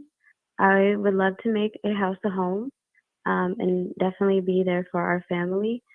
But if you're already expecting that, it makes me think, why do you not have your own? Or do you not even have your own? Does that make sense? When you say 50-50 and what are we going 50-50 in? Like with, we're both going to cook. We're both going to pay all the bills. We're both going to be doing the cleaning. We're both going to be taking care of the kids, which is understandable. But then when I think about it, if I'm going out and doing all of that, I'm really not going to have the time to make our house a home as much as I should, or at least to my 100%. Well, yeah, but that's the weird thing about marriages and stuff like that. You've got to again, there's got to be more structure. It's not what you see on TV or what you think it actually is. So I don't see a problem with a man saying 50-50 as long as he's letting you know. I mean, he's saying that this is what's going to be. You know, this is what I want versus I'm gonna let you have reign. So it's not. I don't think it's not a bad thing, because I think, and I always and this is the thing, and this is always the breaking points of guys like me. I'll use guys like me when we're talking to a woman that wants, you know, more than 50 or 51-49 or something like that. You know, when they want more. What a man's going to do is find more. I believe. Listen, I believe that what you want, you should find. But a man is going to tell you, but in between the time you find what you want to find, you can have him to fill in those gaps until you find what you want to find. But then there are what about, like, if with that being said, I'm sorry. Yeah, sure. No, go ahead. No, go ahead. Go ahead. I'm listening. With that being said, with the specific maybe males, or maybe they were men, I'm still, you know, very much doing research and understanding. But with that, like, all that being said, what is the difference in maybe the control aspect? Because that is kind of shysty when it comes to the borderline of, like, I'm a man. But then there's some that's not, and then I'm seeing that. Well, a man is not going to tell you he's a man. That's number one. He's not going to say, "Well, I'm a man," and beat his chest, right? He's not going to do that. He's just going to give you structure. But again, through free will, because listen, see, a man is not going to change what you want to do, because you should never meet somebody to take whatever you want. Okay, you have an idea of what you want, right? You have an idea of what you want. Yes. You will meet a man, he will say, well, what you want is not beneficial to me. So I can't be your man, but I can be your man on the side. I can supply. I know you don't like listen, but there's good in that.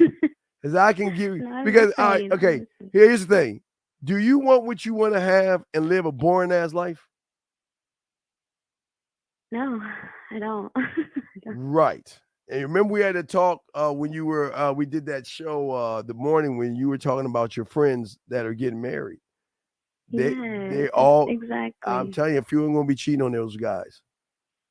Just because they married first doesn't mean they're gonna be happily married. Remember, I told you about that. That don't see, the thing that a lot of people don't understand about men is that, okay, did you watch Sex Life? Did you ever watch that? No, Okay. no, I So haven't. wait, you have Netflix, right? I do. So I'm giving you all these shows. I'm giving you Wednesday, Sex Life, Bridges and I Madison. got it. I'm giving you all these shows. Now, me, I'm watching something totally different. I just saw a new show I'm watching that has nothing to do with anything but some shooting and stuff. But I'm saying for you is that the happily ever after has to have an attachment of happy. Because what women don't understand is that, okay, what you had in high school is what is in the real world right now. There's more of those in high school. So you've got to sift through and find and repackage and Frankenstein something, right? Or you have, listen, you're going to have all of that, or you have a crumb of, I would like to say crumb. You have a crumb of somebody that is going to not run behind you. He's not going to beg, barter. He's not going to tear you down. He's going to keep it a straight buck with you. But in that, he is going to open up doors in you that you don't even know that you actually had. And through those doors, you're going to get more hooked on him by how he makes you feel. What? Wait a minute. Yeah, that's just like speaking alien to me right now. Well, I'm speaking alien, but that's what I was trying to say live. What I'm saying is that let's say hypothetically, let me give you a hypothetical. Let's say hypothetically, a woman is going to a ball, okay? And that woman that's going to the ball is not really feeling sexy, or she's feeling okay about herself, okay? She's at a ball, or she's getting ready. She's getting ready to go to the ball, right? Oh my gosh, this was me last night. My voice recording tells you about the So what I'm saying is, what a man would do is he would go live, and while you're getting ready, he'll be sitting right there talking to you. When's the last time you had someone do that? Like, never. Have you? Have you ever had that happen? I have, but I don't know. He's different. I don't know. See, that one I gotta talk to you personally about. Okay, all right. Well, yeah, I don't want to get too. Yeah, but I'm just. I don't get too. Yeah, we don't get too personal. I'm just saying that. What I'm saying is that there's a difference between how he talks to you when he's live, or again, a poem of maybe something of how maybe having your clothes on, but what happens after you get from the ball. So that'd be an option. It's like, you want me to tell you something right now as you put your clothes on? Or you want me to tell you something right now while you're at the ball thinking about me? Or you want me to tell you something when you come home? You know? Yeah, I haven't had that. Right. Well, that's what I'm trying to say. So even, okay, but give me an example. Like, I'll give you an example. Like, when you come from a ball and you have somebody, like, let's say he's there. You come from the ball, and what do you think when you get over there? You kick your shoes off. He grabs you, greets you, walks you over to the couch, puts your legs up on his legs and start rubbing your feet and just talking to you. Seeing what was on your mind and seeing how the ball was and how you enjoyed it and what was going on. Just like letting you get things off your mind while he's giving you a real deep tissue massage. And then through the massage, between the massage of him doing that, you'll pause and stop because it's going to be a weird thing. Because you're like, why are you staring at me that way? Why are you looking at me that way? You know what I mean? Why are you looking at me that way? What's up? Why are you looking that way? And you probably would say, you know, I'm looking at you that way because I love how your eyes look when you say a certain thing and that smile. And if you have a dimple, he'll notice it. He'll start noticing things on you. And I want you to continue what you're saying, but I just can't stop looking at you while he's rubbing your foot and all that other stuff. And then he'll say, I know you're talking, but you know what? Allow me to interrupt you 1 second and lean in and give you a soft kiss, and then get in your ear and say, you know what? Please continue. I'm sorry. I didn't mean to do that. I just had to put my lips on your lips and then go back. See what I'm saying? You see what I'm saying? Right. Right. So that's what I'm saying. It's very different. Right. It's very right. But what I'm saying is that that's the thing that every woman can have if they had a man. These are the things. You see what I'm saying? That where Wow. right, not only that, but okay, let's say that guy's on Mars. Okay, say he's on Mars and you're on Earth, right? And Mhm. he can't touch you on your foot and everything like that. But again, he can send you a message that you know what. If I was there right now, I'd be, right now, I want you to relax yourself, dim the candles, put some music on, just relax yourself and just let me be in your ear a little bit. While you talk, Hmm. you can just talk to me and I'll listen and just talk about your day. But pause for a second and say, or it could be a role play. It could be a message. It could be a track. This is my version of what Yeah. what it would be like such and such, right? So what I'm saying is that Mhm. if you could have that, a pinch of that you could never get with a whole of somebody else, the question that you've got to ask yourself is, would you go down that lane and open that door, knowing that if you open that door, you ain't coming back. You'll never see things again. Right. Oh wow. This is Zormina was talking about. Wow. Z. What's that now? This is Z was talking about. Well, I'm saying that, and this is why I want you to watch the Bridges of Madison County, so you'll kind of understand where I'm coming from. See, what a man is going to do, he's going to systematically, mentally break you down. That's what he's going to do.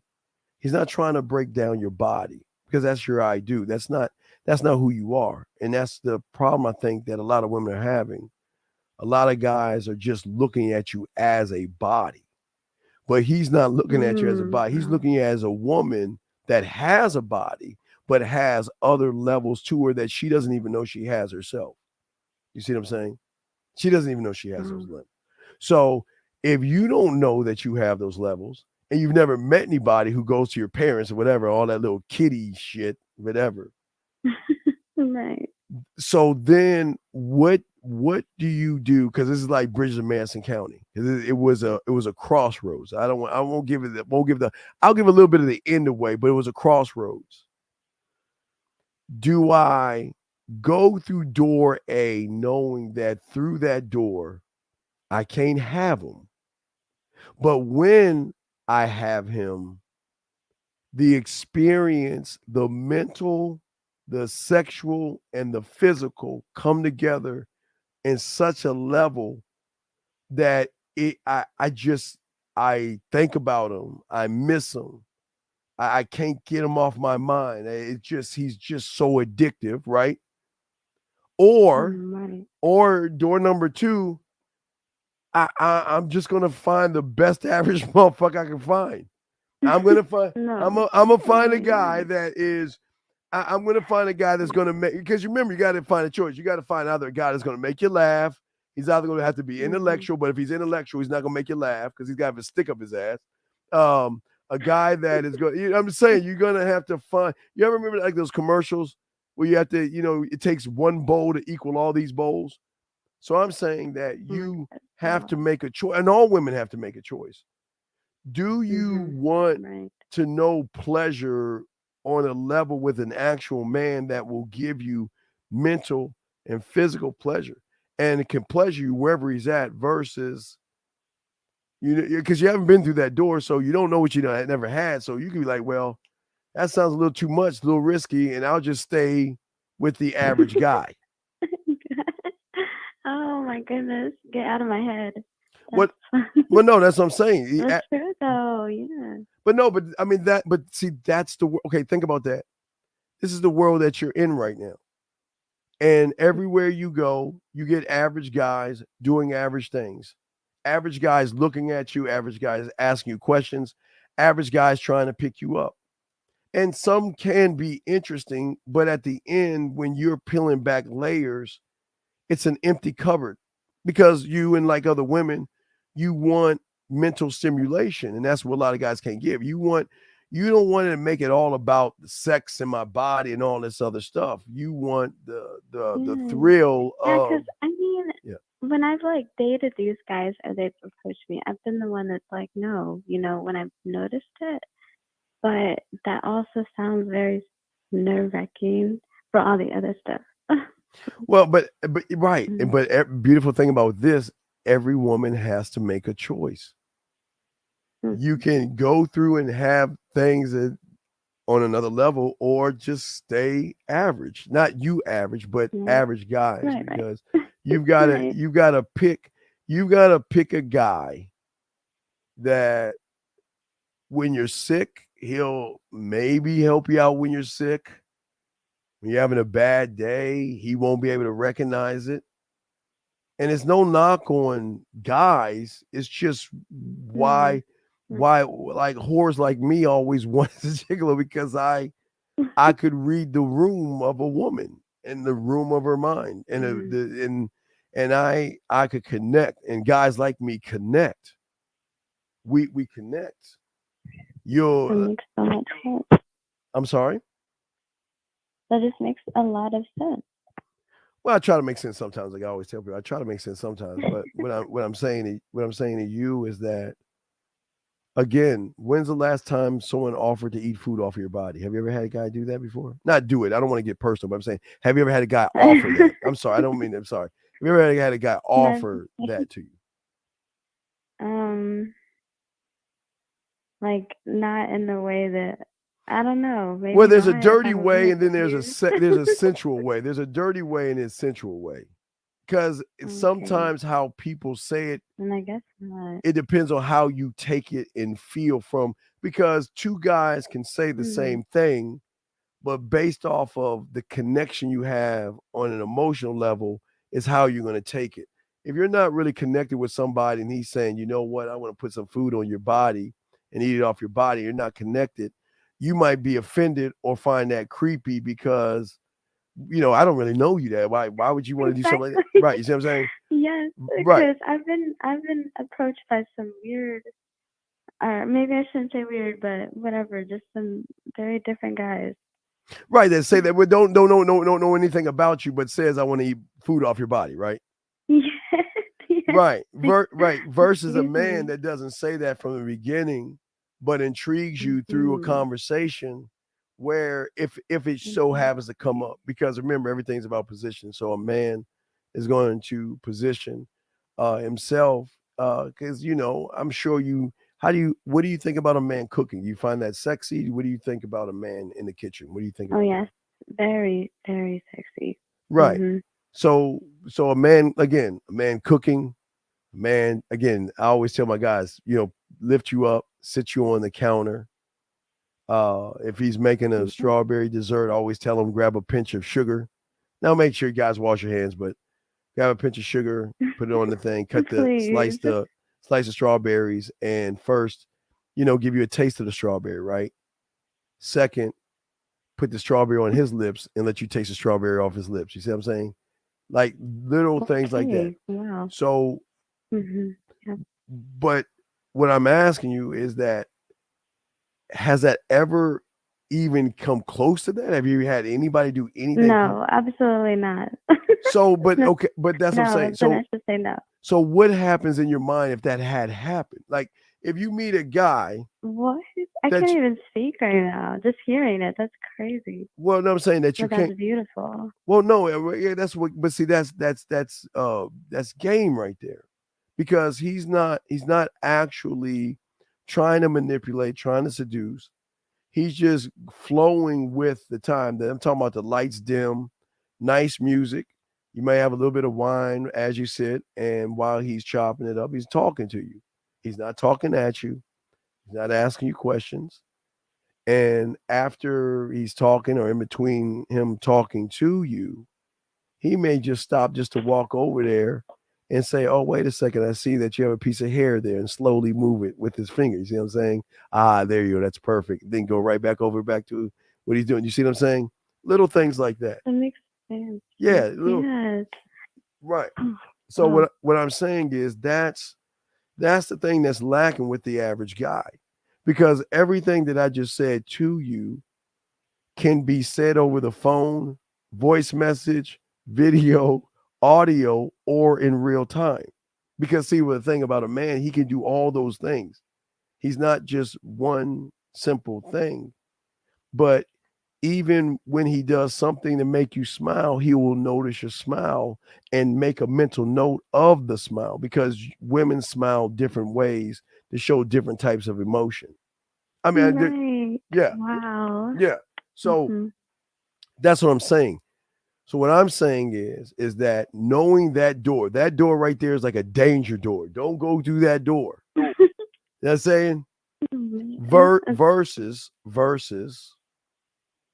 somebody is going to grab something, throw it in the microwave.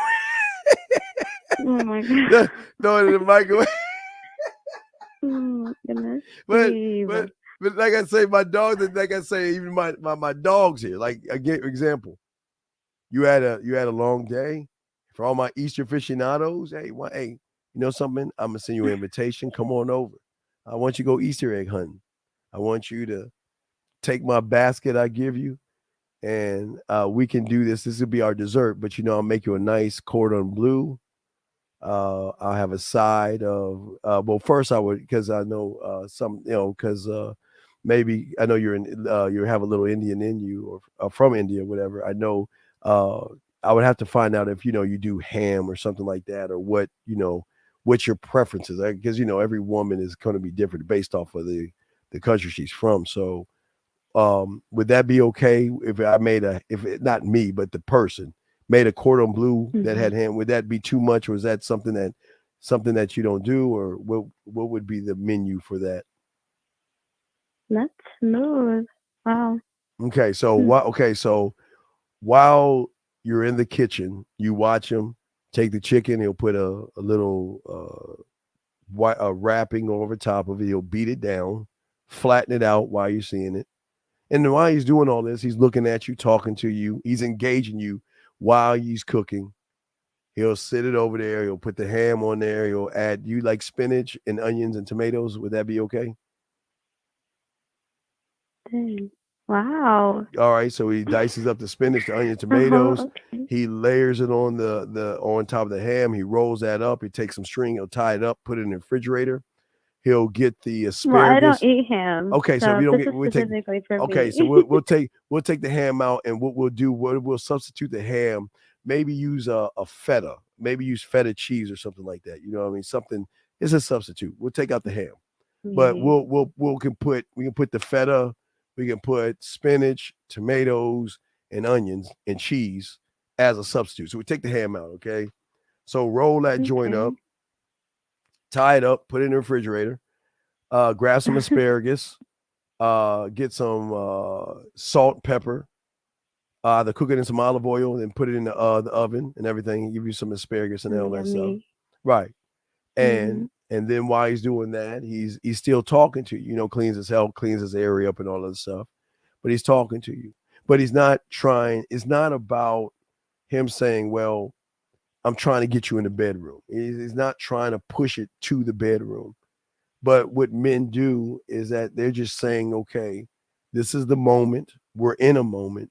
And whatever happens past this moment is going to happen if and when you feel safe enough to go beyond where you're at right now. Do you see what I'm saying? So there's not going to be any, you have to, there's the bedroom right now. Get in that damn bedroom. There's none of that. But let me ask you a question. Oh my gosh, right. Right. Please don't. So what happens now? Let me ask you a question. Have you ever gone in a guy's bathroom to check his drawer, like the medicine cabinet? Like when you go, go to the ladies' room, do you ever check the bathroom or anything like that? No, it's cool. Yes, okay. yes, I have. So let me ask you a It's my question. boyfriend, but Right. So what was it? There was nothing in there, right? There was nothing in there, right? It was just no, he basic has some stuff. stuff in there. Okay. Yeah, basic stuff. Yeah, Okay. basic. So what happens, guys? So what happens? Let's say a guy named Ralph. Let's say just a cool motherfucker named Ralph. I don't want to name, just say Ralph. Okay. What happens if you go in Ralph's bathroom and you open his drawer, and in the drawer there's a loofah, makeup wipes, there's shampoos, conditioners, You have a toothbrush, toothpaste. You have minis, little minis. You know, like you go to the airport, little minis. You have. There's like a drawer with all items for women. Like you could just go like it because thing about women, they want to feel fresh or anything like that. So you have all these items already I'm set like up. getting hot thinking about it. Thank you. Well, I'm not trying to get you hot. Taking care of me. Well, I'm not trying to get you hot thinking about it. I'm just saying what's the mindset of you pulling that drawer and seeing that this guy Yeah, I has would. Wow. all these things in the drawer for you that if you chose to stay the night or you stay over for a little while, that you have your shampoos, rinsers, conditioners, makeup wipes, all those little mini items. What would be the thought process there? Well, I would. First, I'm gonna be like, man, this man takes care of himself.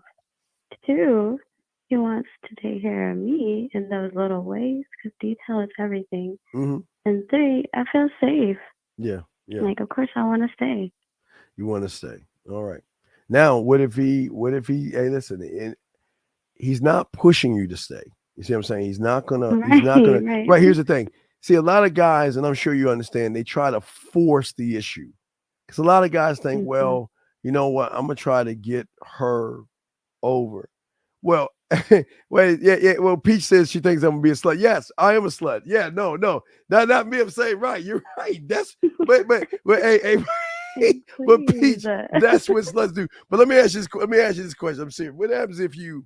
I know this never happened, but what is your mind? What would you think if you walked in?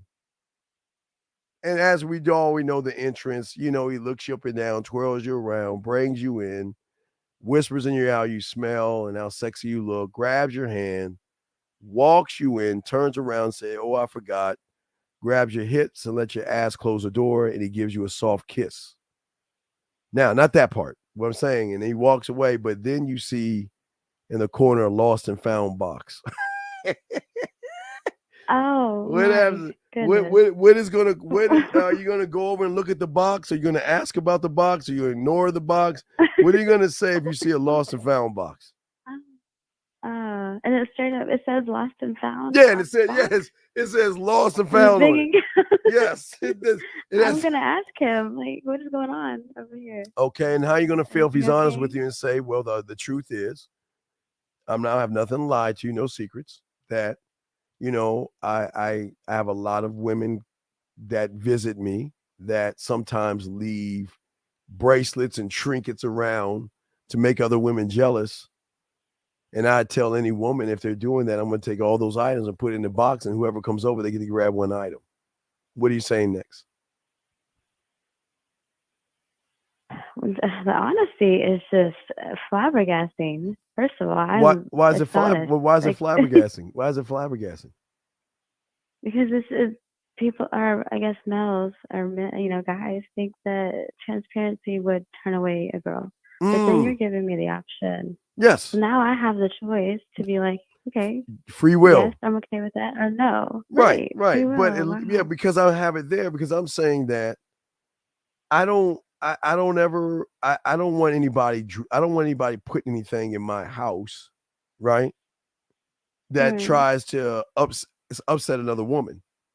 So if you try to play those games, stupid games, stupid prize, I'm gonna take that stuff and I'm putting in the lost and found box. But I'm letting you know, right? I'm letting you know that. Listen, and you go if you want to grab one item, you can.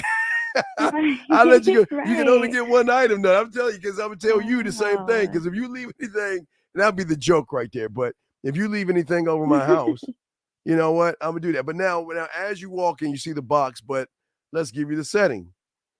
It's a dim setting, nice music, maybe a little bit of light jazz right now. And as you're walking in, you start to notice paintings on the wall. Like in a museum, how when everything is dim, but they have that light that curves over the picture and kind of hits the picture that draws the picture out. So yes, so of course. You see, after you look at the box and I offer you your favorite wine, and I get you your wine, I'm preparing the meal, and you're kind of looking around the room and you notice the the artwork on the wall. Are you going to go over to the wall, you think, or what are you going to do? What's the move that you're going to make? Oh, I'm grabbing his hand so he can come with me, and I would like to observe this painting and then ask him questions. All right, so I'm gonna give you example. Okay, you're watching us live, right? I'm gonna give you examples. You watching us live right now? Oh no, I turned it off so I wouldn't Okay. be echoing. Okay, that's fine. Well, you can turn it down, but never mind. I was gonna show you a painting. I was gonna give you an example. So Oh, okay, now I can get on real quick. yeah, you Yeah, just turn the volume on, you get on, and I know it's gonna be a second, but I'll show you the volume. So gentlemen, as I Okay, said I'm before, here. as she's doing it, guys, I'm showing you this. So what we have right here is something like this. If you look at this right here, where you have you have on the wall the painting, but I'm not talking about that artwork. Okay, I'm just showing the guys. But okay, are you on right now? Yes. Okay, so thank you can see what I'm talking about as far as the painting, not the painting, but the light. You see how the painting is with the Right. light. Okay, so that's the drawing, but in the painting could be something like this. I'm showing you that. It'll be something like this. Or let me show you another one while you're watching. Something like this, Ooh. or something like Mhm. this on the wall. Okay, the drawing. Okay, so Oh wow. you would love Beautiful. okay, would you not like to know the story behind the painting? No, I want to know the story. I would So love to know. okay, so what if, and I'll use Peach Rose for this. So I would say, this is a painting from a lady named Peach Rose. And I'm showing you the painting right now, just giving you an example while I'm talking to you. So you're in front of the painting, I'm behind you, but I'm kind of in the left side of your ear. I'm not rubbing myself up on you, okay? Just so not pushing up on you, but I'm just talking to you or be beside you. But I'm explaining to you that, what this painting is to me, how I saw it. I see a woman who is always covering herself up, afraid to let her sexuality go, her sensuality go because of all the judgments out there. Because people out there are always judging women and always saying it's bad for you to let yourself go. And what I love about this painting is that when I see women, this is what I see. I see women who cover themselves up, where when they're with me, I want them to let the sheet go, not for the nudity, but to let go based off of trust. It is okay to cover yourself up if you don't trust somebody, but when there is a trust, it's a trust in that painting to let go. Do you see what I'm saying? While he's talking to you, what would be the thought process? Wow. What would be the thought process behind that? Oh my gosh, I would just be mesmerized. All right, and then we'll welcome you, Z. Z, you're next. So then maybe let me pull this one. This might be in the kitchen. But let's say I'm gonna use Z this one. I'm gonna use a lady. I'm gonna use Z. This is another one. Okay, let's say you see this in the kitchen. Ooh. Okay, so Mhm. right now, this is right now, and I'm sure you would ask about it. Now I'm gonna say this is one from Z. Okay, it's another woman, it's another female artist.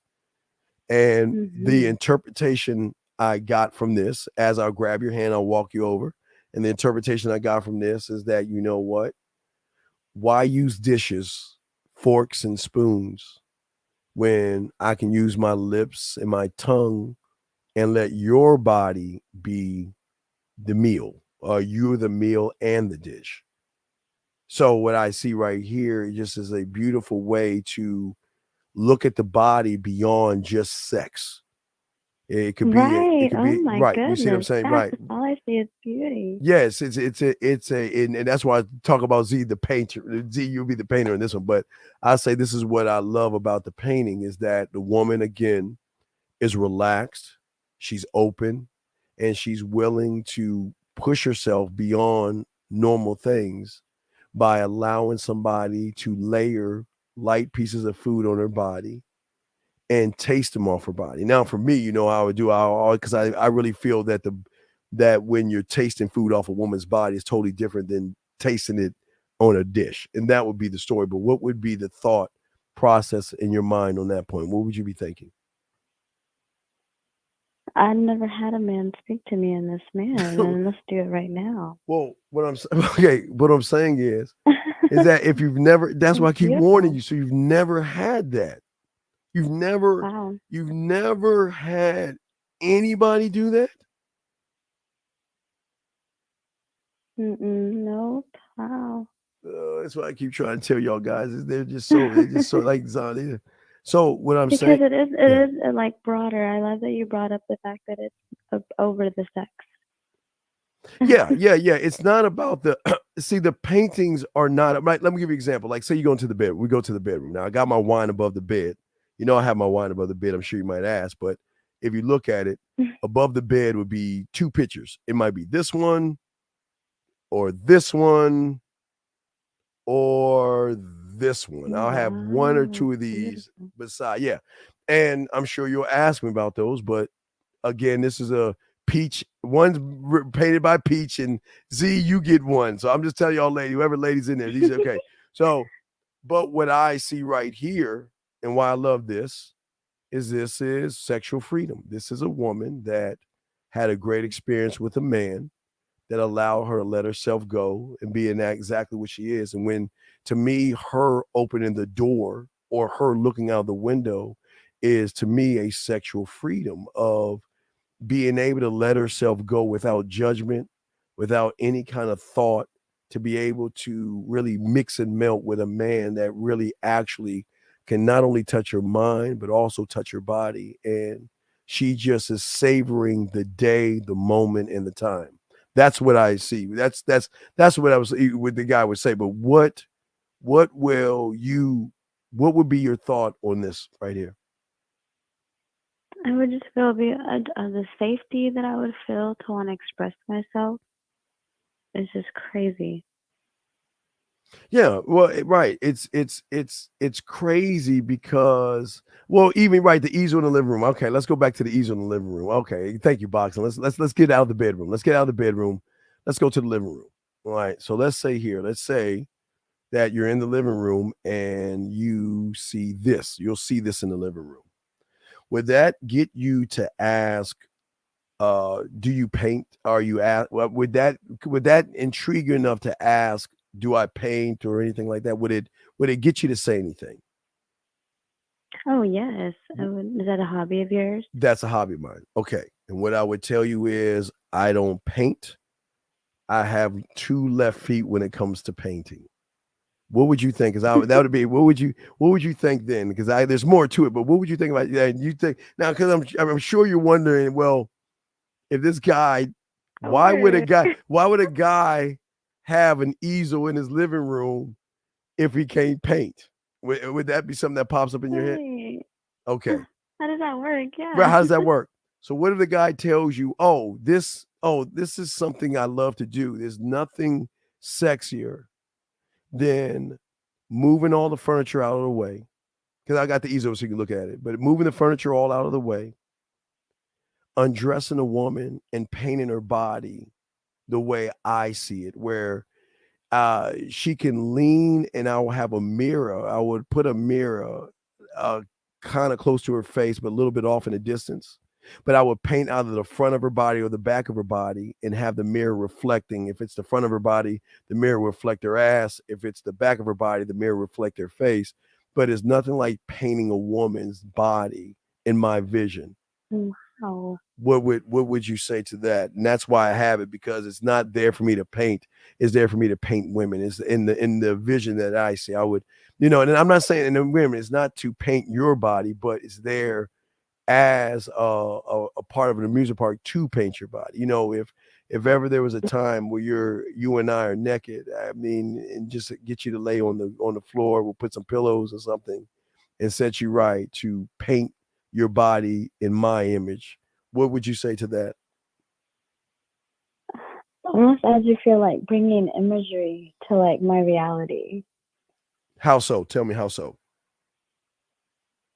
Because at any point I'm visiting you or spending time at your, the place or whoever the guy is, it's like that's over there in my peripheral. But then I've already heard the story behind it, and then the women, Z and Peach, and how their descriptions of their painting it. Mm-hmm. Oh my gosh, all of that wrapped in one.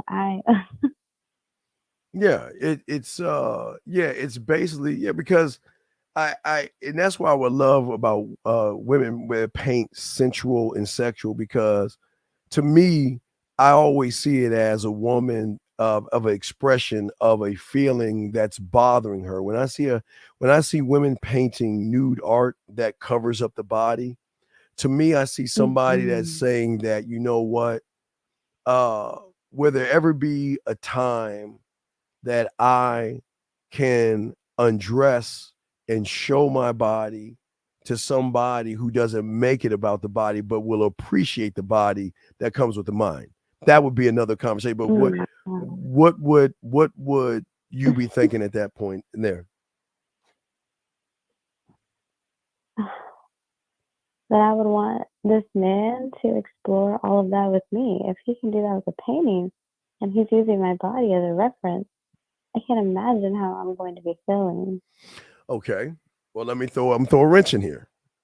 What if the man says to you after everything is going good, he said, you know what, it's getting late, and I'll walk you to your car and everything, and we'll end the night. Now remember, he's not gonna give you the dick. He said, hey, look, he's built all this shit. Wait, hold on, he's built it all up.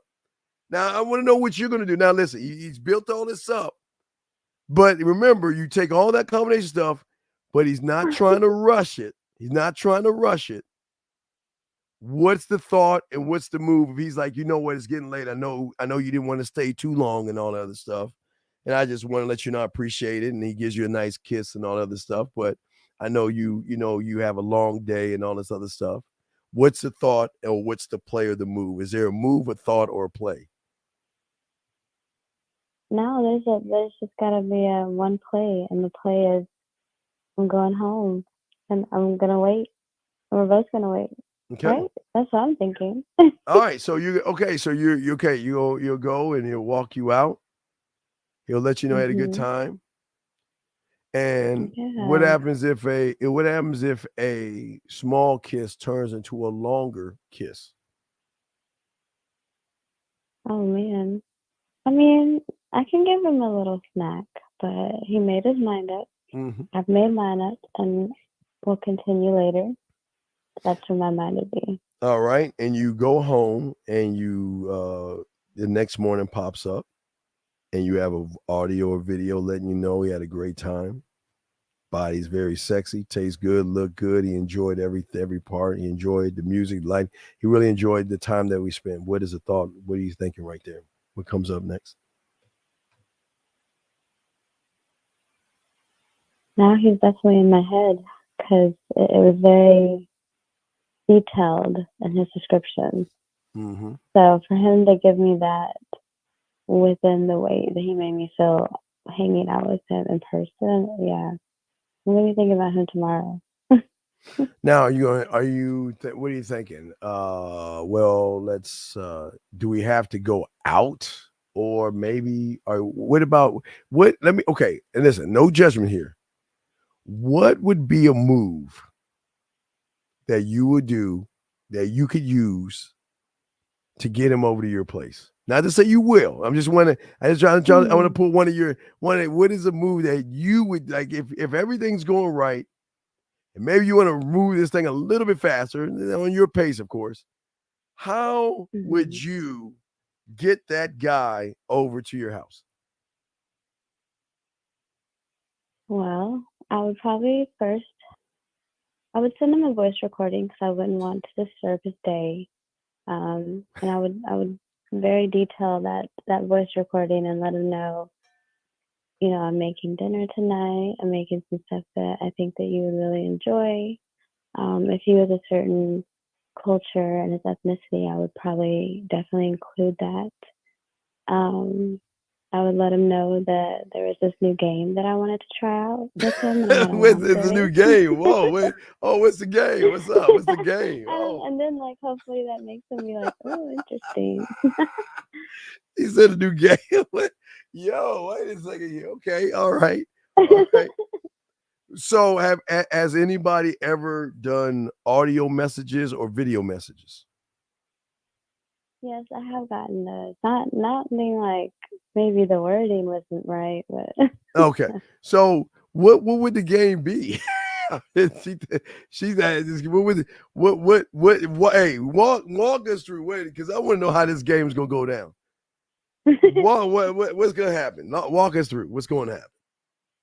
I'm thinking the game has to be who had the craziest, like, just like kind of all the stories that we've had that are wild but like funny, and then maybe like some questions about like our favorite, books, but then like just things with that, but while we're eating, and maybe while we're eating, you'd have to play it like a basketball game. So, like put it between somewhere, or put it in something, or put it through something, and then, I don't know, just interesting. That's kind of like off the dome too. So it's probably gonna have to be I like it off the dome. Right. No, I like it off the dome. No, it's cool. It's cool.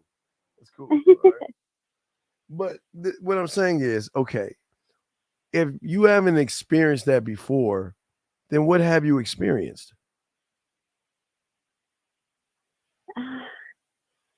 I think that's what I've been wanting, because I know but like I've been thinking these guys were going to do that, and it did not work that way. It was more of like this is what I want to do, and then there'd be no detail, and then they would leave me with all of my mind wondering, and like, having to lead it, and it's like, okay, I'm not even wanting to do it anymore.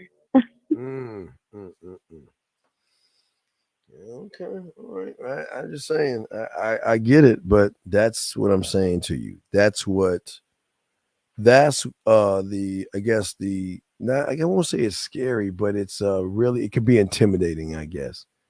Being with a man can be very intimidating, because on one end, and I have to.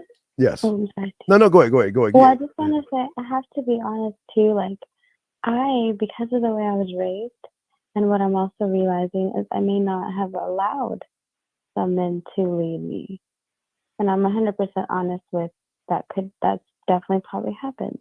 So I'm in a space now, in the energy where, and probably because I'm tired of the ones that I have given my attention to, I want different.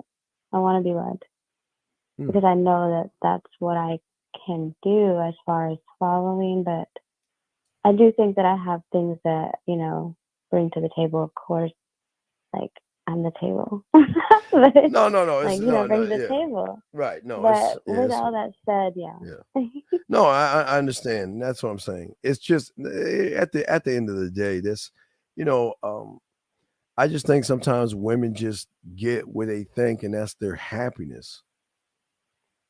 And it's not really happiness when you really never felt or thought about, like, well, man, give me an example. When you see the text messages that I always post up, what crosses your mind? Is it that? No, there's no way women are thinking that. What crosses your mind? It's like, damn. Yes, I know exactly that. Like, there's no way women are texting guys back. I'm never, like, there's no way. You say there's no way.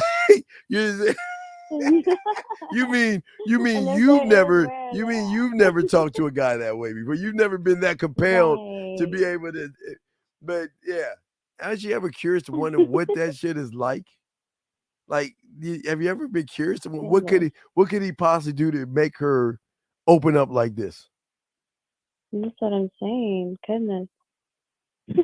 All right. Okay. All right. Well, let's see. We got 8 more minutes left of the show, but what I'm saying is there anything that is on your mind that you wanted to discuss or bring up? I got about 8 more minutes. Is there anything that you want to discuss or bring up, or questions or anything that you have? No, I'm like, I have things to process, and maybe like call you personally, because I don't want my business still on this. Yeah, well, I'm just saying it is a lot to process, but that's what I'm saying, that that's the part of the algorithm break.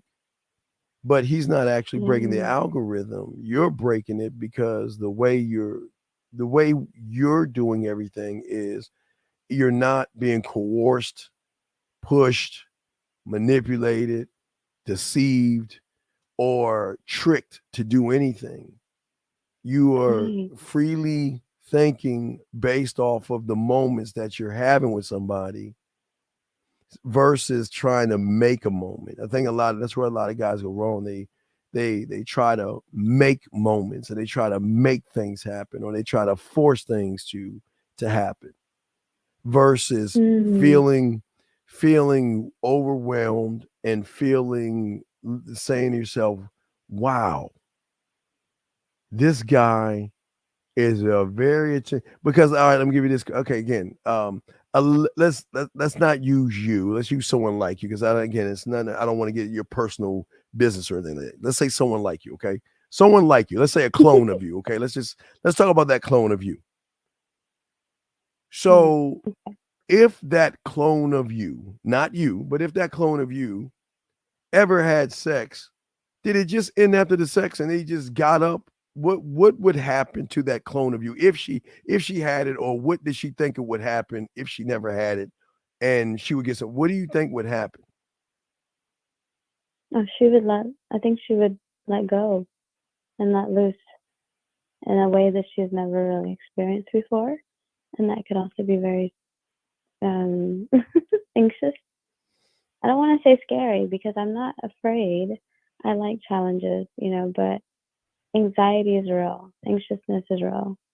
Yeah, but especially if you've never had that calmness before with somebody. Yeah, but what if he's yanking that anxiety out with a full body massage? Going and getting the lotion. Goodness.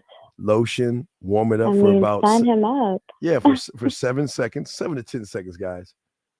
And then while you're there, rub your body from it again. Move her, not yours, but move her long black hair out of the way, and go from shoulder all the way down and all the way back, giving her a full body massage and just telling her in her ear how sexy she is and how good she tasted and stuff. What would that, not you, but what would that person think? What would she think? Not you, but that clone of you. What would be on her mind? What would she be thinking? This man wants me to smile all through my body. Like, she's probably never felt that. She's never felt. Yeah, she probably never. I'm telling on myself. Yeah. Here's the thing. Well, here's the cute thing. Now here's the thing. Now, that clone of you, not you, but the clone of you, never had that happen. Never had that experience before. What would happen if she got around her girlfriends? What would that conversation be like? Where one would say, goodness. "Wait, let's start right there. Hold on. Now, not you, but the clone of you." So they're saying, "Well, you know what? Right. It was John and I. We just kind of messed around and such, and we just kind of did this." What are you saying when it came to you? And everybody talked about their born experiences. What would the clone of you say to those women? Oh my gosh. I think the clone would be like, you can't talk about all men because y'all are dating different ones. Mine's built different. Okay, they'll say, how is he built different? What did he do? What are you talking about? I mean, I think the clone, if she's feeling all this, she would have to say things along the lines of, girl, he's touching me without touching me. It's ridiculous the way he's internally feeling me. Wait, girl, what do you mean touch you without touching you? What do you mean? How does a man touch you without touching you? What do you mean by that? I'm still trying to figure it out, but you can't get out of my head. So okay. Like, he has me speechless, girl. Like, I don't even, it's like all I do is think about him and I can't even get that out of my head. All right, here's the most scariest question, probably the last question, the most scariest one. What if I told you that was just the tip of the iceberg or the first door? That this is just the beginning. What does one think if that's just the beginning? Just the beginning. Yeah, the clone, she would just be mind boggled. I mean, has that clone ever gone in the middle and had a picnic while it rains where you're like, oh my, well, the clone was like, oh my God, it's raining. Let's go to the car. And he grabs your hand and says, no. And then brings you and starts kissing you and it's raining. Oh my God. See, now Isha, I'm okay with saying that's a dream. How is that that's a dream. That's a dream. Wow. Right. I'm saying that the rain's coming down. He's undressed, and there's nobody around. Y'all in the middle of nowhere. And he pushes you up against a tree, puts his leg on his shoulder, and just not you, but the clone of you just gets to munching. In the rain. In the rain. Goodness. Wet, yes. The clown. I think my clone would be just eyes rolled back, laid out. Have your way with me. Okay, now here's the $1 billion question. Now, if you had that or could have something like that and a little bit of that, would you actually give that up? Would you actually just, if you know you could have that, I'm just saying, or your clone, not you, but if your clone could have that, knowing she can't have him, now here's the crossroads. Do you let that go and say, all right, well, I got to focus on this guy, and it's not you, I'm talking about the clone, no judgments, or do you say, shit, I'm trying to let this motherfucker go. I just can't let this guy go. What does the clone do? She's at the crossroads. What does she do? That's dangerous. I know it. Wait, I know it's dangerous. But what I'm saying is that even if she has the guy and cuts out the other guy, he will always be on her mind. Right. So so damned if you dare, damned if you don't. So what does one do? What does the clone do? Does the clone try? Now remember why.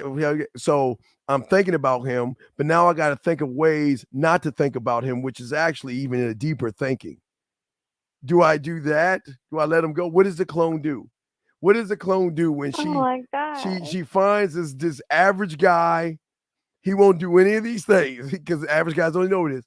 They won't do any of these things. Just average, but he's clean cut average.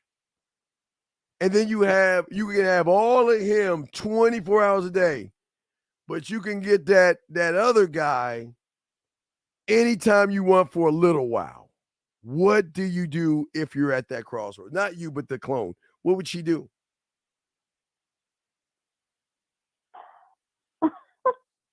Steve. What? I'm just saying. No. You remember you asked what is like. I'm showing you what it's like. Know, this is like her mind is my mind. Well, yeah. What does she do? What I'm saying. What does she do? You say you want Mr. Right. Let him go. Right, but you say you want Mr. Right, and you got Mr. What you think Mr. Right is, but he is not touching you on that level. What do you do? What does one do? Oh, the clone would more than likely cheat. She would likely cheat. But here's the thing. But that's beyond me. That is insane to say. No, but hold on, but wait. Now watch this.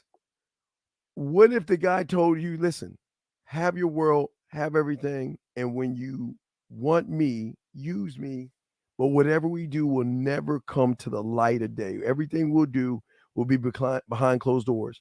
I won't run behind you. I won't bother you or bug you. But when you want me, any way you want me to have you, I'm there. And any new ideas I have, I'll bring those to you when you and I get together for the little time that we have. What is that? Well, I'm just asking, what do we do? Oh shit. The clone. What does a clone do? I think the clone would have to just be like, there's no way I would leave that person if this is what we're doing. Right. But that's what I'm trying. See, I remember you asked, but that's what I'm trying to show you. How can you just let a man go when he's everything you want, but you can't have him, but you can have parts of him. You can have parts of him. Oh wow! Now I'm understanding the parts. Right. That means you can have parts of him, but you can't have him. So, right. What does one do at the crossroads? They come back. right? The clone will probably come back. She'll come back secretly and Secretly, never being judged right. and never being judged, right? Right. Right. Oh my goodness. Well, okay, last one I'm gonna throw at you. I'm gonna throw this rock at you.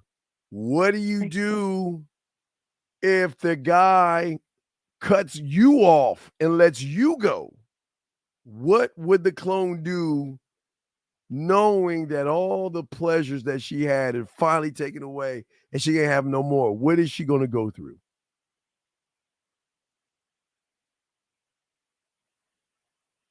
Okay, wait. Can you? I'm sorry. Is there a way you could different word it? Okay, so with the guy that the clone is seeing, she's getting the pleasure, the fantasies. She's pushing her sexuality beyond everything. She loves talking to him, enjoying him, loves. I mean, there's nothing wrong. It's just pure fun, exciting, different, all this other stuff. Even maybe she even starts to fall in love with him and she didn't realize it. And all of a sudden, he takes all that away from her. How's she gonna feel?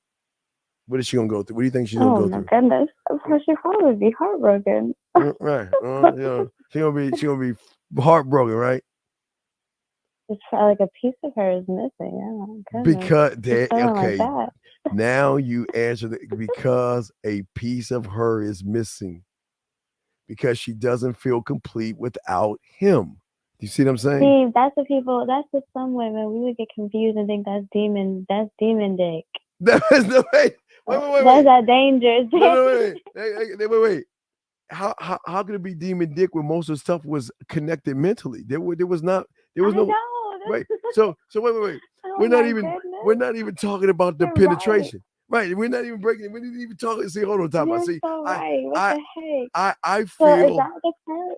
right. Yeah, I Oh my feel gosh, so that's the part I where am you're feeling saying- uncomfortable. You're making me feel uncomfortable because I never say anything about dick. You're making me feel like I'm Okay, saying. you're right. I'm saying. sorry. I know you said But demon listen, dick. wait. She said Okay, Steven, correct. that's demon dick. No, what I'm saying is this. Everything that I said was more connection. I didn't even bring in the physical. I'm just saying Very more. true. So But like, yeah, wait. yes. Because that's the part where I'm thinking that everything you're saying where I've been very confused. So What's- that's the reason that maybe a statement came out. What's confusing you? No, like me with what I was thinking was pleasing and providing that sensual, stimulating, intellectual feeling, Mhm. right? And I didn't understand that maybe that's not what I was getting. And in the ways I was thinking, it was what my statement was, which is all around the dick. Right, but see, you make. But he never made it about the dick.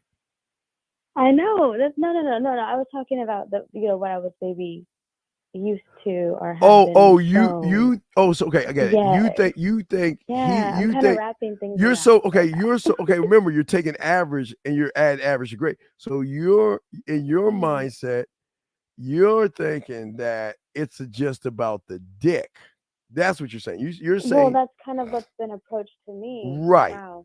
But what I'm saying is, I didn't even say anything about the dick. I know it. There- I know it. Like, describe it. not I know. one thing about penetration, because that's on its own level. Now, one thing about that, it did say eat. I did say eat, but that was about it. But then no dick. I didn't say anything about dick. What I'm saying is, if you have all that without any penetration, and you're this way, and he takes that away, or penetration makes it even worse, but he takes all that away from you, what are you going to do if he comes back or you come back? Are you going to try to get him back? Are you going to try to let him go? What are you going to try to do?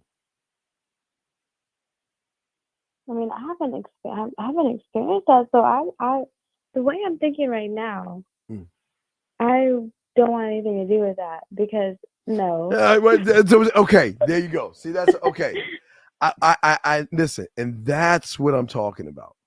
You don't want to have nothing to do with it, but here lies the problem. There's going to be a part of you that is curious to say, well, is it possible? Is it Right. is there somebody out there that can actually do that shit?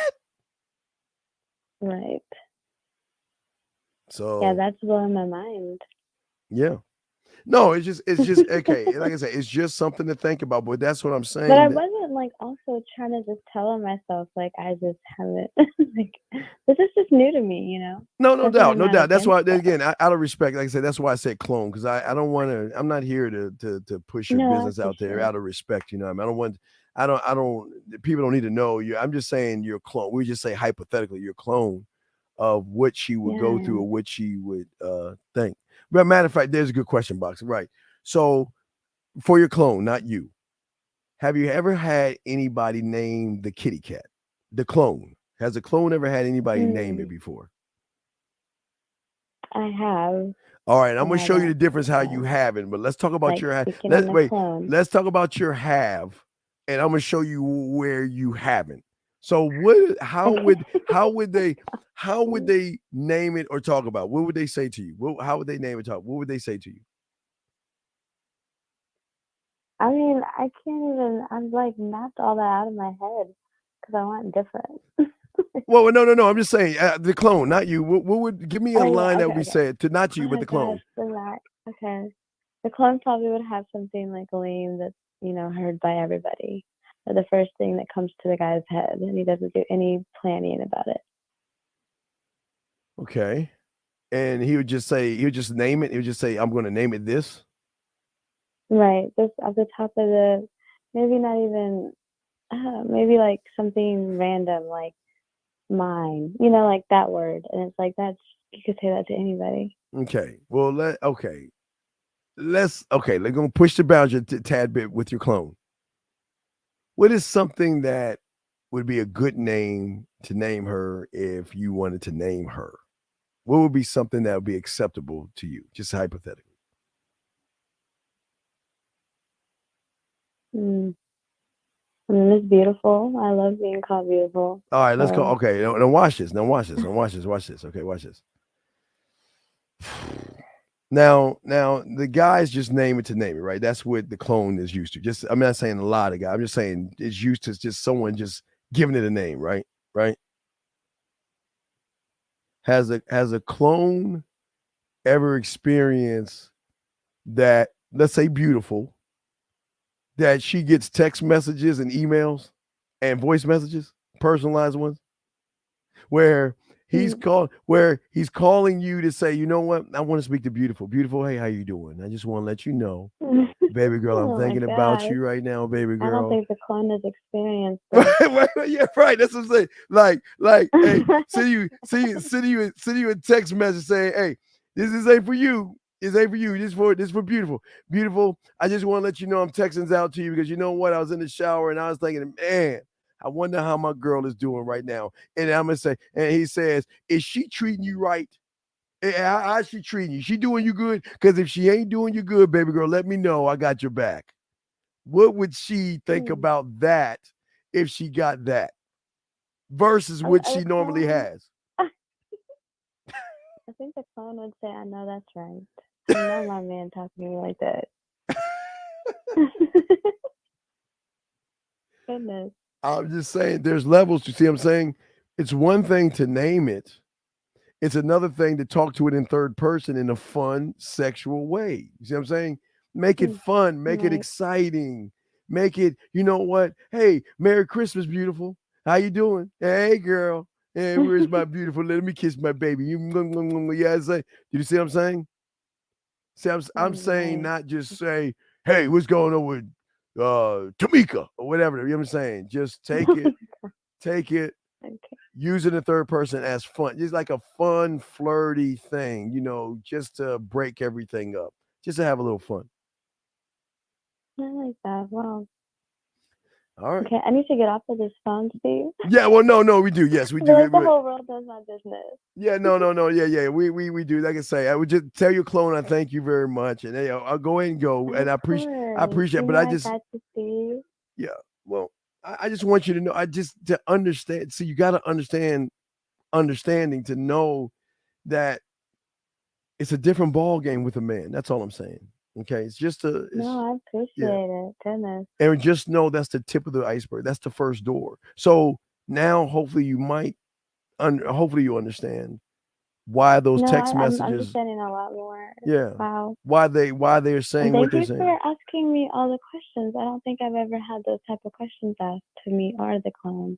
Well, I was just trying. I was just trying to frame your mind to give you an idea, or your clone an idea of how a man operates. He doesn't push the. See, and I know you gotta go, but just real quick, he doesn't push the sex. He's when you are sex, you don't have to push something that she will eventually give you because she freely wants to be with you, versus being manipulated or all that other stuff that most guys do. Yes, exactly. All right, so hey, I'm gonna cut this part out, make it its own little thing, show y'all some game, and yeah.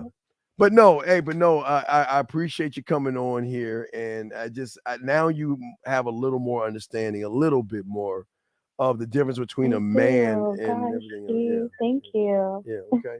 All right, well, look, I know you got to go, so go ahead and roll, and I appreciate it, and I'm going to wrap things up, okay? Okay. All right, thank you. Thank you very much. Good night. Good night. Thank you. Hey, okay, shout out to her. Much love, much respect. There you go. See, this is what I'm saying, guys. Listen, I know she said demon dick, but we never brought up dick in the whole thing, and that's what I'm trying to tell you. You don't have to put your dick in the situation. The connection has to be you and who you are, and the belief that I can push the boundaries of her mental and emotional and sexual mind beyond thinking. That's what I'm trying to show you guys. That's what I'm trying to show you guys. To show you guys that, like, I wouldn't say her. I would say a woman could take what we just talked about, and like you were saying, Brian, grab the Willie Mammoth 5,000 or 3,000 in the drawer and just play this in their head and get off if they choose to. Women can take this because it's just conversation. You know what I mean? Yeah, and then yeah, shout out to her and Peach, all you women that's listening to this. This is the beautiful thing about it. You know what I mean? And again, and like I was showing you guys, it was tactful. It wasn't dirty. You don't have to be dirty. Guys, this is what I'm saying. You can talk to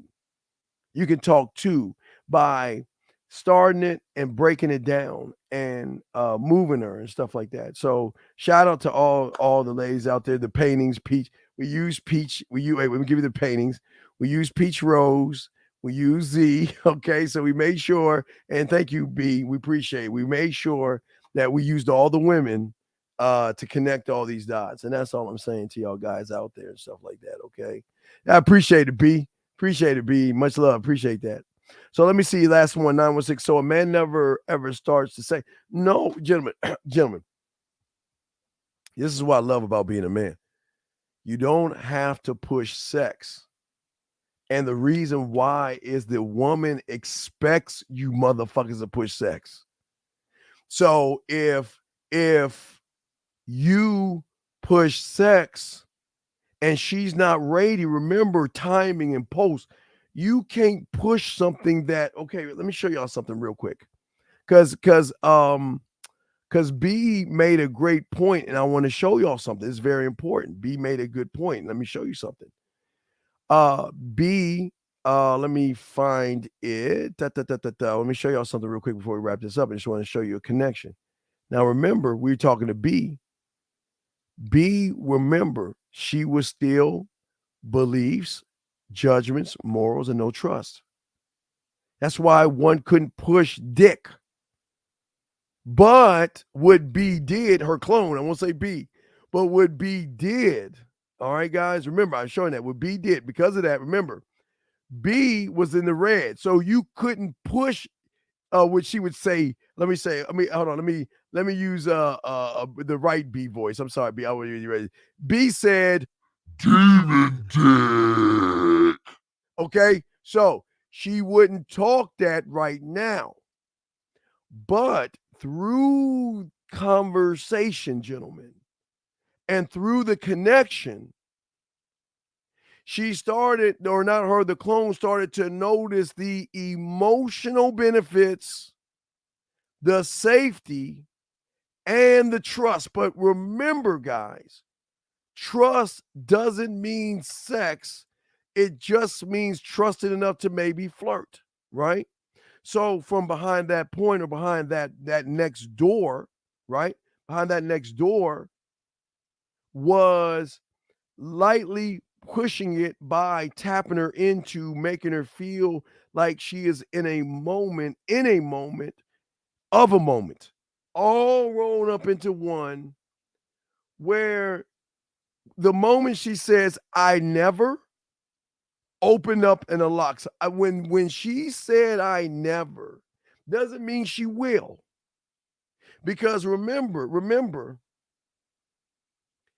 you don't have to ever, gentlemen, you don't have to ever force sex the first night. You just want to, and this one right here is just, give her a sample of what it could be like, or give her a sample of an experience of what it could be like. Because, gentlemen, what y'all don't understand is, I wasn't the clone. Let me say the clone. I wasn't fucking the clone on a physical level, guys. We were already fucking here. Gentlemen, that's why I took out the demon dick. Because we were already here. Now, guys, I want y'all to think, because I didn't bring that up to him. I want y'all to think. Think about the level in which her mind was on, or the clone was on. What happens if you add the demon dick? What happens if I would have added the fucking 101, kissing 101, making out, 5-play, master the bedroom, and dirty talk? Now, remember, guys, I took all that out. I slightly hit 5-play a little bit. But what happens if I add to what I already have? What happens if we add master the bedroom, dirty talk, 5-play, fucking 101, kissing 101, and making out while we're giving her the dick? They ain't ready, but I'm saying they ain't ready. They ain't ready. And no, you're coming in late. I would have used you as well in this, but what I'm saying is they're not ready. So I'm just saying for you guys out here, levels and layers, okay? Always remember that. Guys, we're going to do a show tomorrow while I'm driving on the road, so we'll talk more about this. But yes, 916, the fentanyl, because finally there's understanding of wait a second. So what if you do after she finally opens up to you and you realize she's broken? Well, here's the thing, my brother. With leadership, a man that isn't broken can always lead a woman out of that darkness. Because a lot of women are not necessarily broken. They're just misconceived. Remember, broken is how they are treated or how they're talked down to. I'm talking about talking shit about them, calling them like I say bitch in fun way, but I'm talking about when you don't get what you want, like you fucking bitch. I'm not talking about that one. I'm saying when you beat them down emotionally, when women get hit, yelled at, and things like that, or abused, they will come out that way because a lot of young women never been around men. Men don't do that kind of shit. But I'm not saying a lot of people do, but a lot of men are not used to that. So she's not necessarily broken. What I'm doing is I'm allowing her, think about this, I'm allowing her to get out of that darkness, that dark place of not loving herself, but to finally find herself. Through a man, she can find the core. That's the point that you understand. If I know my core and I'm the source, when she connects to that source is going to loop back around. And for a woman who doesn't, loop around, for a woman who's never had her core. Remember, guys, women don't know about, guys, this is the secret of sauce. Women don't even know there is a core. That's the hook.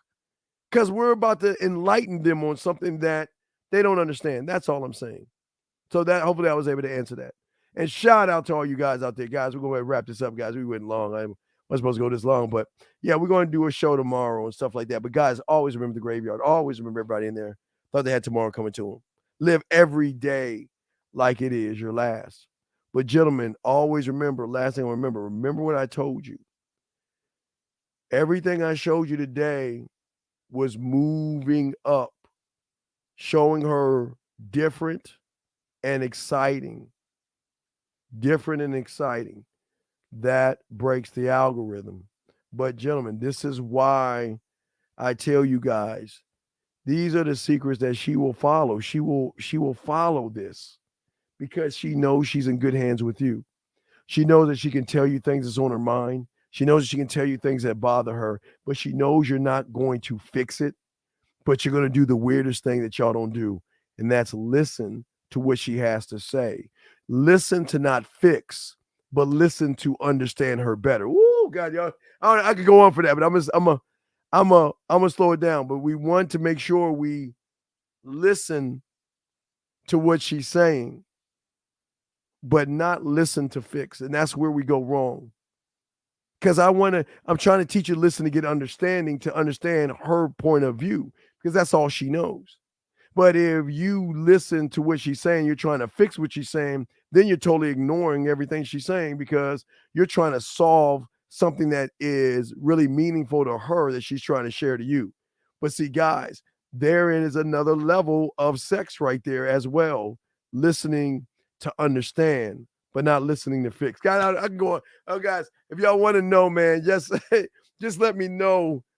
Tomorrow we drive, and we're gonna drive. I gotta go pick up some goats. I gotta pick up some more baby goats. So I'll be driving tomorrow. So we'll do a riding with the Dean. We'll answer questions and all of the stuff. But we'll cut that part out and make it its own thing. And I appreciate Beautiful for being in here. Z. No, you missed it. I gotta get shout out to Peach because I was using all the ladies. I didn't know you were in there. No, but I just want to say thank you, ladies. I appreciate you all. But again, what a man is going to do that an average man is going to do is show a woman how to do. Ready, guys? How to appreciate herself. Ooh, guys, y'all don't even know what to do. Like you said. What happens if you can show a woman how to appreciate herself, guys? What if you show the woman finally happiness that can't be bought, but happiness is what they think of them? Man, y'all ain't ready for that. That's what I'm saying, guys. This is why we don't have to fuck on the first night. But this is why they want to fuck guys like us, because we're operating on a different level. One thought, one mind, one way, one of one.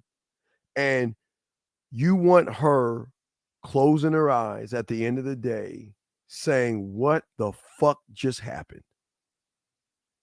And then not only what the fuck has happened, but also trying to process it the next morning. So then guess what, guys? Rent free, which then leads to the final thing I want to show you guys. This is why I always tell you, and I love to show you this. This is my favorite one I love to show you. This is why they say what they say to us. This is why they say that. They want to know what the fuck did you do to me? What did you do? See that, guys? That all right, guys, I'm the Dean, man. Look, I got Power's got to come on. I got to catch up with Power. I've got a few other things to do because the book is going to be dropping, on Friday and everything. So we got to make sure we got everything together. So I got to get everything together. But yeah, gentlemen, so just want to show, show a woman how to appreciate herself. Of that. Well, you just asked a question. I'm showing you that. No, you can't appreciate yourself when you don't have a man that doesn't appreciate himself. That's why when you get with a man who appreciates himself, he's going to change your perspective because he's saying that, listen, I'm going to show you through me, looking in your eyes. And guys, this is where the tears come in at. And it's not tears of, it's tears sometimes of sadness, but it's tears of joy, but it's a tear of an awakening of, oh my God, I really fucking love this guy. And I hate that shit. I hate that I love him. I hate that I'm thinking about him. So there are going to be tears because there is a connection beyond the average connection. Remember, guys, I keep telling you, I conquer. I don't want her to like me. I don't want her to be attracted or fall in love with me. That's going to happen. But I'm only here to conquer. I want her to invite me the fuck in without me forcing my way in. A man does not force his way into anything when it comes to women. And that's one thing I'm trying to teach you guys. Stop pushing the agenda, stop forcing yourself, and let them feel safe enough to say, yes, I want to touch you. I want to kiss you. I want to hug you. I want to do something, but I don't want to do everything right now. I just want to do some things, but not all things. And that's why I keep telling y'all, this is where the patience comes in at a man. One thought, one mind, one man. But let me shut my ass up, guys. Y'all want to talk more about that? We will definitely discuss this later on today, which is tomorrow. Well, today, I wouldn't say tomorrow because that would be Tuesday. We are already in Monday, and I'm sorry, guys. You know, again, game doesn't sleep. There's so much to say to you guys, and this is the mind just goes on. That's what I'm saying, man. Just so many thoughts, so many ways, so many body parts. How do you want to, guys? I'm talking about, guys. When's the last time, guys, you worked your elbow? Let me see. I can make sure I'm showing y'all this in the camera real quick before I go. When's the last time you worked your elbow? I'm talking about from her elbow. You see that slit right there? When's the last time you worked? Elbow all the way around there. Guys, take your finger, touch your elbow right there, and slide right there. Just listen, guys, that little part right there between the elbow and the slit. Just slide your finger right there. Feel that right there? Guys, y'all don't even understand. What happens if you, never mind. I'm going to leave it alone. I need to stop. I'm sorry, guys. My mind. Hey, guys, I'm old. All right, man, I'm the Dean. It's the Man Mindset, guys. We will talk to y'all later. I appreciate y'all, and we will set up a show tomorrow or today for you guys. We out this bitch. Peace. Just like that, Man Mindset. Just like that, Man Mindset. Have a good night, the show is over. Take notes and use what the Dean has told you. Now with dating, your game is colder. No hesitation when you approach her. Gotta level up, gotta keep on rising. Till you the best, got the touch like Midas. Now you got style, you got all the women flocking. So many options, now you got it popping. Thank you for tuning in. Hey, just like that, Man Mindset. Gotta come back again. Hey, just like that.